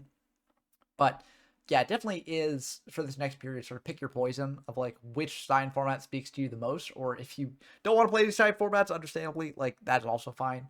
But yeah, Cyber is sort of when the cracks first start to appear there. So you can do infinite damage with Cyber End and Cyber Twin. So yeah, the ban list in this format was actually, I think, okay, right? Because it still is the same ban list, I believe, that they use for, yeah, it's still the GOAT format. Yeah, still the Go format ban list. That is correct.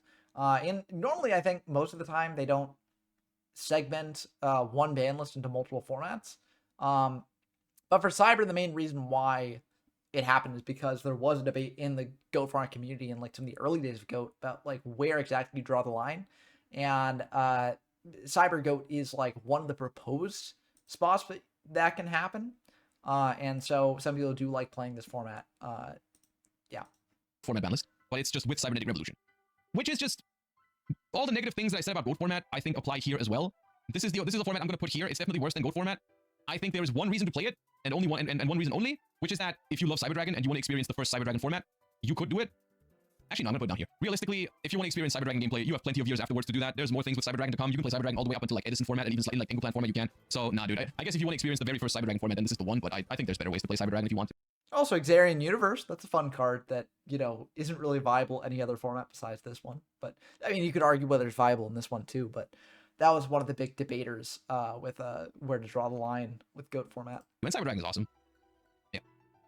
Then we have Reaper format. Reaper format is a GX era format shaped by an aggressive ban list that hit GOAT control and combo decks. The latest core sets are Elemental Energy and Shadow of Infinity. Notable additions include Treeborn Frog, Pot of Avarice, which are two of the most beautiful cards to this day that they have ever made. I love both of these cards to death. Treeborn Frog and Pot of Avarice are awesome. And then there's Dark World, which is not the most fun archetype, but it's the first iteration of Dark World, which isn't great yet. Delinquent Duo, Graceful Charity, and Pot of Greed are now forbidden. The Good Last Will ruling is in effect, which is a major boost to the Stein Monarch deck. So here, this format is essentially, this is what I would want GOAT format to be, with one exception. But basically, there's a few things. Once again, they banned Mirror Force again, which is stupid. Leave that card in. That card is skill expression to the core. I don't know why they keep flip-flopping back and forth on Mirror Force here. It's clearly not as problematic.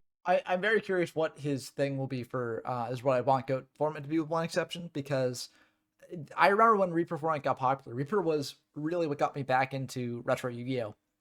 And I remember when it got popular, it was sort of marketed as GOAT format without some of the toxic cards, right? Because the Trinity's gone. You don't have Pot, you don't have Graceful, you don't have Duo. But as time went on, it basically became Stein Turbo, the format. And of course, like, again, things can compete against Stein. It's not tier 0 Stein necessarily, There are other decks that can compete and do interesting things, and I've played a lot of great games in Reaper format. I've also played some pretty bad games in Reaper format, and Stein sort of like taints the format here. So, if he says like without Stein, then yeah, I could see that. But I also think that like Graceful, Duo, and Pot are part of the charm of GOAT, where like you have a couple power cards left over from the DM era, so you can play around with those. But I'm curious to see what he says. Problematic as all the other cards in the format, but it does a lot of good things from GOAT format, right? It removes the snacky one-offs, it removes Blackluster Soldier, it removes Delinquent Duo, it removes Graceful Chariot, it removes Pot of Greed, which is all awesome. They didn't have to go that hard on my Bully Tribe Infecting Virus. That card is pretty cool. They didn't have to go that hard on Mirror Force. I think banning Ring of Destruction is fine, but like Mirror Force and Tribe, they could have left alive. I think Sinister Serpent is also fine, but whatever. They got rid of a lot of the problems from GOAT format. The entire Trinity was banned, and then they bring back Confiscation. It's so confusing to me. It is so confusing to me. Why are we doing this? Can someone enlighten me? I can only imagine one possible like explanation for this, which is that they didn't want the people to be mad when they bought those cards, right? Because in the early days, I would imagine like those staple cards, which had typically high rarities, they were kind of expensive. So it's like, we kind of need to get rid of your confiscation, but we're going to bring it back every once in a while. So if you spend a couple of if you spend like $30 on it, then yeah, you can play it again for a little bit. I don't know. It's so stupid. There's also the argument of if you are against a Stein no TK deck and you're going first, Comfy is one of the ways to interact with that. But yeah, I'm also not a fan of bringing Comfy back here. But again, you're replacing Duo with Comfy, so it's like, which one do you prefer there? And yeah, I think Dark Hole's fine to come back. Dark Hole's a fun power card to include. Stupid to me. Like, it clearly these cards are problems, and it was on the ban list, but then it was just a joke for one ban list, so they bring it back. I have no idea, no justification for this. Very weird. This format would be infinitely better if it didn't have a random one of Confiscation in it, but here we are. Funny. Yeah. The biggest problem with this, unironically, I think this format is pretty good, except for the fact that they just didn't hit Cyberstein, which is once again crazy. They have a track record, especially in the early days of Yu-Gi-Oh, to be just way too late on these things. Where like literally this is a good ban list with maybe a few exceptions that I disagree with, but just leaving alone the best like OTK tool is kind of crazy. This format is pretty much like the recent OCG ban list, where it is clearly aimed at the previous meta decks in GOAT format, where no one played Cyberstein yet. It was not targeted at anything in Cybernetic Revolution. It basically had no foresight. It was just hindsight. Cyberstein was still a price card, nobody was playing it. Yeah, that could also be a reason, because of course, like no, Stein had been reprinted at that point. I forget if it was Dark Revelation or Dark Beginning, but it had been reprinted. I think Cyberstein actually, hold up, I don't actually think this is true. I think Cyberstein was reprinted relatively quickly. Okay, good. He remembered as well. Well, let me check before I make shit up. So Cyberstein had already been printed. Like, Cyberstein was a Shonen Jump promo in the beginning, but Cyberstein is in Dark Beginning 2 as a rare, which is in July of 2005. So yes, it's already reprinted.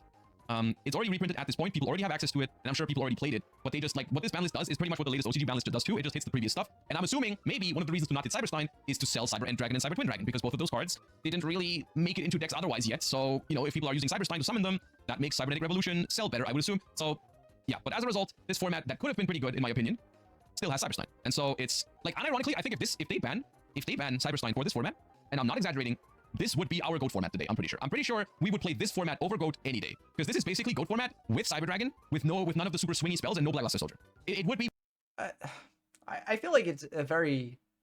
I get that it was marketed as that when it came out, but again, I feel like Warrior and GOAT are sort of a certain period of the game. And then once Cyber Dragon gets introduced, that definitely changes how things are played, even beyond Stein, right? Like, I think that once you get into the GX era, I feel like it definitely is still different enough from GOAT to not really conflict with GOAT as much as, like, oh, it was usurped GOAT. I don't really think that's I don't think that necessarily happened, but it's it's tough to say. I don't know. Maybe it would, especially given like the push to get people into Reaper was banking on that sort of idea. So I don't know. Yeah, it would be something interesting to see. More fun. For experiencing the gameplay at the time, if you sit down with a friend, just say, let's play without Cyberstein, let's play without Confiscation, and let's play Reaper format. And I'm pretty sure you end up with a more fun experience, I think. What? That's not what happened back. Okay. Which one corresponds to Edison? Oh, we'll get to Edison. In approximately 6 hours, we'll reach Edison format. Chaos Return format, August 2006. Chaos Return is a GX era format shaped by the return of Graceful Cherry and the second Magician of Faith. I have no idea why they flip-flop so much in the early days. It's so confusing to me. Like, we complain about this. We complain about this in modern days sometimes, that they take too long to bring cards back. But unironically, I would rather have that than, like, banning a card that's obviously too powerful and then bringing it back immediately to the next list.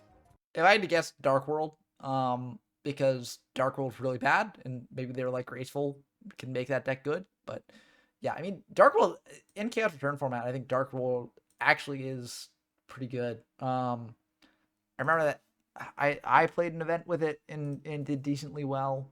Maybe it isn't that good. I don't really see it here, but it used to have some legs. Maybe with further sort of investigation, it's not really there anymore. But I do like playing Dark World in this format. I think it's pretty fun.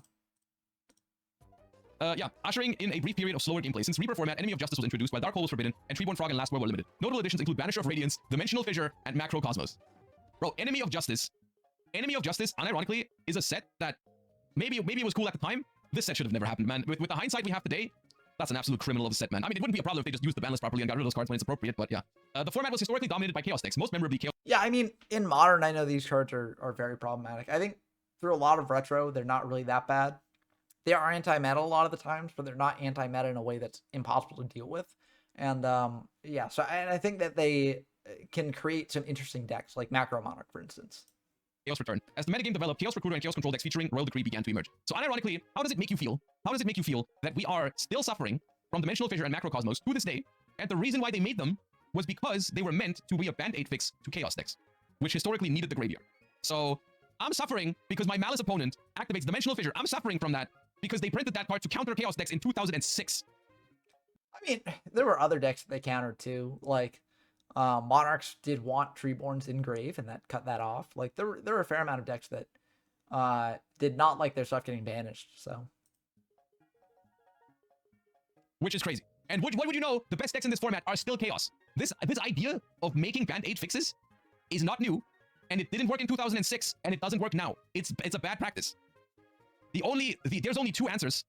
There's only two answers to this, which is number one, design cards and decks properly to begin with and more carefully to make sure this doesn't happen. And number two, ban the cards that are the problems. It's unfortunately, in a world without rotation, those are the only feasible things to do. There is no other option. It doesn't work. Dimensional Fissure and Macrocosmos came out 20 years ago. They didn't kill graveyard decks back then, and we're still suffering from those floodgates to this day. So yeah, the best deck in this format is Chaos Control, which has a lot of really fun aspects to it. It still plays Cyberstein in most decks. So literally the problem that I have with this, I'm looking at this, and literally everything here screams fun, interactive, back and forth gameplay. You've got your Mystic Tomato, Sangan Breaker, Cyber Dragon, Spirit Reaper, Zabor, Chaos Sorcerer, Treeborn Frog. It's awesome. It's awesome stuff. This is the stuff that I'm starting to feel really nostalgic for. Like the Cyber Dragons, the Zaborks, the Treeborn Frogs. Like this stuff is awesome, right? The problem is that you're not really playing. It's only an illusion of grinding back and forth gameplay because at the end of the day, it still is about who finds the Cyber Dragon first to go for game. So it's like a rush to push the opponent under 5,000. So here's the thing with that. I mean, yes, like, you know, if we go back and look at the decks here, right? Like they are playing Stein, right? Stein's a very, very strong card in this format. So like you are going to encounter it. But compared to Reaper, there's only one Last Will. So it's a lot harder to get the Stein out super consistently. Whereas with Reaper, it's like the odds of opening the tools that you would need to get out Stein, like turn 2, turn 3, is much higher than here. So it's sort of a different dynamic, right? In Reaper, the 5,000 life point minigame was very fast paced. Like you had to do it in a couple turns or else things would get pretty bad for you. In Chaos Return, there is more time. Like you have more time to reach that minigame and validate Stein. And so like I guess people could play 3, but you don't necessarily want to play 3 because like you want to be special summoning this out. So you just have it as a 1-up to start off Will in the case where it can happen. I mean, you could do a deck like this Reason Gate Turbo deck here that like plays it and can bring it out through Reasoning or Monster Gate or something like that. But again, I think that it's a bit less of a problem here. It still is a problem, don't get me wrong. Like I still group it into the broader Stein era of formats because frankly, if you don't like Cyberstein being able to come out and win the game, you might not like this format as well. But I do think it is not as oppressive as it is in something like Reaper. Life points to make sure you can't get cheesed by Cyberstein, and then you're playing a good format. But there's like countless written feature matches from back in the day where people just open Heavy Storm Cyberstein limiter game. Yeah, so once... Yeah, and that can happen. Like, don't get me wrong. It can happen. But like, if you're talking about limiter removal specifically, most decks in this format are not playing limiter. Like if we look here, like the Reason Gate Turbo deck is playing limiter, but they're also playing Blowback and Jinzo. So it makes more sense for them. But the other decks playing Stein are not playing limiter because I guess Stein of Decay is going all in on it. Like this is a deck that it becomes a bit more popular like in the next format, as we'll see, and could potentially be applied here as well. But a lot of the more controlling decks that, you know, you look at the top 8 here and they're pretty much, they're dominating, right? They're not playing limiter. And so it's pretty rare, I think, in this format that you'd encounter that. Once again, I think it could be a good format to revisit, but because Cyberstein exists, it's unfortunately not great. If you play this with a friend, remove Cyberstein and you're gonna have an awesome time, unironically. It's a cool format. It really is. And after essentially, so 2 formats now that Cyberstein has been legal, the next format is called Stein format, which just cannot be a good thing. That simply cannot mean a good thing. And it's once again, it's really annoying to me because the second deck here that's being listed as one of the most popular decks in the format is unironically one of my favorite decks of that era, of the 2005 to 2010 era. I love Apprentice Monarchs. And all of my homies agree with that. I don't have a single friend who doesn't love Apprentice Monarch, because that's basically a core criteria. This deck is awesome, dude. You're just playing Recruiters, Apprentice Magician summons Old Vindictive and Magician of Faith. That creates tribute fodder for your Mobius and Zaborg and Thestalos. It's awesome, dude. It's an awesome freaking deck. It's such a cool concept. So much fun. You can go so many different directions with it. You know, Cyber Dragon and Zaborg are light monsters, so you can play like some Chaos monsters in it if you want to. I believe is Chaos Sorcerer still allowed? Oh no, you can't anymore. For this format, you can't anymore. Chaos Sorcerer is banned now, so you can't do it in this format. But still, once again, it's yet another ban list. It bans some cards that were problems. Tsukuyomi, Snatch Steal, Chaos Sorcerer, left Confiscation alone for some godforsaken reason. Didn't touch Cyberstein again, and essentially now Chaos is no longer a thing. Chaos is no longer a thing, so everyone else is still playing. You're either playing good stuff.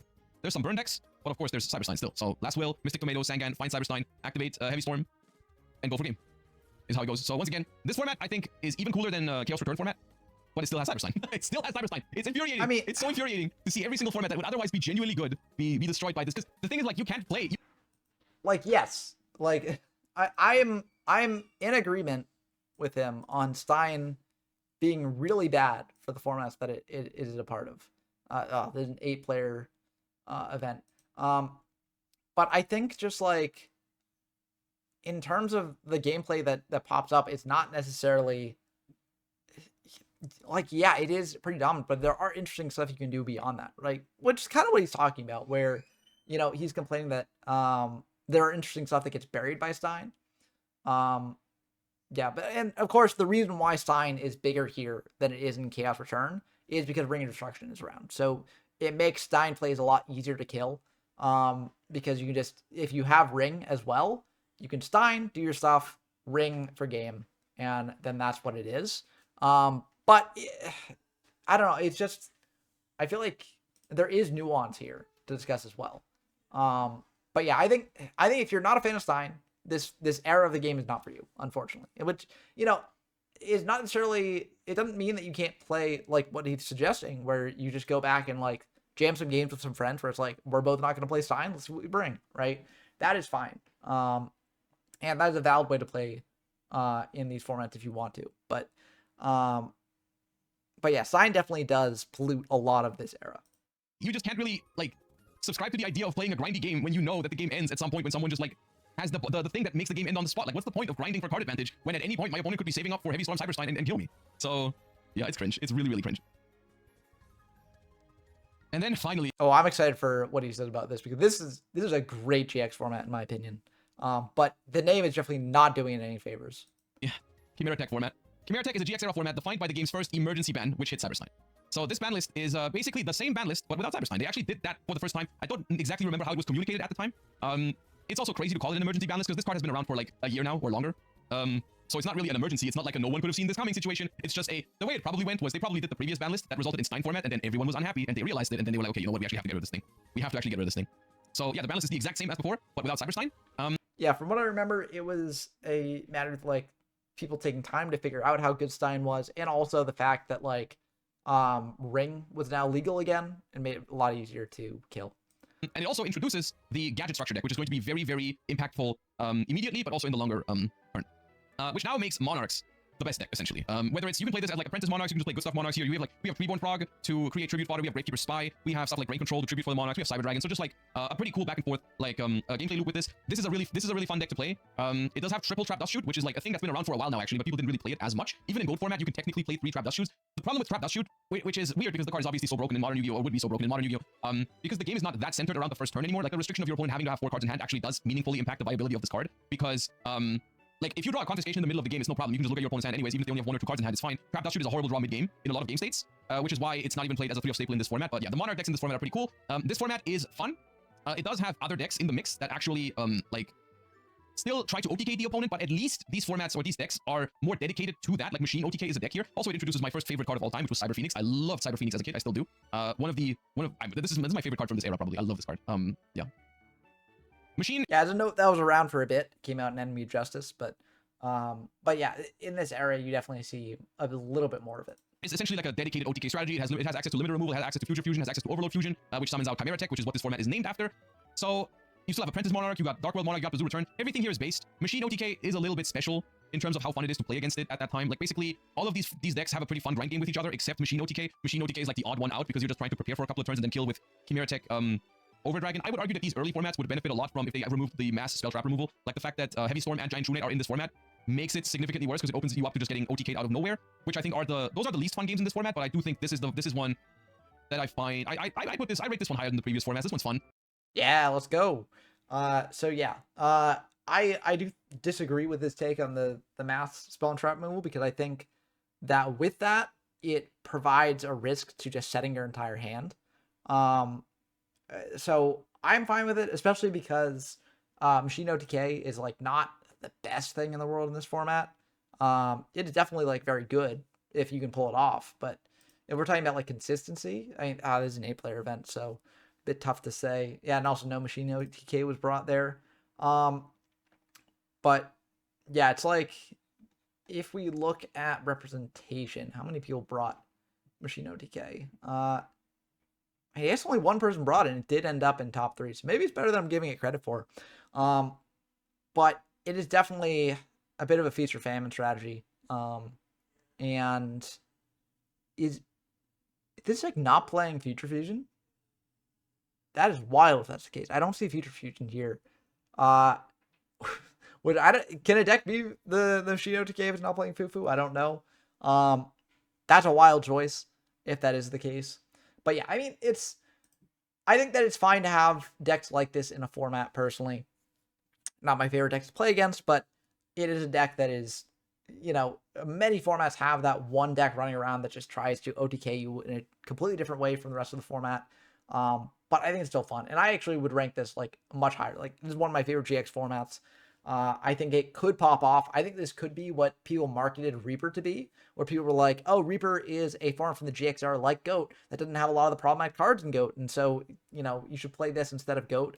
I think Chimera Attack could be that sort of thing, except I don't advocate for advertising format by, like, basically taking away people from a different format. So, you know, I would just basically say if you want a GX format that feels like a GX format, that lets you play with GX cards, I think Chimera Tech is a good format for you. And I think it's really, really fun. I think this could be a top tier retro format. I think it just needs people to hop onto it and realize how good it is. And it could definitely be in that tier, in my opinion. This is just like taking Cyberstein out of these formats makes them significantly better because no longer every deck can OTK. The machine deck still can, but that is just one deck in the format. So you have like a solid portion of decks in the format that you can play really grindy Monarch games against, which is awesome. This is my childhood right here. Like, the Monarch gameplay is like my childhood pretty much. And you get a lot of it in this format. Not the best one yet. We will get into it. It gets better, but this one's alright. This one's alright. And then we have Mice.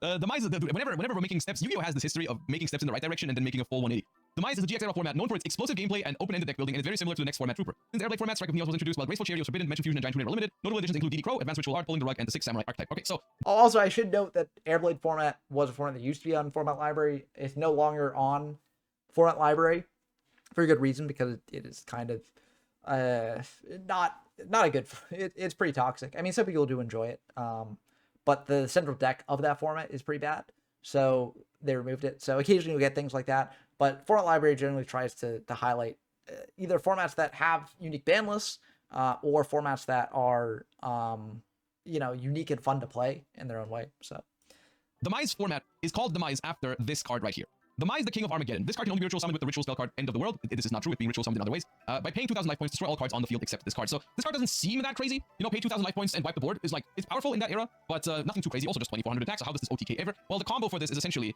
you try to assemble a Demise. You have priority still at this time, so you can use the Demise King of Armageddon effect even if they have something like Book of Moon or whatever. You can still blow up the board, even though it's not a quick effect. The plan is, because you're paying 2,000 life points, you're gonna have less life points than your opponent. So you can use Megamorph to double the attack of Doomdozer, which is 2,800, banish 2 insects from your grave to special summon it. Doubling Doomdozer puts it to 5,600, with plus the Mize, that is exactly 8,000 damage. So the Mize OTK. Yeah, I think it's important to note that he said, like, you would activate the effect even if they have Book of Moon. That's true. But if they Book of Moon your Demise and you go for Doomdozer plus Megamorph, then you're not winning the game that turn, unless you've already chipped in damage. So, Demise OTK, not the most consistent deck in hindsight, especially because Triple Tap Trap Dust Shoot is in this format. Really rough for some ritual decks to deal with. So yeah, very, like, it is. I mean, let's check to see its representation recently. I don't think there are too many Demise events because basically just like Trooper, except slightly different.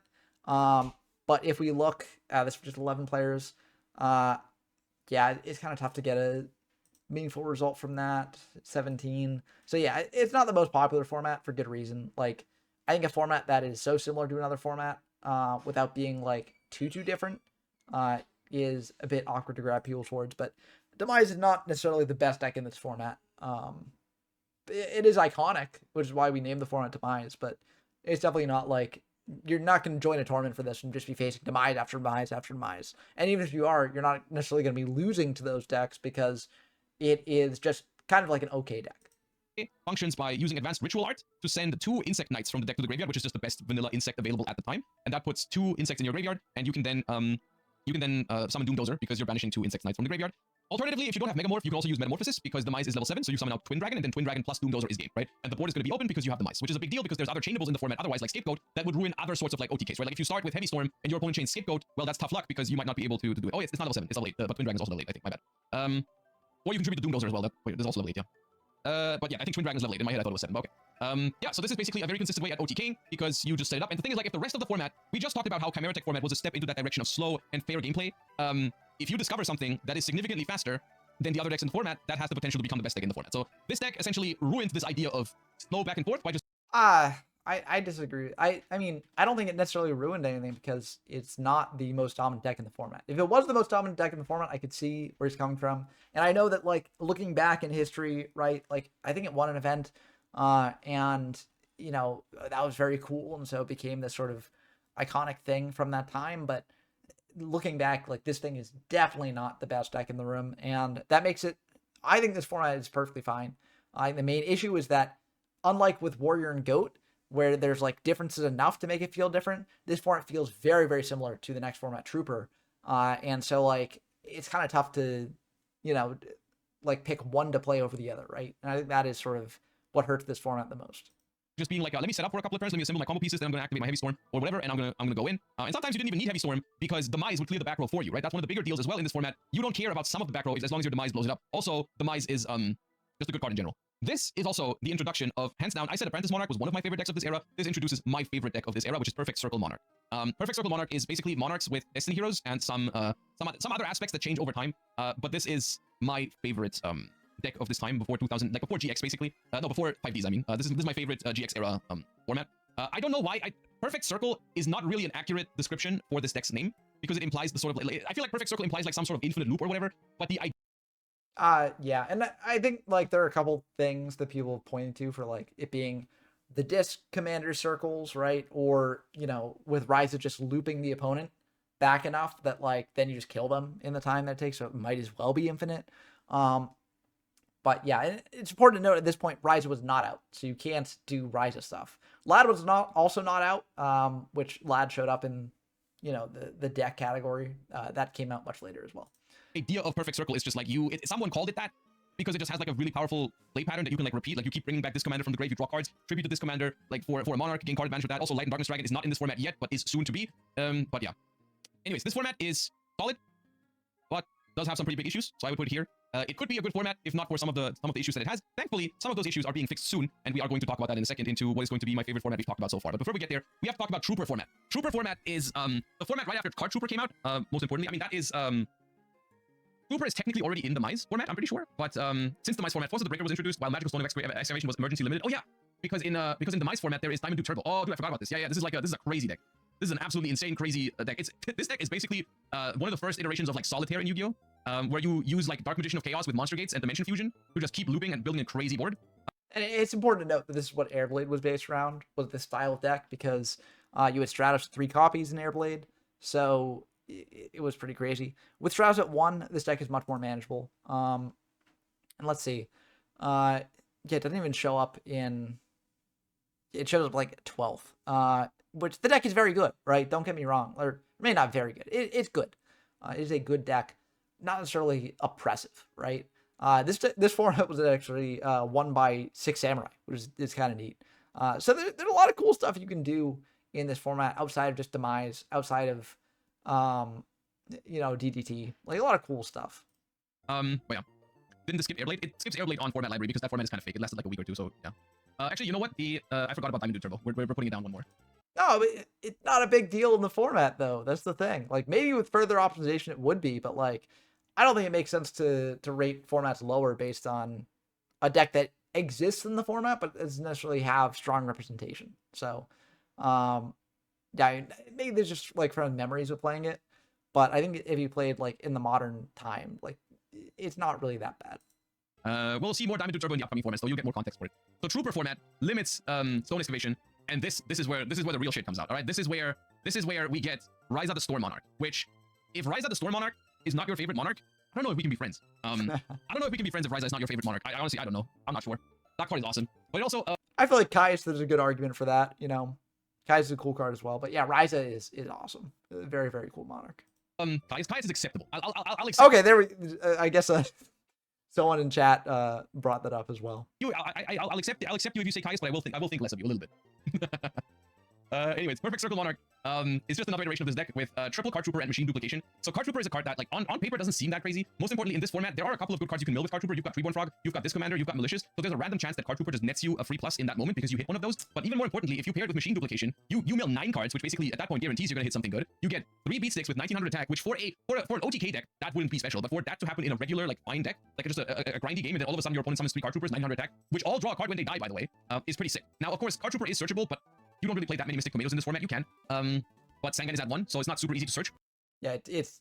I think he means like Mystic Tomato into Sangan into Trooper, but yeah, you can't search Trooper off of Mystic Tomato. So Trooper, and it's your only target for Machine Duplication, so people as a result don't often play triple Machine Dupe. They just play like 1 or 2.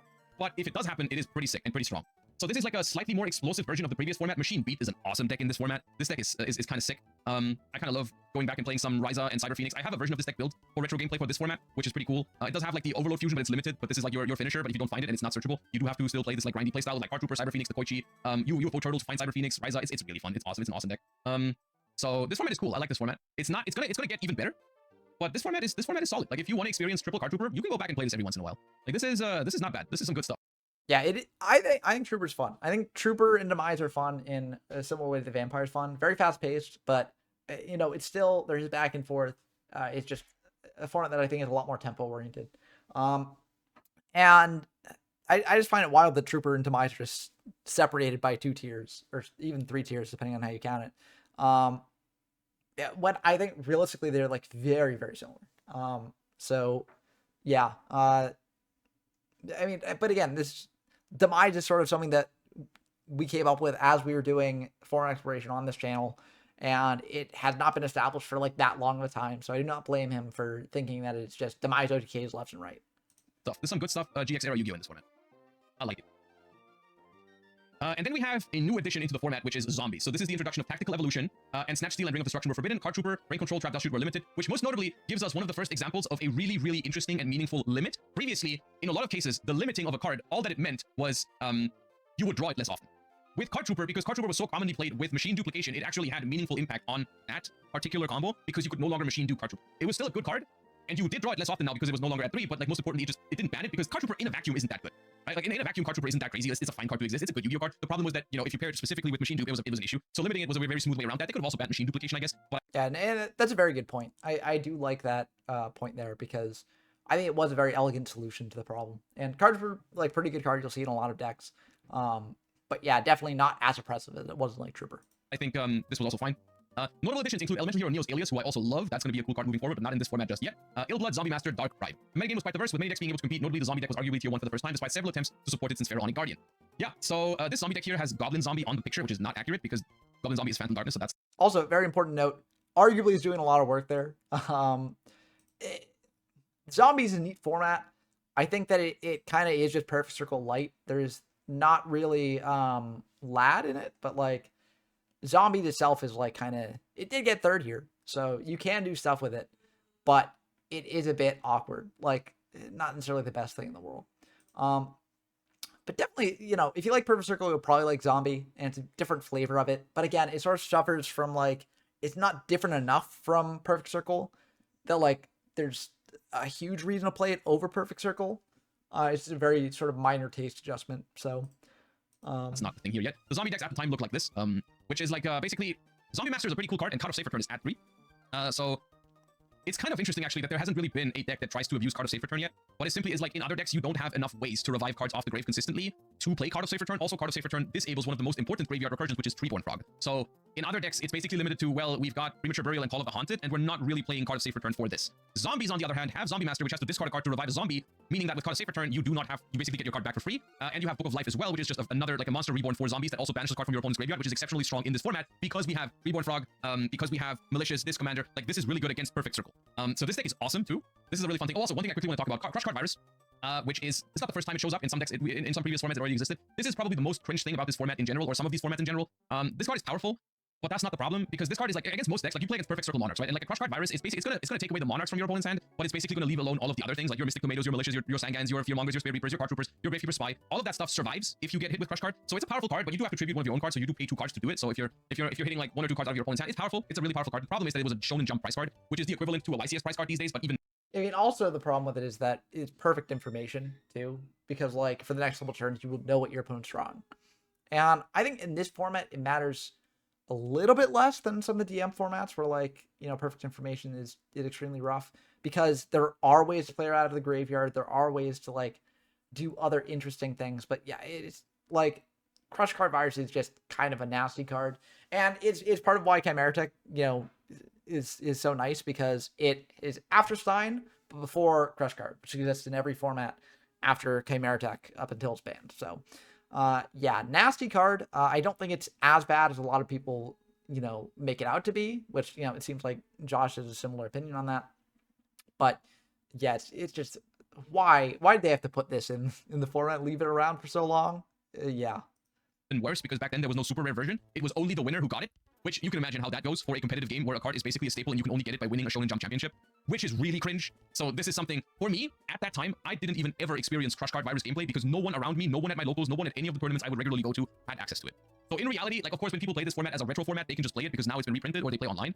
Back then, bro, no one had it. I don't know. Maybe at like Shonen Jumps and stuff, which I didn't play the big tournaments back then. We didn't have Shonen Jumps in Europe. We had, what was it called? Like Pharaoh Tour. I'm sure it was a thing for people playing like the Pharaoh Tours and stuff. I never did. So for my experience of the format, it didn't really impact it because, yeah, I didn't have Crush Card, but neither did anyone else. So whatever. Yeah, it's like a mechanical chaser thing where like nowadays it's not really a problem to grab hold of this and put in your deck. Back then it was like if you didn't have Crush Card, you were at a major disadvantage compared to the people who did have it. So very unfortunate that happened, but luckily in the modern day, or maybe unluckily depending on your opinion of this card, it is now much more accessible. Yeah, but it was cringe. It's something worth pointing out. Yeah. So this format is cool. This format, in my opinion, is better than Trooper format. I like it a ton. I think the zombie deck is a fun addition to the format. Of course, sometimes it high rolls you with Card of Safe Return, but it's a solid format. I like both of these. I think these are awesome. And then we have the Perfect Circle format, which is the end of 2007/beginning of 2008. Perfect Circle is a GX era format known for its methodical gameplay. Since zombie format, the Gladiator's Assault and Structure Deck Rise of the Dragon Lords were introduced. Notable additions include Light and Darkness Dragon, Foolish Burial, Trade-in, Dimensional Prison, and the first wave of Gladiator Beasts. The metagame is centralized around the Perfect Circle Monarch deck, which used the Destiny Hero engine combined with Ryza and Light and Darkness Dragon to control the game. This is my favorite GX era format. This format is awesome as hell.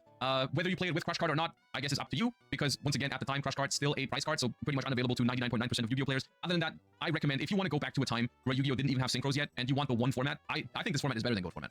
And I don't think it's close, personally. I think it's crazy that Goat format got popular before this got popular. I think this format is freaking sick. You know, it's interesting they bring up the Goat comparison, because I think there are a lot of comparisons between Perfect Circle and Goat. I think that, you know, in both formats, there's a deck that is very dominant compared to a lot of the other decks in the formats, but there are some other things you can play to counter that deck. Like in Perfect Circle, like, let me check the latest event. Like, oh wow, Counter Fairy at a 30. Oh wow, maybe things have majorly changed since I last checked, but you do get some interesting stuff. I need to check out this Counter Fairy list. I might have to make a video on this because that is super cool. But yeah, you look at the top 8, mainly Perfect Circle Monarch, or some, I guess, Apprentice Monarchs here as well. You do have Crystal Seer, which makes it a little bit better than some of the previous Apprentice Monarch builds. Six Samurai also shows up here, which is kind of a modern innovation, I'm pretty sure. But yeah, so Perfect Circle Monarch, definitely viewed as the best deck in the room, but there are some other things you can play to sort of unseat it. And yeah, so there's a lot of very, you know, sort of similar parallels between Perfect Circle and Goat. I also would lean more towards Perfect Circle being my preference, because I just think the gameplay patterns are a little bit more interesting for me. And also, I'm a bit more nostalgic for this period of the game than the GOAT period of the game, even though I do like both. But yeah, I think that this is like, I think this could definitely be a top tier format. I think that if there is enough people to get together to do in-person tournaments for this, this could be one of the next big retro formats. So I'm curious to see where he places this on the tier list. If he'll place it in top tier or if he'll place it slightly below. For me personally, this is a top tier retro format. I Yeah, got let's Perfect Circle go. Monarch decks built, and I play them somewhat regularly. And it's just good stuff, man. It's just a fun format. I don't know what to say. I think to maximize the fun, because I mean, you can't really play this at tournaments at the moment because people aren't really. I haven't really seen people talk or play this format that much. Maybe it's just my subjective opinion of it that I like it so much. But I think this is the best format from GX era. I don't think it's close. And I think if you play with friends, you might as well play without Crush Card Virus. Of course, if you're going to tournaments, then people are going to play it. Yeah, and I think that's a respectable opinion. Like I do not deny that Perfect Circle is a great format, and I think it could very easily be your favorite GX format if you like it. For me, Chimera Tech edged it out ever so slightly, but it's definitely one of the top tier GX formats for me. And yeah, at tournaments, Crush Card's gonna get played. You know, but I do think it's an important point to note that like if you're just playing among friends, you can like gentleman out of Crush Card, right? Playing Yu-Gi-Oh is meant to be fun. However, you find that fun is up to you. So if for your fun you choose not to play Crush Card, go for it. And yeah, just like make sure that when you go to a tournament, you know, you are prepared for people playing this, because when you go to a competitive event, like, you know, you're going to abide by the ban list here. People are going to play the things that are best, and Crush Card Virus is very, very powerful. But if you just remove Crush Card from this format, it's peak. But even with Crush Card, honestly, it's fine. There's ways to play around Crush Card. Most of the main deck monsters don't actually get hit with Crush Card. The most unfair thing in this format, I suppose, is when like Trap Dust Shoot is activated in an awkward spot, or like a Light and Darkness Dragon comes down, but you don't have an answer to it. Light and Darkness Dragon is typically a card that you will have an answer for, though, in this format. I mean, something as simple as setting up Freeborn Frog already is an answer to Light and Darkness Dragon, because you can just activate Freeborn Frog over and over and over again at that time with the early text. So yeah, this format is great. Yeah, there's also a lot of debate about whether Light and Darkness Dragon is like worth playing a lot of these Perfect Circle decks. Like, you do see here the second place list does have 2, but you look at third place list and no Light and Darkness Dragon in the main. You look at or I guess both third place lists don't have Light and Dark, or I guess there's one here. But so there's varying opinions on Light and Darkness Dragon, how many you should play, whether it's worth it or not. And I think that's one of the cool things about this format is that people have not come to consensus about certain optimization, even for the best deck in the format, or what is viewed to be the best deck in the format. So very, very cool. And I like it. Maybe it goes here because it is not without flaw, but no format really is No, don't drop it. without flaw. I think for most people, they would probably experience it as a very good retro format. For me personally, it's top tier just because. Yeah, let's go. If it's the one option that if I want to play GX era Yu-Gi-Oh, this is definitely the one I go to. Maybe Zombie. Like maybe it's slightly better than Zombie format, I think. Yeah, I think here's fair. I think here's fair. I like it a lot. Don't give in. Yeah, I think like it's top tier retro personally. And then, do you guys know what happens whenever there's a really good format in Yu-Gi-Oh? Yeah. We got Dad Return format, and it's called Dad Return, but the Dad didn't actually return. This was Dad coming out for the first time. This is essentially the invasion of chaos of GX. Yep. Phantom Darkness. Phantom Darkness is the invasion of chaos of this era, where we have incredibly methodical gameplay was a good term for it. We have methodical gameplay in Perfect Circle format. Everything's kind of balanced. A lot of the really broken shit has been handled, and then we have a set that is just so powerful that it blows everything out of proportion. In Phantom Darkness. We have Dark Arm Dragon, Allure of Darkness, Dark Refer, Cyber Valley, Kai's the Shadow Monarch is in a structure deck, but also comes out here. Monster Reborn is unbanned. The metagame revolves around the infamous That Return deck, which uses Dark Arm Dragon, Dimension Fusion, return from the dimension to make explosive pushes. So here's the thing. Unironically, this deck itself is not that horrible of an experience in a retro sense. Like, this deck in particular, and we'll talk about the problems that this format had at the time, but if you go back and you play mirror matches with this deck, it's very different than all the formats beforehand. But yeah, I mean, hot take. I agree. If this was the only thing in the format that was giving people pause, then like I think this format would be enjoyable like Chaos format's enjoyable. But I'm sure you'll get to what really holds this format back. But it is kind of fun. Because you are just like, both of you are playing like this kind of like turbo, like Dark Arm Turbo, try to kill each other. It's very different from previous formats. And for some people, like if you're looking for back and forth gameplay, this is not the one. But this deck in itself is kind of fun. It's kind of a fun deck. I wish he had this sort of acceptance with like Chaos format, because it's like basically the same thing, right? And it just shows that the path of these formats just are constantly repeating throughout the game's history. So if you find Chaos format fun, you probably find this format fun as well, except for, you know, he'll get to it probably. Two major problems, all right? Two major problems for this format. Number one, the price point at the time makes it so that this deck and some of its iterations in the future are, and I mean it, by far, the most expensive deck to ever exist in Yu-Gi-Oh! History. This deck was not accessible to anyone at the time. The first time I experienced this gameplay was when I played this deck in retro, like years later. you cannot afford this deck at the time. I mean, there were people who did it. I have no idea how you did it. If you thought Snake Eye format was bad, this deck was infinitely more expensive than Snake Eye was, especially if you factor in that this is almost 20 years ago with like inflation and stuff like that. At least $1,000, dude. $1,000 is like the play. Okay, I thought he was gonna say is, but yeah, I think another important point to note about this is that up till this point, Yu-Gi-Oh was competitive, but it's not like nowadays where a ton of adults were playing it, right? Like back in the day, there were a lot of teens playing, and there were adults playing. Don't get me wrong, but like a lot of people did not have access to the cash to actually afford this deck, right? And you could argue that the same is true now, but like if you're an adult, you have well, you might have a job, you might not, but oftentimes you have more cash flow than a teen has. And so if you are a teenager playing at this time, right, this is going to be like a major hurdle to you, potentially more of a hurdle than like nowadays,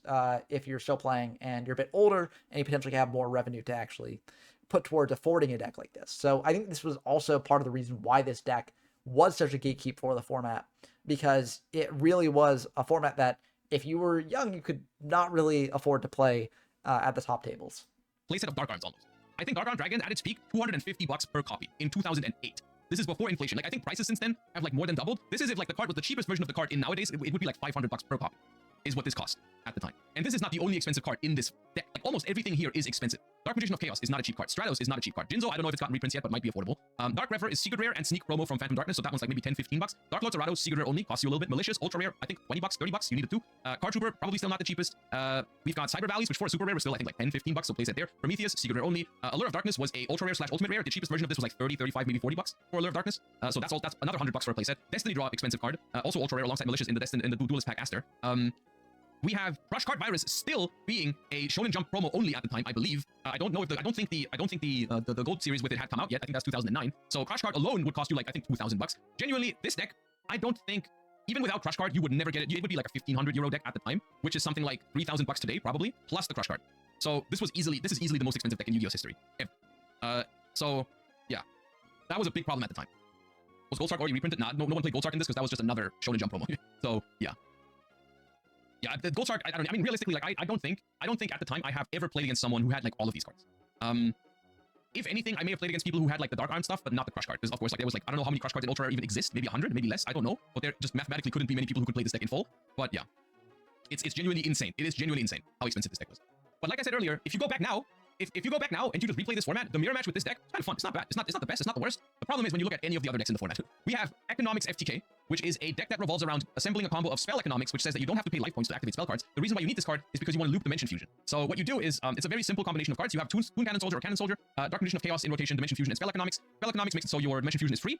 So Dark Magician of Chaos adds back Dimension Fusion, then you tribute it for Cannon Soldier. It gets banished because that's what it says. If this card leaves the field, banish it instead. Now you can bring it back for free with Dimension Fusion, add back Dimension Fusion, rinse and repeat. It's more of an FTK. Yeah, this is the problem. Like, and I know that he said certain other FTKs have ruined formats in, you know, previously in this video, like Science FTK when that was around. This thing is much more consistent than Science FTK. I don't know what the numbers are for something, because I think Dad Return is like much less played than something that, yeah, like 12 players playing. So let's see, one person on Economics FTK, two. Okay, so I guess there's a fair amount of Economics FTK players and only one person in top 4. But like, man, this thing is nasty. Like, this thing is brutal. Yeah, and this, I mean, in this event, 17 players, top 1 and 2 were Economics FTK. And how much representation was there? There was, okay, I guess there were 4.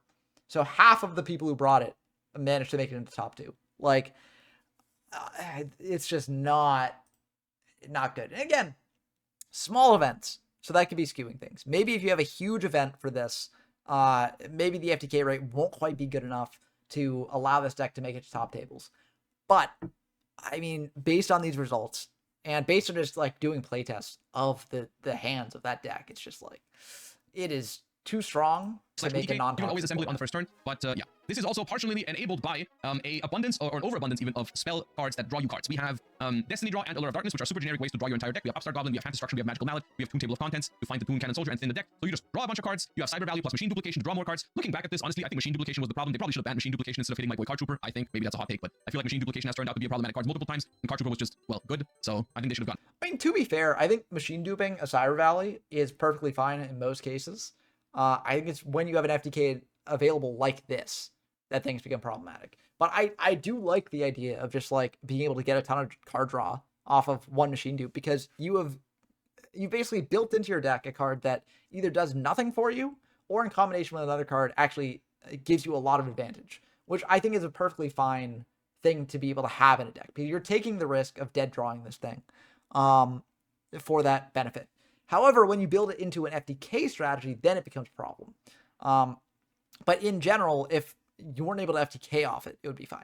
Got rid of Machine Duplication, but yeah. This deck aims to draw the entire deck and basically FTK or OTK with that combo, so that's miserable. And then we have Diamond Dude Turbo, which is like the... Diamond Dude Turbo is like the... I don't know how to put it. It's like the skillful version of the other deck. Because Diamond Dude Turbo did similar things. Like, you try to draw your entire deck. You have like Destiny Draw, Allure, Trade-In, which makes a lot of good targets for Diamond Dude, which is what gives it the name. You try to turbo you through your deck, but instead of doing like the OTK/FTK with spell economics, you just do some really crazy board building, and also sometimes some really fun combos with Cyber Valley. Not every deck here, not most decks actually don't play Cyber Valley, but I think it's pretty. There's a fun version of this deck where you try to do some crazy shit with Cyber Valley, where you loop some cards. So this is like the Giga Chat version of the spell economics FTK. Yeah, I agree. I know it may be slightly hypocritical or seem that way, that like a deck that's trying to OTK you doing crazy combos, I'm like, yeah, that deck's cool. And then I look at the deck that's trying to FTK you doing a bunch of combos, and I'm like, man, that's so lame. But I really do feel like because this deck gives like even an illusion of interaction, it makes it much better. I think the issue with FTKs is that, Yu-Gi-Oh! Is billed as a pretty interactive game, and a lot of people play it for the interaction. And FTKs just say, no, I don't want to interact, and I'm going to do my own thing. And then they just do that.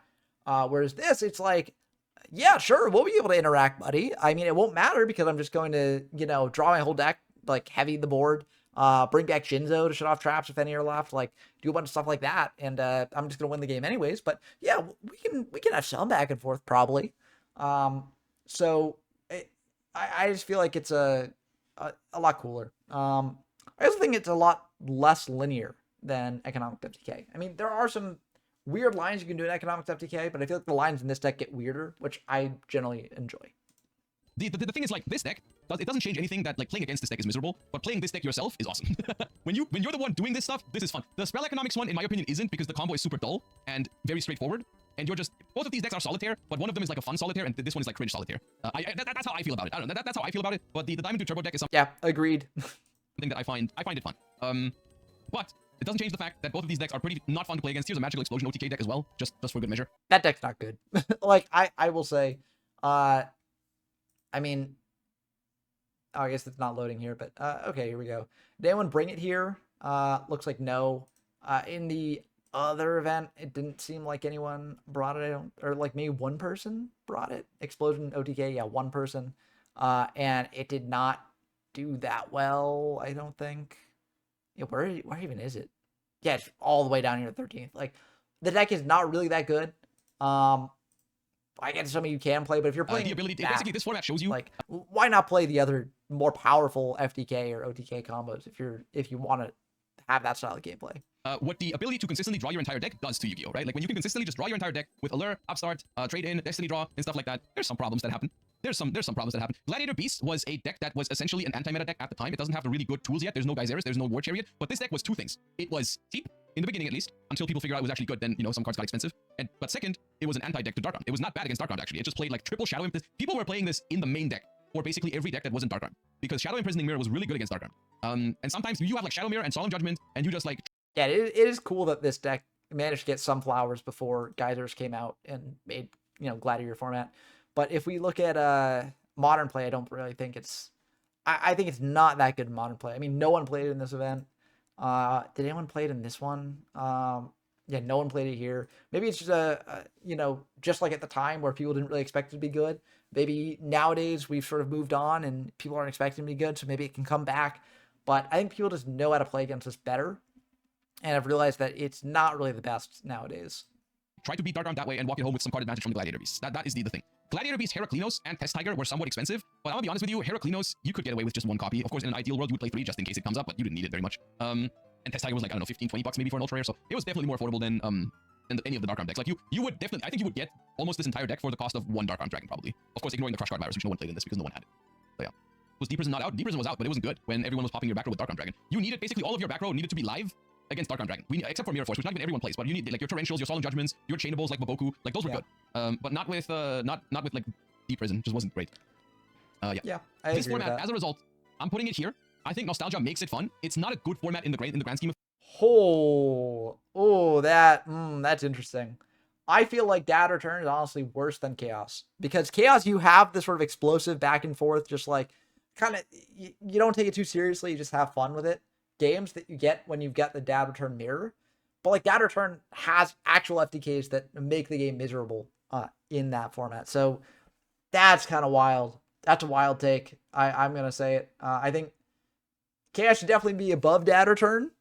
So maybe if you played Chaos more, maybe you'd come around to that opinion. But yeah, that's an interesting take for sure. Of things, it would be a terrible format to enter tournaments for, because in tournaments people would just be spamming the really broken shit to FTK each other. But if you're playing it with friends and you're just playing like some good old Dad Return mirrors, I think you could have a good time. You have a pretty different experience than Perfect Circle, and it's not better than Perfect Circle, but there's a little bit of merit to it. It's not the worst format of all time, I think. With Nostalgia. Also putting this above like most of the DM era. Oh, that's also kind of wild to me. Hindsight. Like if you're not tryharding, if you're not min-maxing, then I think it's okay. So yeah. Luckily, I do think it does get better from here. Gladiator format is the next one on the list. Gladiator format is the final GX era format, and it's defined by the emergency ban of Dimension Fusion and the emergency limit of return from different dimensions. So Dad Return, as well as all of the FTK decks with DMOC and Dimension Fusion, caused them to emergency ban Dimension Fusion, which made the format more balanced. So this essentially is it's still a pretty high power level format, but it's like a balanced version of the Dad Return format, because you still have Dad Return in the mix, but now we no longer have Dimension Fusion, which as a result makes this deck a little more balanced. I wouldn't necessarily say that. I mean, it's more balanced than Dad Return format, but I wouldn't say it's a more balanced version of it, right? Like Gladiator Beast is very strong. Lightsworn's now out, and you can play Lightsworn pretty doably. You do have Dad Return around, but of course it's less good. It wasn't Dad. Maybe you're just referring to that aspect, but I think because Gladiator Beast and Lightsworn are actually like very good in the format, like maybe Lightsworn isn't that good, but like, no, it won this event. I mean, 12 players to be fair, so like, you know, you can only do so much with that. But like, I think that Gladiator Beast being in a lot of different places makes this format very different, especially because Gladiator Beast is playing in a bit of a different way than it was in Dad Return, where instead of being anti-meta, you were going for like Geyser stuff. So yeah. And it eliminates some of the like Imandu Turbo spell economics FTK decks from the format. Those are gone now. Gladiator Beast, with Light of Destruction in the mix, now has access to Gladiator Beast Geyseris, which just lets you pop 2 cards on the field at any time, which gives the Gladiator Beast deck with 3 Bestiari, mind you, just an actual power play, a way to remove big threats off the board. So it's no longer this like, oh, I just need to summon a guy and protect it from everything because everything's small. Now it actually has meaningful pushes. So this deck actually becomes, interestingly enough, the best deck in the format in hindsight. I think at the time, people still played, at least if you look at tournament results at the time, a lot of people still played Dad Return, which might be because people thought it was the best deck. My theory is that it was because they spent $3,000 on the deck and they wanted to play it, like the sunken cost fallacy. It still is a really good deck. And this format I find fun. Genuinely, I think this format's cool. For the early 5Ds era format, this is okay. This is of course before. Wait, no, is this still GX technically? Never mind. Yeah, this is GX. I agree. I think this format's really fun. I like this a lot. I think it could potentially go higher on the list. I think it could. I'm not sure if you can make tournaments with it, because again, it really depends on how tier 0 Gladiator Beast is. I think this could be a format like Perfect Circle or GOAT, where it's just like a deck that people view as the best in the room, but there are other decks that can counter it. But I think a lot of people don't like playing Gladiator Beast, which I think holds it back. I like Gladiator Beast. I think it's a fun deck. I think the matchup against it is fun a lot of the time, but I know a lot of people do not like playing against it for whatever reason. So that might hold it back a bit. I think it's technically still GX. The first, yeah, no, it's obviously no synchros, but Lightsworn also enters the mix. This deck, I think, was kind of wacky in the beginning because it did not have Charge of the Light Brigade yet. That card comes out with, I believe, with 5Ds, Duelist Genesis. But we have 3 Judgment. That is correct, yep. Dragon, and this, once again, this was an outrageous thing to happen because it just introduced another incredibly expensive deck into the format. Like, Judgment Dragon wasn't quite Dark Arm Dragon in terms of price, but it was still easily like $150 for a Judgment Dragon. You needed a bunch, like Honest was a secret rare or ghost rare only, Solar Recharge, ultra rare, ultimate rare, Aaron secret rare, Celestia ultra ulti, Lila ultra ulti. It was just it was cheaper than Dad Return, but it was incredibly expensive still. This was just like a high roll version of the other decks in the format. Like, if you want, this was like Dad Return, but with brickier, but still kind of Yeah, I could see that take. And Lightsworn existing in the format is kind of like one of the stackier decks in the format because triple Judgment Dragon, very strong. Makes the deck kind of terrifying to face, but like they can just brick or they can just completely ruin your day by just popping off to an immense degree. Kind of fun, like to play it yourself. Sometimes playing against it was frustrating because they would mill like crazy. But yeah, this is a fun format. I don't hate it. Gladiator Beast is a really fun deck in this format. It also becomes like strong enough to the point where you no longer have to like main deck Shadow Imprisoning Mirror, which just showcases the fact that it's no longer like an anti-meta deck. It actually has become a top tier contender. And Glad Beast gameplay is pretty fun. I like Glad Beast gameplay. It's cool. The Dad Return is basically like the most fun way to play Dark Armed at the time. You know, no more DDT, no more spell economics FTK. So this format's alright. I like it. Yep. And now we have finished the GX era officially, and we have the Duelist Genesis. We have Yeah, and as a note, I'm not going to go through the entirety of the 5Ds era because I've not covered the entirety of the 5Ds era yet on my channel. I'm just going to go up to X-Ray format. But I'm curious to see his thoughts on this because I think 5Ds is a very polarizing era. now reached the end. I believe it's the end of 2008 or the early days of 2009. I'm not sure exactly where we are right now. Somewhere about early 2009. Teledad. So the Duelist Genesis is a really good set to kick off the new era with. Let me actually I have a list of all sets here. We can look at 2008, 2009. So the Duelist Genesis is in 2008 still. It is the September of 2008 and introduces a couple of important cards. Most importantly, Krebons, which in itself is not the craziest card. It's just a level 2 Psychic Tuner, which is somewhat... It's a decent effect at the time. It can negate attacks by paying 800 life points. That's all right. And slow the game down sometimes if you needed to. But most importantly, it also introduces... I'm trying to find it. It introduces Emergency Teleport. Where's Emergency Teleport? Yeah, there. So that card, of course, everyone who plays Modern Yu-Gi-Oh! Is familiar with because this card has actually aged incredibly well. It is still a good card to this day. This is a way to get a tuner onto the field immediately without spending a normal summon. You just get it from your deck. And the 5Ds era, I think, is different from a lot of the other times that they've introduced a new extra deck mechanic because they actually released like strong synchros immediately, right? Like in other, like when they released XYZs, for example, the first couple of XYZs were kind of whatever. The same with Pendulums, the same with like Link Monsters. The first couple of ones that they made for those were pretty bad actually, and they took a while for them to actually print ones that were good enough to really see play. With synchros, this is not the case. We start with things like Goyo Guardian, where you can just combine a level 4 and a level 2 monster to make a 2800 beat stick that steals your opponent's monsters. Also, rest in peace, Goyo Guardian with the errata, still one of the biggest crimes they've ever committed. Yeah, when you play Teledad, you don't play with the errata, so it can be with any tuner, not just an Earth tuner. But yeah, I think it. Like what he's saying here with like synchros being good on release, like it is a big reason why this format feels so different from Gladiator format and what came before it. I mean, there's another big reason I'm sure I'll get to, but yeah. And we have good stuff for every level. We have Magical Android, which is a solid beat stick for level 5. We've got level 8, we got plenty. We got Stardust Dragon, which is a great card to counter removal spells. We've got Red Dragon Archery, which is 3000. That's the biggest one. We got Colossal Fighter in the starter deck, which could also be incredibly strong. Thought Ruler Archfiend if you're trying to regain life points or negate targeting effects. So basically, this is where the extra deck starts becoming this sort of like toolbox that is so characteristic for basically every Yu-Gi-Oh! 5Ds and Yu-Gi-Oh! Zexal formats, where, you know, this is where, like, the extra deck is a toolbox where you summon the best tool for any given situation, sometimes on the first turn, sometimes in the middle of the game. They're not yet like this sort of like combo enabler where you summon something that summons another thing that summons another thing where you summon like 15 endboard pieces. No, it's like a toolbox. It's like you summon in certain situations, you summon the thing that fits the situation best. Which is pretty cool. Now, the thing here, which you could see it as an unfortunate or fortunate circumstance, or you could see it as intended or unintended, I don't know, is that all of this new synchro support basically had incredibly good synergy with Dark Armed Dragon. So this basically marks the return of Dark Armed Dragon into the format because Krebons is, of course, a dark monster, which makes it so that Emergency Teleport is a great way to get darks in rotation. But synchro summoning in general is a great way to manipulate the number of cards in your graveyard, right? Like previously, and this is something that I guess you can't really imagine from a modern perspective with Link Monsters and such, but if you're playing Dad Return format and you have one dark in your grave, you have a limited amount of ways to get more darks into the grave. Like you have to discard them for Destiny Draw, but if you don't have Destiny Draw, what do you do? Right? Maybe you can set up a tribute summon or something, but you gotta discard those darks from your hand, basically. Like, people play like Dark Griffer mainly to put darks in the graveyard to manipulate the count, right? For Dark Armed Dragon. In this format, it's incredibly easy to set up Dark Armed Dragon early because you decide when you make a synchro summon and like what you synchro with, you know. And most of the time, let's say you start the game off with like a Sangan or a Mystic Tomato or a Destiny Draw that puts one dark in your graveyard, and then what you do is like you summon a dark, you teleport for Krebons, you make a synchro, that's 3 darks in grave, summon Dark Armed immediately live, right? So Teledad, incredibly strong, incredibly explosive decks. This is also where Destiny Okay. Hero Malicious starts becoming really broken. We've seen Malicious previously. This is not the first time that Destiny Hero Malicious sees play. It was used in Perfect Circle, but without Link Monsters, without Synchros, without Exceeds, Malicious in Perfect Circle was just tribute fodder, and sometimes fodder for Crush Card Virus. But now, the fact that it's a level 6 body is actually crazy because Krebons plus Malicious makes like some of the best Synchros in the game. Colossal Fighter, Stardust, Thought Ruler, Red Dragon Archfiend makes it so you can convert that Malicious really easily into a great card. And also, Re-Malicious means you can go send Malicious to grave, summon it, summon Krebons, make a level 8, puts another Malicious in your grave, banish that one, summon another Krebons, and go from there, right? So, if you had access to one Malicious and multiple teleports, you could make multiple level 8 Synchros in a turn. So this becomes more and more... It's not more explosive necessarily than Dad Return, but it's more controlled as such, right? There is more method to the madness here because you can actually like control what's happening. You're not reliant on random Allure and Destiny draws to set up your stuff because you have more control over what you put in the grave. Yeah, a lot more skill testing as well. Graveyard at what time? On top of course, the extra deck being a super good toolbox. This format, maybe you're surprised to hear this right now. I don't think this format is that bad. It is pretty swingy. It's pretty explosive. But it's not terrible, I don't think.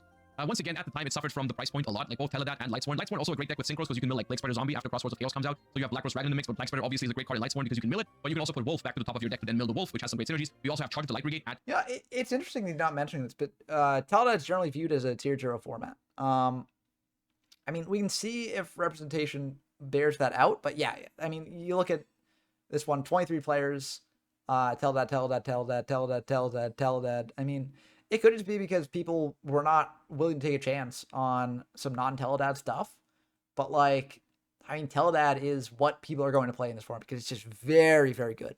Lightsworn can sack here and there, and some people do bring Lightsworn. I mean, look, this person brought Lightsworn. Apparently, did not do the best for them, but triple Necrogardener, a Plague, like there's a lot of good stuff you can do with Lightsworn. But yeah, Teledad is like the big kid on the block, right? So yeah, maybe with further exploration, maybe some other decks will rise to contest it. But like, this is, for all intents and purposes, right now a tier 0 format, which is one that, again, tier 0 formats, they can be very fun to play. A lot of people are not necessarily the biggest fans of them because, not about deck diversity. So it probably limits the amount of people that would reasonably play it. But the mirror match is pretty fun. And it's one that people return to, when they're looking for some fun 5Ds or early 5Ds gameplay. At 3 here, which is in Duelist Genesis, so Lightsworn gets a massive boost. It's a very fun deck to play yourself sometimes. Sometimes it's frustrating, but this is basically Lightsworn in its purest form, full power, 3 Solar Recharge, 3 Charge of Light Brigade. JD is already semi-limited, but you still have 3 Luminas, so you can mill a lot, and you try to get Geralt in rotation, so you go Lumina, revive, Geralt, and face that mills 15 cards, and every time Geralt mills a Lightsworn, you draw a card as well, so that's the thing you're trying to set up. You play cards like Beckoning Light and Monster Reincarnation, because of course you can't control whether you draw the Judgment Dragon or you mill it, so you try to add it back to your hand, and so like the very common things in this format are like, try to start... Well, not just that, but also getting back Honest is very strong, and you can pitch like Necrogardens that you draw as well, so very good card. With as many Luminas and Geralt as possible, mill your entire deck, activate Beckoning Light, add 3 Honest and 2 JDs back to your hand or some shit, and go from there. So this deck's pretty wacky. It's pretty all over the place. This format is a little bit wacky, but as a result, I don't think it's bad. There's actually variations of Teledad that you could argue are better in this format. Once again, this is a time in Yu-Gi-Oh's history where, at least the way I remember it, there wasn't as much exchange like on the internet about this yet. Like the internet wasn't as much of a thing yet, so the deck list didn't really like spread that much. But there's arguments to be made that something like Twilight Zombie, wait, I clicked that here. Twilight Zombie is maybe the best deck in this format. This deck is incredibly fun. This is probably the most explosive deck. Definitely very fun. I would say it's still doesn't compare to like, because again, it comes down to like the control aspect that he brought up. Like Teledad, I want to click on events because those actually have actual deck lists. There's a lot of different ways for you to control what's going on in a Teledad list. Like, whereas whenever you introduce Lightsworn into the deck, you are introducing some element of randomness, which it will generally fail against like Teledad if Teledad is as strong at doing what it's doing, which it is. And so that is a big reason why Lightsworn and other sort of variations on that have not really done super well. As you see here, there is a zombie stun list here, so like you can play like Ryos as well, which Ryo, very good card in this format if it sticks, because you can stop like synchro plays and stuff. But even then, like Teledad just had a lot of things it can do on its turn to eat through the interactions that you have and potentially get something like stuck up on their side of the field. And the randomness of Lightsworn does not do it favors against that in the format. So what this deck does basically is you play Card of Safe Return, which is still at 2, with Solar Recharge, Charge of the Light Brigade. You just dump stuff in your graveyard. You got Wolves, you got Malicious, you got Plague Spider Zombies, you got Triple Mizuki that you can put back in your grave with Whirl from a different dimension, and you just try to pop off. So this is like the combination of Lightsworn and Dark Armed. Yeah, emphasis on try, because if you do pop off, it's great, but like generally it's going to be less popping off than Teledad. And you just play Lightsworn for the milling aspect. You don't actually care about Judgment Dragon. You just play the Lightsworns because they're good cards. And this is something that's a trend that's going to continue. Like, Lightsworns are not just good in Lightsworn decks. There's a lot of decks in the future that are going to use Lightsworn cards, and this is just like the first hybrid one, and it was really potent. And ironically, I have a feeling that this could even be better and more consistent than some of the other decks in this format. Like, I think, at least I remember my impression back in the day, because once again, this is still a time where I didn't have these decks. I was watching other people play. I played against it. I was playing Plants in this format, which is not even on the tier list for this. Like, I was summoning Lonefire and summoning Titanial with it. I didn't have the money to play Dark Armed or Lightsworn or anything, right? But from my perspective, from an outside perspective, I always felt like this deck seems like it was actually the best deck in this format, to me, at the time. Yeah, so it's a pretty crazy format. Decks do a lot. There's a lot of... I'd be curious what his thoughts are, because again, like, he is a pro player, so he's very smart about that sort of thing. But, a big part of that is like testing and like coming up with a deck list, playing against other decks in the format and seeing how they go and then adjusting from there. So I'd be very curious to see his perspective if he did pick up Teledad format and just play some games with it, if he would still have that opinion or if he'd think that Teledad actually is the best deck in the format. It would be interesting. Yeah, because like, again, the tournaments that we have, very small, generally among like the same community. And so that does mean that there could be things that that community is missing. I think that just because it's such a small sample size, don't have their time in the sun. So it very well could be that that is the case. It's just like, it's tough to really say right now. So I'd be curious to see what a pro's thoughts are. Just dive back into this format and seeing what they think is meta and not. A lot of crazy pushes you can do. There's a lot of high rolling. It's not a perfect format for that, but I do think nostalgia makes it fun. I have Teledad decks built, and I also want to build Zombie Sworn at some point. Because, like, you know, sitting down with someone who's also played this format, or maybe never has played this format before, and just jamming a couple games is fun. Like, it's not something that you're going to sit down and try to make it a popular retro format for everyone to play, because it's just not that good. But I find it fun for a couple of games. So yeah, I would say it's pretty fun. And again, the Teledad mirror is a very fun mirror. And if you're playing non-Teledad decks, there are some very fun decks that you can play just to high roll to try and beat the Teledad deck. But yeah, I would say nostalgia makes it fun is a decent spot for it. I'd maybe bump it up to solid play every once in a while because of the mirror match aspect of it. But yeah. So yeah, it's all right.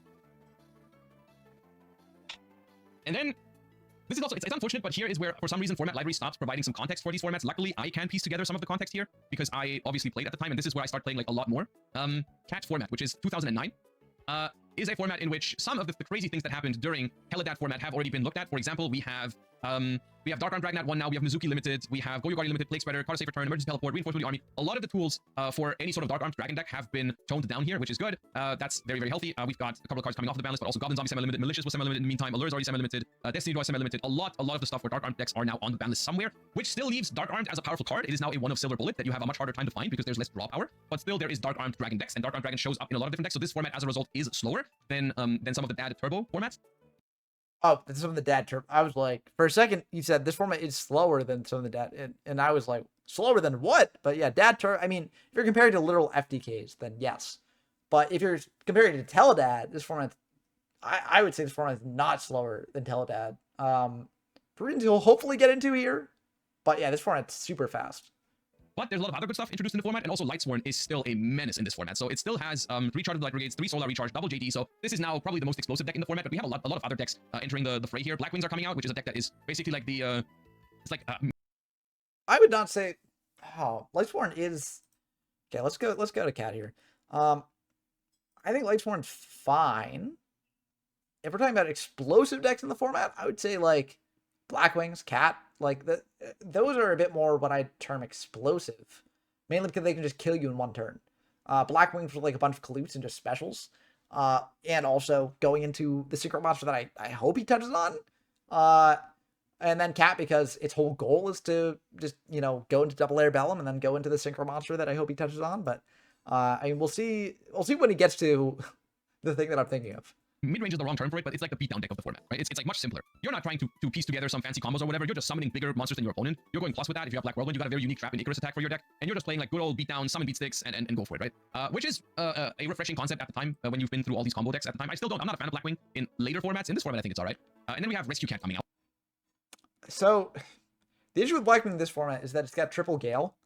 So you can just set up a turn where you summon out your entire hand and just kill the opponent, like, very easily. And with Bora, it's just like you do piercing as well. And it's just like, oh, it's right. Like, summoning out Sirocco and having multiple whirlwinds is effectively like threatening lethal, which is wild. It's just, it is definitely, I would say this is probably the most toxic version of Black Wings in the game's history, at least as far as I have played. So yeah, I feel like he's maybe missing some of the aspects of this format that make it kind of pretty toxic. Yep. Which enables some really, really strong decks in the format as well. I will say this is probably the first time that I was able to play meta decks is around 2009. Because just to give some context for the situation in terms of the pricing, of course, this is where the first wave of reprints have started to happen for a lot of these things. So first of all, Rescue Cat inherently is a relatively cheap deck because it doesn't play anything super high rarity. It plays Dark Arm Dragon, but I believe Dark Arm has already been reprinted. Also, it's limited now, so it's not that expensive anymore. A lot of this is from a structure deck. Airbellum, Summoner Monk, and so on are all from structure decks. Crush Card Virus has now been reprinted in Gold Series 1. I'm trying to remember there. So the secret monster that you've not touched on is Dark Strike Fighter. Dark Strike Fighter, I mean, that is like the toxic card in this format, because Dark Strike Fighter basically, what it does is level 7 synchro, you go into it, you tribute your entire board to finish off your opponent after doing a very aggressive push, which many of the decks would do. Like Black Wings do it very easily. You summon a Sirocco with double Whirlwind, you get Bora, Gale, special them all out. You attack in for a ton of damage, then just sync off into Dark Strike Fighter. Kill your opponent that way.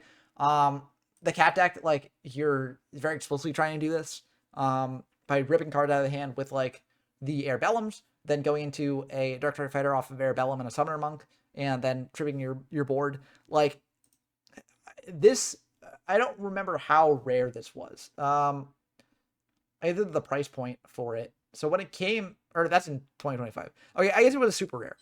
So not terrible in terms of rarity. But like, oh man, this is... Which is well, the first Gold Series ever. It's also when Gold Series cards still looked okay. They weren't as ugly as they made them later. The problem with Crush Card Virus was that it was short printed as hell.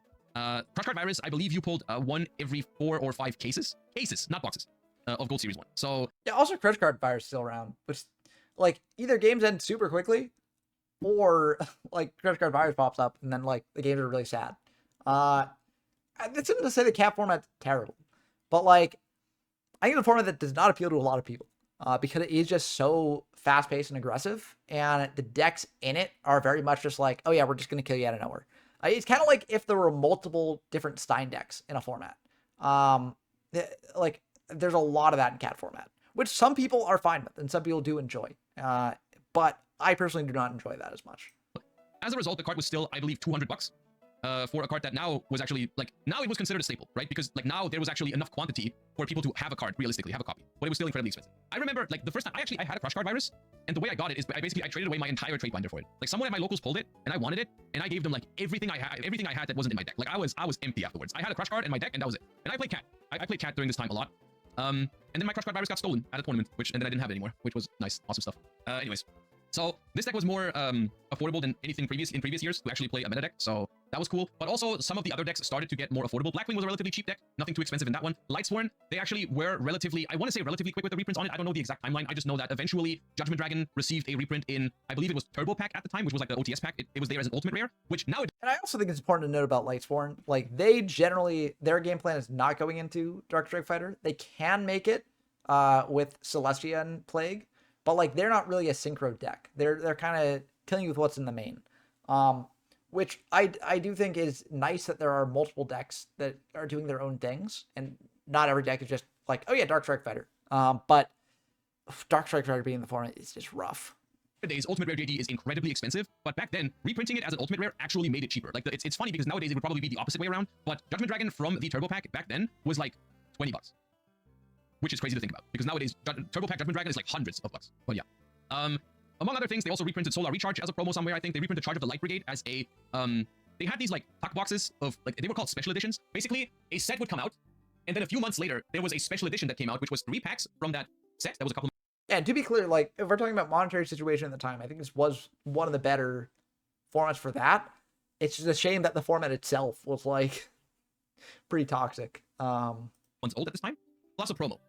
And I believe this one... And of course, like, again, the price point at the time and the price point now, very different things. If you want to pick up decks in cat format nowadays, very cheap. Just like if you want to pick up Teledad decks nowadays, like, also pretty cheap. So generally when we do like retro format evaluation, it's not about price point, although there are some formats where like they are still pretty expensive just because certain things have not been reprinted. But yeah. This one was in Stardust Overdrive. Correct me if I'm wrong. I think the Stardust Overdrive Special Edition had Charge of the Light Brigade as a promo. So you would get like three packs of... Stardust Overdrive was not out at this point. Yeah, it was not out because latest set was Crimson, maybe Raging Battle.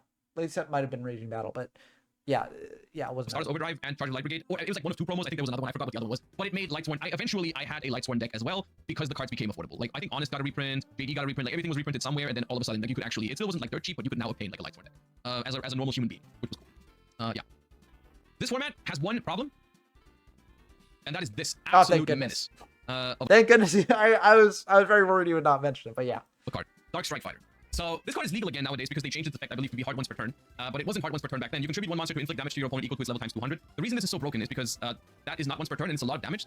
So essentially, the things that tend to make good formats worse are for people to just cheese a win really quickly in a game that would otherwise be a really fun game. This does a lot of damage because you just attack with everything, and then in main phase 2, you just tribute your entire board. So this card alone, if you tribute itself, because it can tribute itself, does 4,000 damage. 2,600 with attacking, and then 1,400 because it's level 7. So 4,000 damage from 1 Dark Strike Fighter, which means 2 Dark Strike... And as a note, you're never oftentimes you wouldn't be attacking in with Dark Strike Fighter. If it turned out to be more damage, you would, but like most of the time, you would just attack in with like your other stuff, and then you'd have enough to tribute off without having to play into battle traps with the Dark Strike Fighter. Um, but yeah, if you do want to do that, then it is 4,000 on its own. Generally, you'd have enough damage with your other stuff too. Strike Fighters is game, which means in Cat, Summoner Monk, summon Rescue Cat, summon 2 Airbellums, go for double Dark Strike Fighter, attack directly, win the game. So if there was ever a point... And you can't go for double Dark Strike Fighter in that case, unless you have another 4 out, but yeah. And the biggest, I genuinely think the biggest problem in this era of Yu-Gi-Oh! Is that they, like, just had this excessive amount of back row removal that was so good and hard to counter. Like, yeah, if the chatter says, like, Spy into Cat, like, yes, that will do it. But, like, with Summoner Monk, you can only get 1 out. We had Cold Wave, Giant Trunade, and Heavy Storm. Cold Wave is at 3 in this format. It's at 3 in this format. So what you just do is you activate Cold Wave, summon Summoner Monk, the game might just end on that spot. So it's rough. It's rough. And this deck has a lot of options in that regard, because you don't have to go for Dark Strike Fighter to go for a game if the game state doesn't call for it. You can go Summoner Monk plus Airbellum, that makes Arcanite Magician, which is removal. You can go for connecting directly with the Airbellums, because when they connect directly, your opponent has to discard a card. So you can like you can like Cold Wave, freeze their back row, Airbellums attack. Yeah, and this is, I think, part of the issue is that, like Dark Strike Fighter can just be used when it wins the game, right? Like, if you're not winning the game, you can just do perfectly other stuff, you know, perfectly fine, right? Whereas with this, what makes it so problematic is that, like, built into the game plan, if your opponent is low enough, you just make Dark Strike Fighter and win, as opposed to, you know, actually having a choice where it's like, oh, I need to commit into doing this line that is a bit risky, but wins me the game on the spot. There's not really a risk to this. It's just, if you can win, you win, you know? Attack directly, you discard 2 cards out of their hand. Main phase 2, make Arcanite Magician, pop their back row that you've frozen with Cold Wave, right? So incredibly explosive deck. Usually there's a decent amount of gameplay that happens before it wins, but still, it's like a good old play pattern of try to find your game-winning piece and with Sangan, Tomato, and whatever, and go for game. As such, the maximum that I will give this format is a nostalgia makes it fun. Like, I think, you know, if you enjoyed Full Power Lightsworn, if you enjoyed any Cat Synchro, any Salvo Dad during the time. So I think nostalgia is definitely, to be fair, it's his list, like his nostalgia. Like, it is fine to let nostalgia weigh where you place things, but it definitely does show that he has like very little nostalgia for the DM era, which is fine, because like that was happening when he was very young. It happened when I was very young too. I wish there were more consistency across these sort of things, but again, like, subjective lists are going to be subjective. Subjectivity generally does not mesh super well with consistency, and so yeah, I think it's ultimately fine. If he enjoys Cat format enough, add a nostalgia format to play there, then that is perfectly fine. I wouldn't put it there in my list, but that's my list, and that's my subjective take on it. I think it is a decent format to revisit for maybe a day with some friends, but I don't think it's a particularly good retro format. But yeah. All right, and then we are starting to get into 2010. This is one format away from Edison format. We are almost at Edison format. We are 3.5 hours into the stream, ladies and gentlemen. We are at Lightsworn format, which is called Lightsworn format, well, because Lightsworn is the best deck here. The ban list that has happened beforehand has addressed mainly Rescue Cat in decent fashion. Cold Wave is now limited, Monk is at 1, Rescue Cat is at 1, so you can no longer do Monk into Cat. Dark Strike Fighter is banned, which takes a lot of tools away from Rescue Cat decks. Rescue Cat is still a good card, and there's still going to be decks that use it in some way, shape, or form, but essentially the big story of this is that this ban list was just way too light, no pun intended, on Lightsworn, which was, as you can see, like in the previous format, it was a top tier deck of the format, and in the next format, they barely hit it. They like scratched it, you know, they like what Lightsworn in this format still has, like, triple Charge of the Light Brigade. It still has double JD. It still has triple Lumina. It still has 3 Solar Recharge. Like, this has basically been completely untouched since it's been made, which is completely crazy. So yeah, Lightsworn is the best deck in this format. So yeah, let's go to Lightsworn format. Lightsworn is definitely a very good deck in Lightsworn format. I'm not denying that. And you know, you see here, like, top 2 events, top 2 winners there. Let's see. Yeah, and you get Twilight, so Lightsworn is good there. A lot of decks play a Lightsworn engine. But the thing with Lightsworn format is that it feels in a lot of ways like a higher powered Edison format. Because the Lightsworn stuff enable a lot of things in different Edison decks. Value basically becomes Twilight value, and it's very good there. Lightsworn is better on its own as well, but you can play Lightsworn Fairy too. I'd say the main deck that is not really as well represented in this format compared to like Lights or Edison format is like Frogs. Frogs don't really have much to do, but I'd say a lot of other decks are sort of, you know, very like the Edison metagame. You can adapt a lot of that to Lightsworn format because they mainly differ in terms of ban list. The cards that were released in between Lightsworn and Edison are not like super impactful. But so yeah, it's I would say that this makes the format seem a lot more one note than it actually is. I'd say that if you like Edison format, but maybe you're getting tired of it for a bit and you want to play something similar but not quite the same, Lightsworn format is a good format to sort of refresh yourself and play that for a bit and then get back into Edison. But yeah, I mean, maybe, and again, as I've said, these formats are very small for the most part. And so with further testing, further optimization, maybe Lightsworn is hands down the best deck in the format. But I think up until this point, it has sort of been tier 1 for sure, but not necessarily above that. As of such, I just feel like this format is... I actually don't think it's better than Cat format. It's just Cat format, but a little bit more stable because there's essentially... No Dark Strike Fighter in this format, so very different from Cat format. Just one deck. There's variations, but yeah. I think it's not that great, but it's not bad format. It's all right. Oh man. I think the removal, so a couple things. One, Dark Strike Fighter, let's just go down the ban list.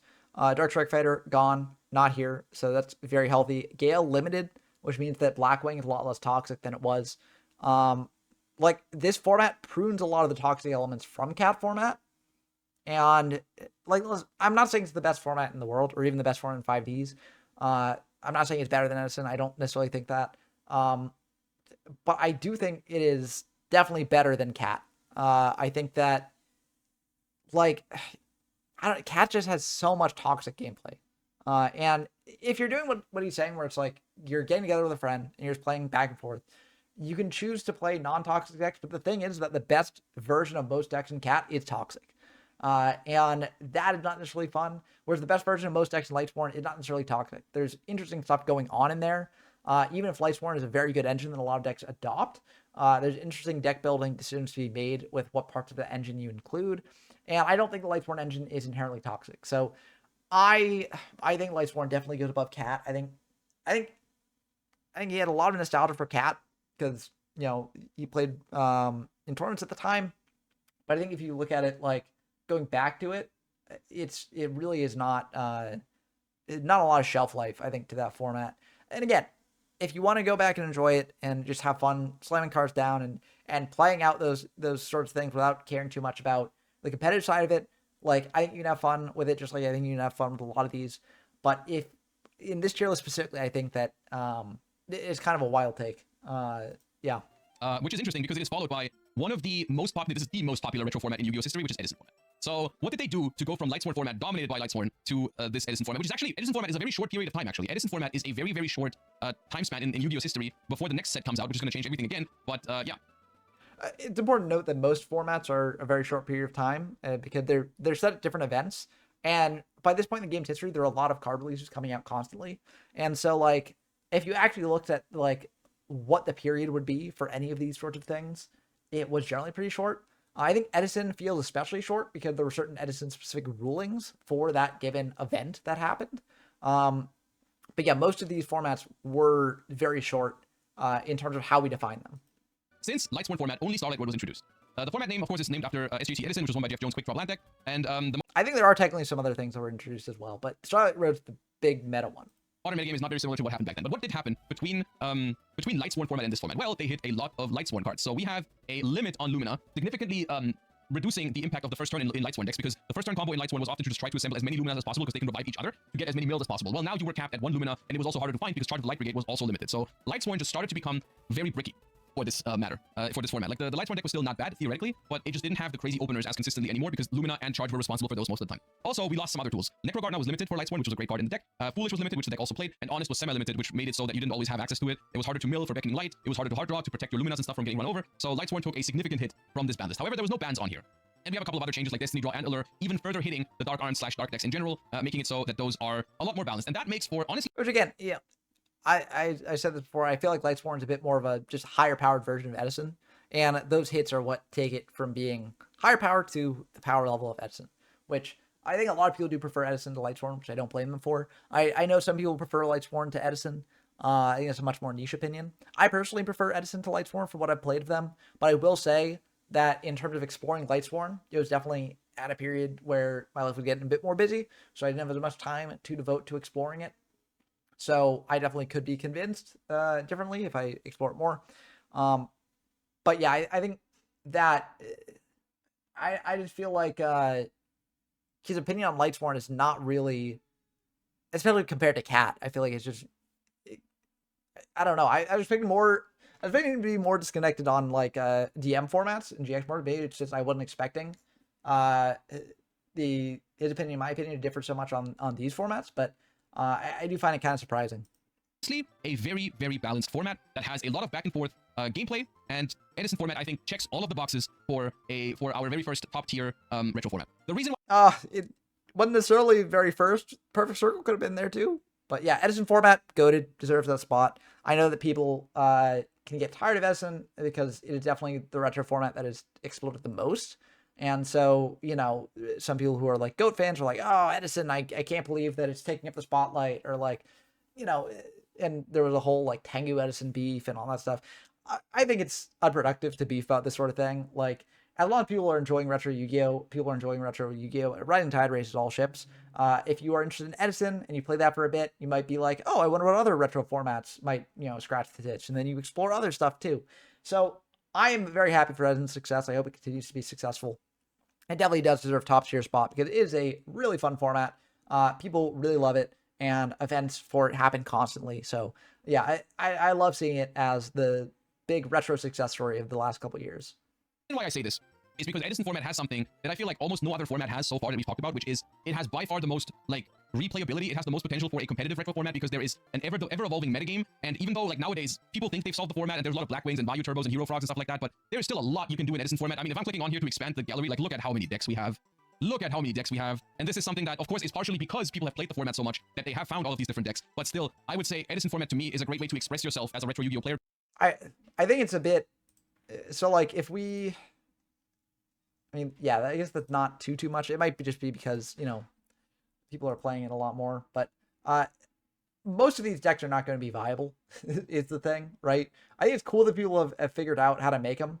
But like, you got to understand that like the top tier of Edison are going to still be, you know, there are going to be more decks in there than something like, you know, cat format, right? Like there's going to be more stuff in the top tiers than you'd expect in like goat format even, because there is a lot of, you know, diverse decks in the meta, and the meta is constantly evolving, and it's very, very cool. That's one of the best parts about Edison, in my opinion.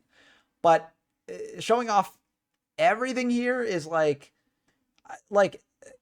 you know, Uriah is not going to be, I mean, people have done some interesting things with it, but like, that is not a deck that's like necessarily I'd call viable, right? Soul Control is not a deck I would call viable, right? Like there are like a lot of these that are cool, but like realistically are not viable. But because so many people play in these events and they bring so many interesting things, they show up here. I think showing like an Edison tier list would be a good way to evaluate how many things are there.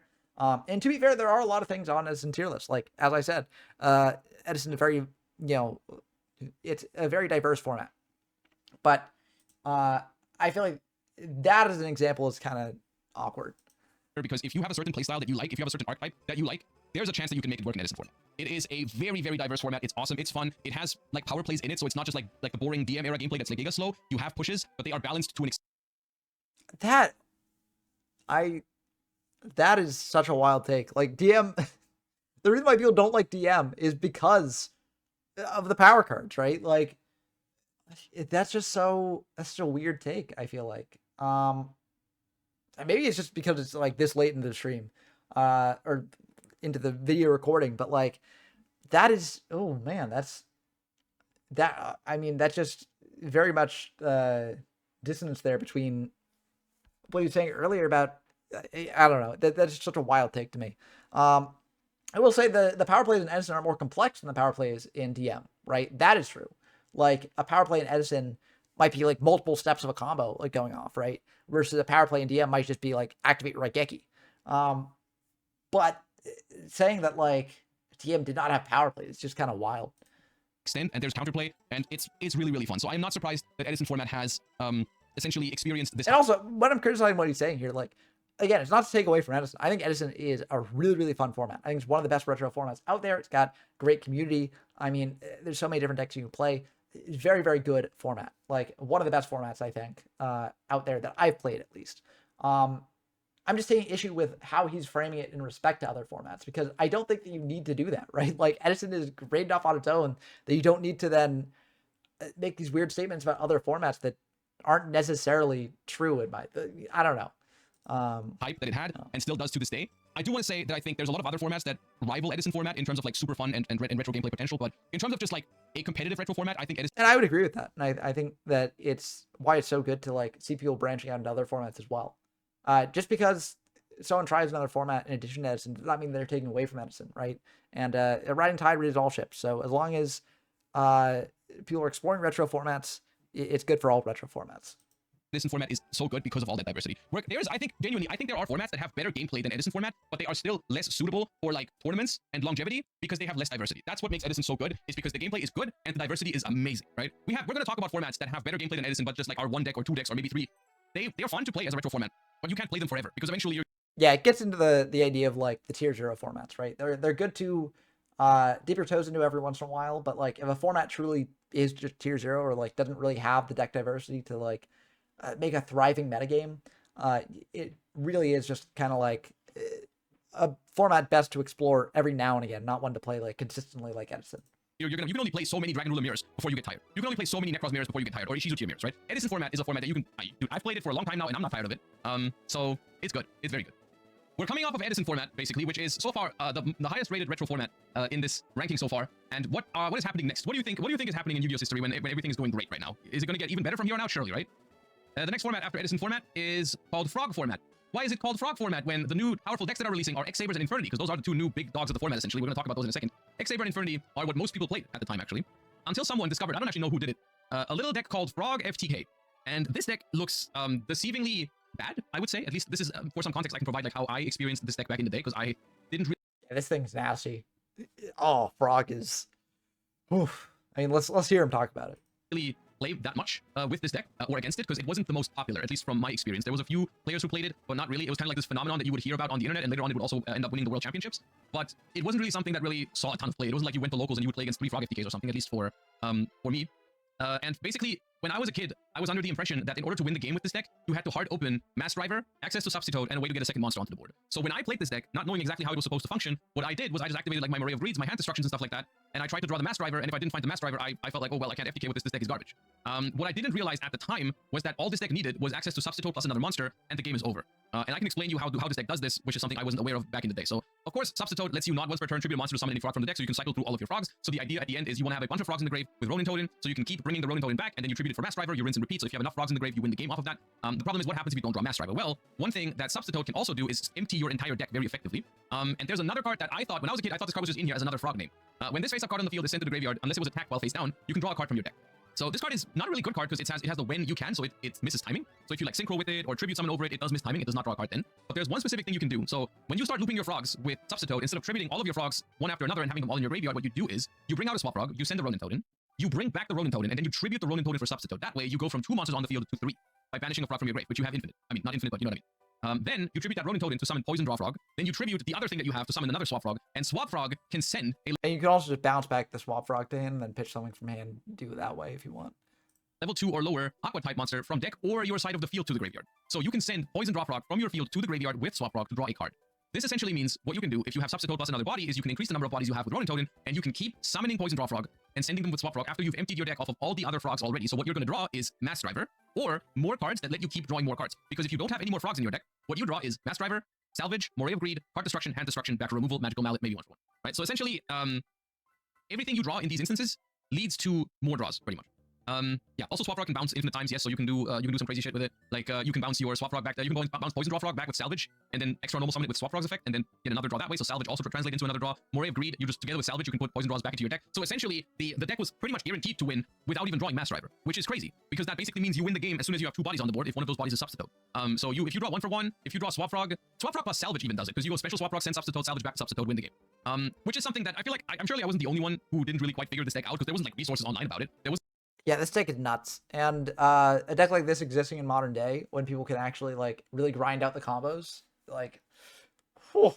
I don't even know if we had good coverage from like the World Championships or anything like that. There was no live streams where you could see like the good players really play this deck. It was just something that, at least for me, I tried it for 1 locals, I didn't know exactly how it worked, and then I, of course, didn't do well and I dismissed it. But of course, in hindsight, it's completely crazy. So yeah, Frog FTK is an insane deck, and really, really strong in this format.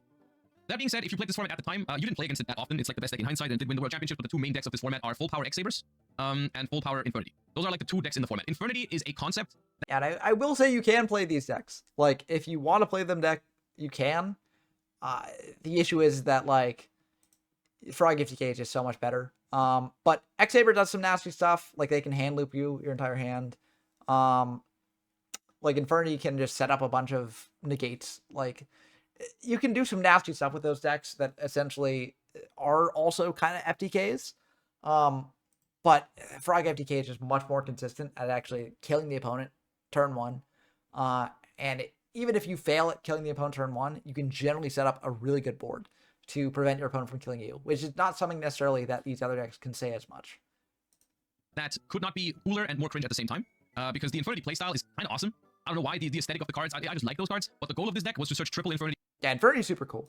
barrier, which is 3 on negations, and just win the game off of that. So this was one of the first, like, genuinely, like, just build a board and auto win the game with it type of decks, right? Because a lot of the auto win decks that we've seen so far in Yu-Gi-Oh! History, I want to say, are either OTK decks or FTK decks, right? Like, you'll see decks like win the game on the first turn by, like, burning or whatever else. You'll see decks where the clear goal is to stall for a turn or two and then OTK, right? Infernity is like the first deck where the goal is genuinely pop off and build a board. Like, you're not trying to OTK or anything. You are simply setting up more omni negations than your opponent can play. Like, you have a bunch of big synchros, 3 Infernity barriers, maybe an Infernity break, but they didn't even play that in the beginning. I would agree to an extent. I think you could argue that Teledad did a similar thing on turn one, where, like, you'd want to end on a powerful synchro and then Stardust and maybe an oppression, and, like, good luck getting through that opponent. So you could argue that Teledad did that, but I think in terms of, like, a diverse metagame, this was the first diverse metagame where, like, Infernity was the first deck in competition with other decks to do this as its main thing, you know? And just win the game off of that, right? So, yeah, this is like the culmination of a lot of early Yu-Gi-Oh! Game design of, like, not once per turn, searchable counter trap. Like, it's just, there's a lot of cringe stuff happening in Infernity, even though playing the deck yourself is rather fun. But yeah, it's rough. So, the way this deck works is you can only do this stuff when you have no cards in hand, so it's a pretty all-in strategy, right? You're forced to play a lot of spells and traps to be able to set them all. The deck can sometimes basically brick very hard if it draws too many monsters, because you struggle to get those monsters out of your hand, which is why it plays Infernity Inferno, which is a card that goes -3, but it was good in this deck. Yeah. Wasn't Barrier a TCG exclusive? I think so, yeah. I think Infernity Barrier is a TCG exclusive card. It was released in TCG before it was released in OCG, so this is just another example of the TCG designers, yeah, kind of ruining a deck there. That was that, yeah. The other deck of the format, which was arguably better, at least in the long term, was X-Saber, which is also infinitely cooler than Infernity, because it plays like a grindier type of gameplay that is eventually you're trying to overwhelm your opponent with a big push with, like, Fall Troll, Rescue Cat, and, like, searching all your stuff with Dark Soul, because Dark Soul had a very, very weird ruling in... It also hand loop. Like, you know, the hand loop was what you were doing first turn if you could set it up. But yeah, I think overall X-Saber is the healthiest of these three. But it also did some nasty stuff if it got the chance. In this time period. So this card says, during the end phase of this card was sent from the field to the grave. In this turn, you can add an X-Saber from your deck to your hand. At the time, I think it was worded slightly differently. Let me find a Dark Soul from the original set. It was in the Shining Darkness. Let me find a picture of it. Yeah, here we go. This is a beautiful OG Ultimate Rare Dark Souls. If this card you control is sent to the graveyard, during the end phase, you can add an X-Saber monster from your deck to your hand. So what this suggested was that this effect triggered at the moment where this card was sent to the graveyard. And that is how it was ruled. So basically, Dark Soul hits the graveyard in your main phase, you activate the effect, and then in the end phase you can search, right? Simple enough. But how this works is if you then revive this same Dark Soul and send it to the graveyard again, you can do it again, because it's not once per turn. So X-Saber had a lot of ways to revive Dark Soul from the graveyard. Fall Troll, God's Emergency Call, well, those are the main two, but you can do that multiple times technically. So you basically try to revive Dark Soul multiple times. Yeah, it may be through Fall Troll. Like, what you do with Fall Troll is, like, you can Fall Troll, get back Raigigura, which can then add back a Fall Troll to hand, and then you Godham's Tribute the Fall Troll, and then you bring on another Fall Troll, and then you Fall Troll back. Like, you can very easily get a loop going that just gets rid of your opponent's entire hand, sets you up on a good board, and then you're fine. And get multiple searches to set up for some really, really crazy card advantage and combo turns in future turns. And this deck had a lot of explosive potential. There was still Cold Wave, Heavy Storm. You play Rescue Cat with Summoner Monk in this because Airbellum and Dark Soul are both beast. So that's a... And also, it's important to note that you're not always doing that. I don't want this to sound like, you know, what I was criticizing Josh for earlier in the video, where it's like, you know, the Yada stuff, where it's like, oh, you know, this convoluted combination of cards that, like, win the game on the spot. This is more something the deck could do as well. You know, it could either, like, if it had the resources to do this, it would and win the game. But if it didn't have the resources to do this, it could still set up a fine board and be fine. And that's where, like, the nastiness really comes into play. Because, like, if you're talking about, like, the Yada lock, with what he was bringing up earlier, where it's like, oh, you Dark Hole a Sangan, and then you search out a Yada, and then you bring that out, right?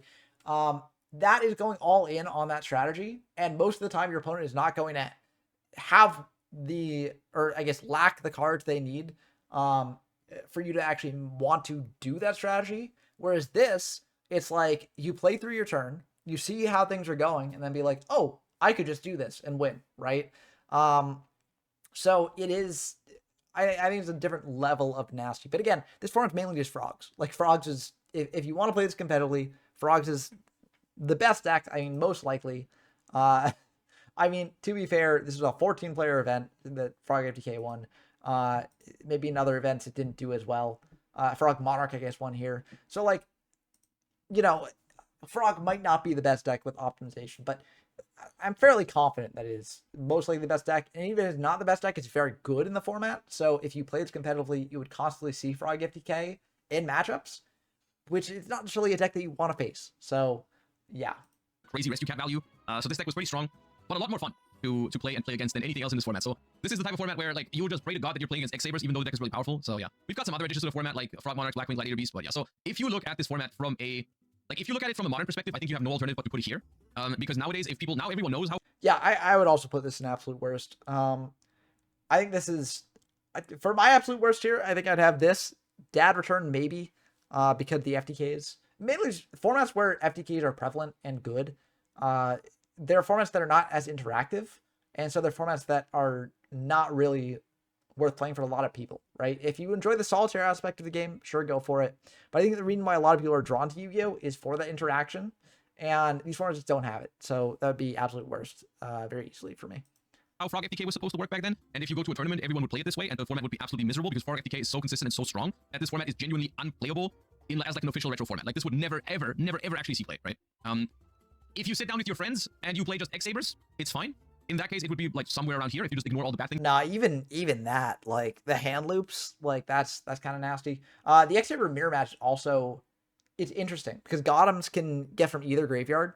So like, people would play Gothams as a side card against X-Sabers. But in the mirror match, it's just like so much more. So I think even if you're doing like X-Saber mirrors, it's like not necessarily the best format to play. Also, the next format is just better for that anyways. I think it's like more fun because the deck is a little bit more fair. But we'll see. In the format and only play the cool deck. But I still think like there's other formats for this. The next format is literally called X-Saber format. Like you don't need to be playing this format if you want to experience X-Saber gameplay. Exactly. So yeah, let's just move on. Let's move away from Frog FTK format into what's called X-Saber format. So this is later. Yeah, this format I've not fully explored yet. My next video will be on decking this format. I think I need to just go through X-Saber and play some more X-Saber games and play it. But yeah, this format, from what I remember, is decently fun. I had fun exploring what I did of it. But I'm curious to see his thoughts on it. Later in 2010, what has happened now is Substitute was banned and Rescue Cat was banned. So this is of course the Substitute problem has been solved, so no more Frog FTK is possible. Rescue Cat is the most powerful tool from X-Sabers. Heavy Storm also goes, which by nature slows down the format because this is a massive tool taken away from aggressive decks, which is really good in my opinion. We still have ways to OTK, we still have Cold Wave, we still have Giant Tunate, both at 1 here. So there is still room for OTK decks, but Heavy Storm being the best one, being gone is a big deal. Also, what is it? Infernity still has everything. So this is no Infernity Launcher was limited. All right. Yeah, Infernity is very good because that's eventually on here, but Infernity Launcher was. Yeah, Infernity is very good. It's very similar to how it was before. Let's check some of these events, like, because I think a lot of these events happen after, because the last time I engaged with the format was this one, YFC 33. Infernity did very well here, so Infernity is pretty good. X-Saber also did decently well. But since then, there have been a lot more, X-Saber specific tournaments. And again, all of these events are going to be a bit smaller. So, like, take what, meta insights you get from these with a grain of salt. But it seems like X-Saber's doing pretty well. Value Turbo actually doing surprisingly well as well. So X-Saber's still very good, but Infernity is also pretty decent. It looks like it's not loading for now, but we'll hear more limited, thoughts. Which is a non-once per turn revive 2 Infernity, so this immediately reduces the loopability of Infernity. There still is more ways to search multiple barriers, and as a result, Infernity is still in the format. And the way you do it now is you play multiple copies of Infernity Mirage, and Infernity Mirage revives Necromancer. I think they were doing that in the OG version of the deck as well. Plus Archfiend. Archfiend searches for a barrier. Then Necromancer revives Infernity Avenger, which is level 1 tuner. Then you make 100 Ice Dragon, which revives which copies Infernity Mirage's effect from the graveyard. So you can basically rinse and repeat as often as you have extra copies of Mirage in the graveyard, which you can send with like Infernity Inferno. So this build of you can also copy Necromancer's effect if you want to leave 100 eyes on field, but the deck does have zone space problems that, because you can't go to like Xyz monsters, it can be a bit difficult to solve. But yeah, deck's very good. Blackwings I guess are doing pretty decent. Gig of Eyes actually got brought here, but again, 9 players, so very small. But yeah, I think this format's pretty fun. And yeah, if you want those X-Saber games, X-Saber, seeing a lot of representation here. Yep, there's Infernity. So yeah, of the deck is a little slower, a little more vulnerable, and it doesn't have access to triple launcher, but it can still search triple barrier relatively easily, so it is a strong and pretty powerful deck in this format. It typically does take a couple of turns to set up, though, because one of the easiest ways to do it on the first turn was actually just hard drawing Infinity Launcher. Infinity Launcher was like the best hard draw in this deck, because it can... You could set it up pretty decently. I mean, you just Archfiend for launcher, right? And then you just go with your combo as normal. Yeah. Discard a card from your hand and can immediately revive. If you didn't have launcher, you have to like use more clunky ways to get your first launcher search, right? So you need to set up your graveyard and some like Infernity Necromancer. So Infernity loses some power here, and X-Saber is also less explosive because we no longer have Summoner Monk and Rescue Cat. So this version of X-Saber is definitely the one you want to go for if you're trying to get some fun gameplay out of it. You have other decks in the format that can definitely compete. We have Plant Synchro, we have Blackwing, we have some Gladiator Beast strategies. We got Hero Beat using Gemini Spark, which is also a deck that's already popular or playable in Edison format. This format is good, I would say. If you're a fan of the X-Saber deck, is the best deck in this format, and Infernity has the potential to pop off really hard. But I still am a pretty big fan of 2010 X-Saber format, I would say. Yeah, I think from what I've played, it's pretty fun. Like, I'd probably ranked it in a similar space. I have a lot of nostalgia for 5D's era formats, which is why I'm excited to dive back into them. But I will say it is a very polarizing era because there just is a lot of toxic stuff going on, right? Like, I feel like he's sort of, glossing over the fact that, like, X-Saber hand loops is a thing you can do. It's not something the deck will do every single game, but it does have potential to do it, and that can be a bit unfun. The X-Saber mirrors can also be a bit rough. Although most mirrors can also be pretty bad. I mean, look at Blackwing mirrors in Edison, right? But yeah, I think that 5Ds has some really high highs, some really low lows. X-Saber, I think, sort of falls in the middle, maybe leaning more towards the high side of things. But I'm excited to dive back into it, play a bit more of it, and see what my thoughts are now after a bit of a hiatus from the game.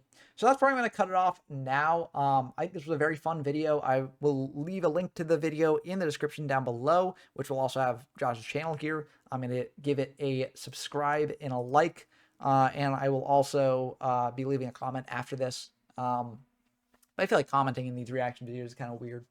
But yeah, I probably won't do more reaction videos like this. I feel like the idea of this was more fun than actually doing it myself. But I do think it's interesting. I mean, if people want more of these, I can make more of these. But I much prefer just making videos about the game itself, right? And like going into some games of X-Saber format or whatever format I'm covering and, analyzing where I went wrong and what I could do better in the future. And just seeing how the formats develop. So I'll be doing more of that coming up. Next video should be that. And I just figured this would be a fun way to get back into the Yu-Gi-Oh! Content space here. But let me know what you thought about this down below. What are your opinions on this video or this reaction to this video? If someone wants to do a reaction to this reaction, they can go ahead and do that as well. I'd be curious to see how that turns out. But yeah, that'll be it for me today. And I hope you all enjoyed as always. Until next time, I'm Ben from YGO from Zero, signing off. Peace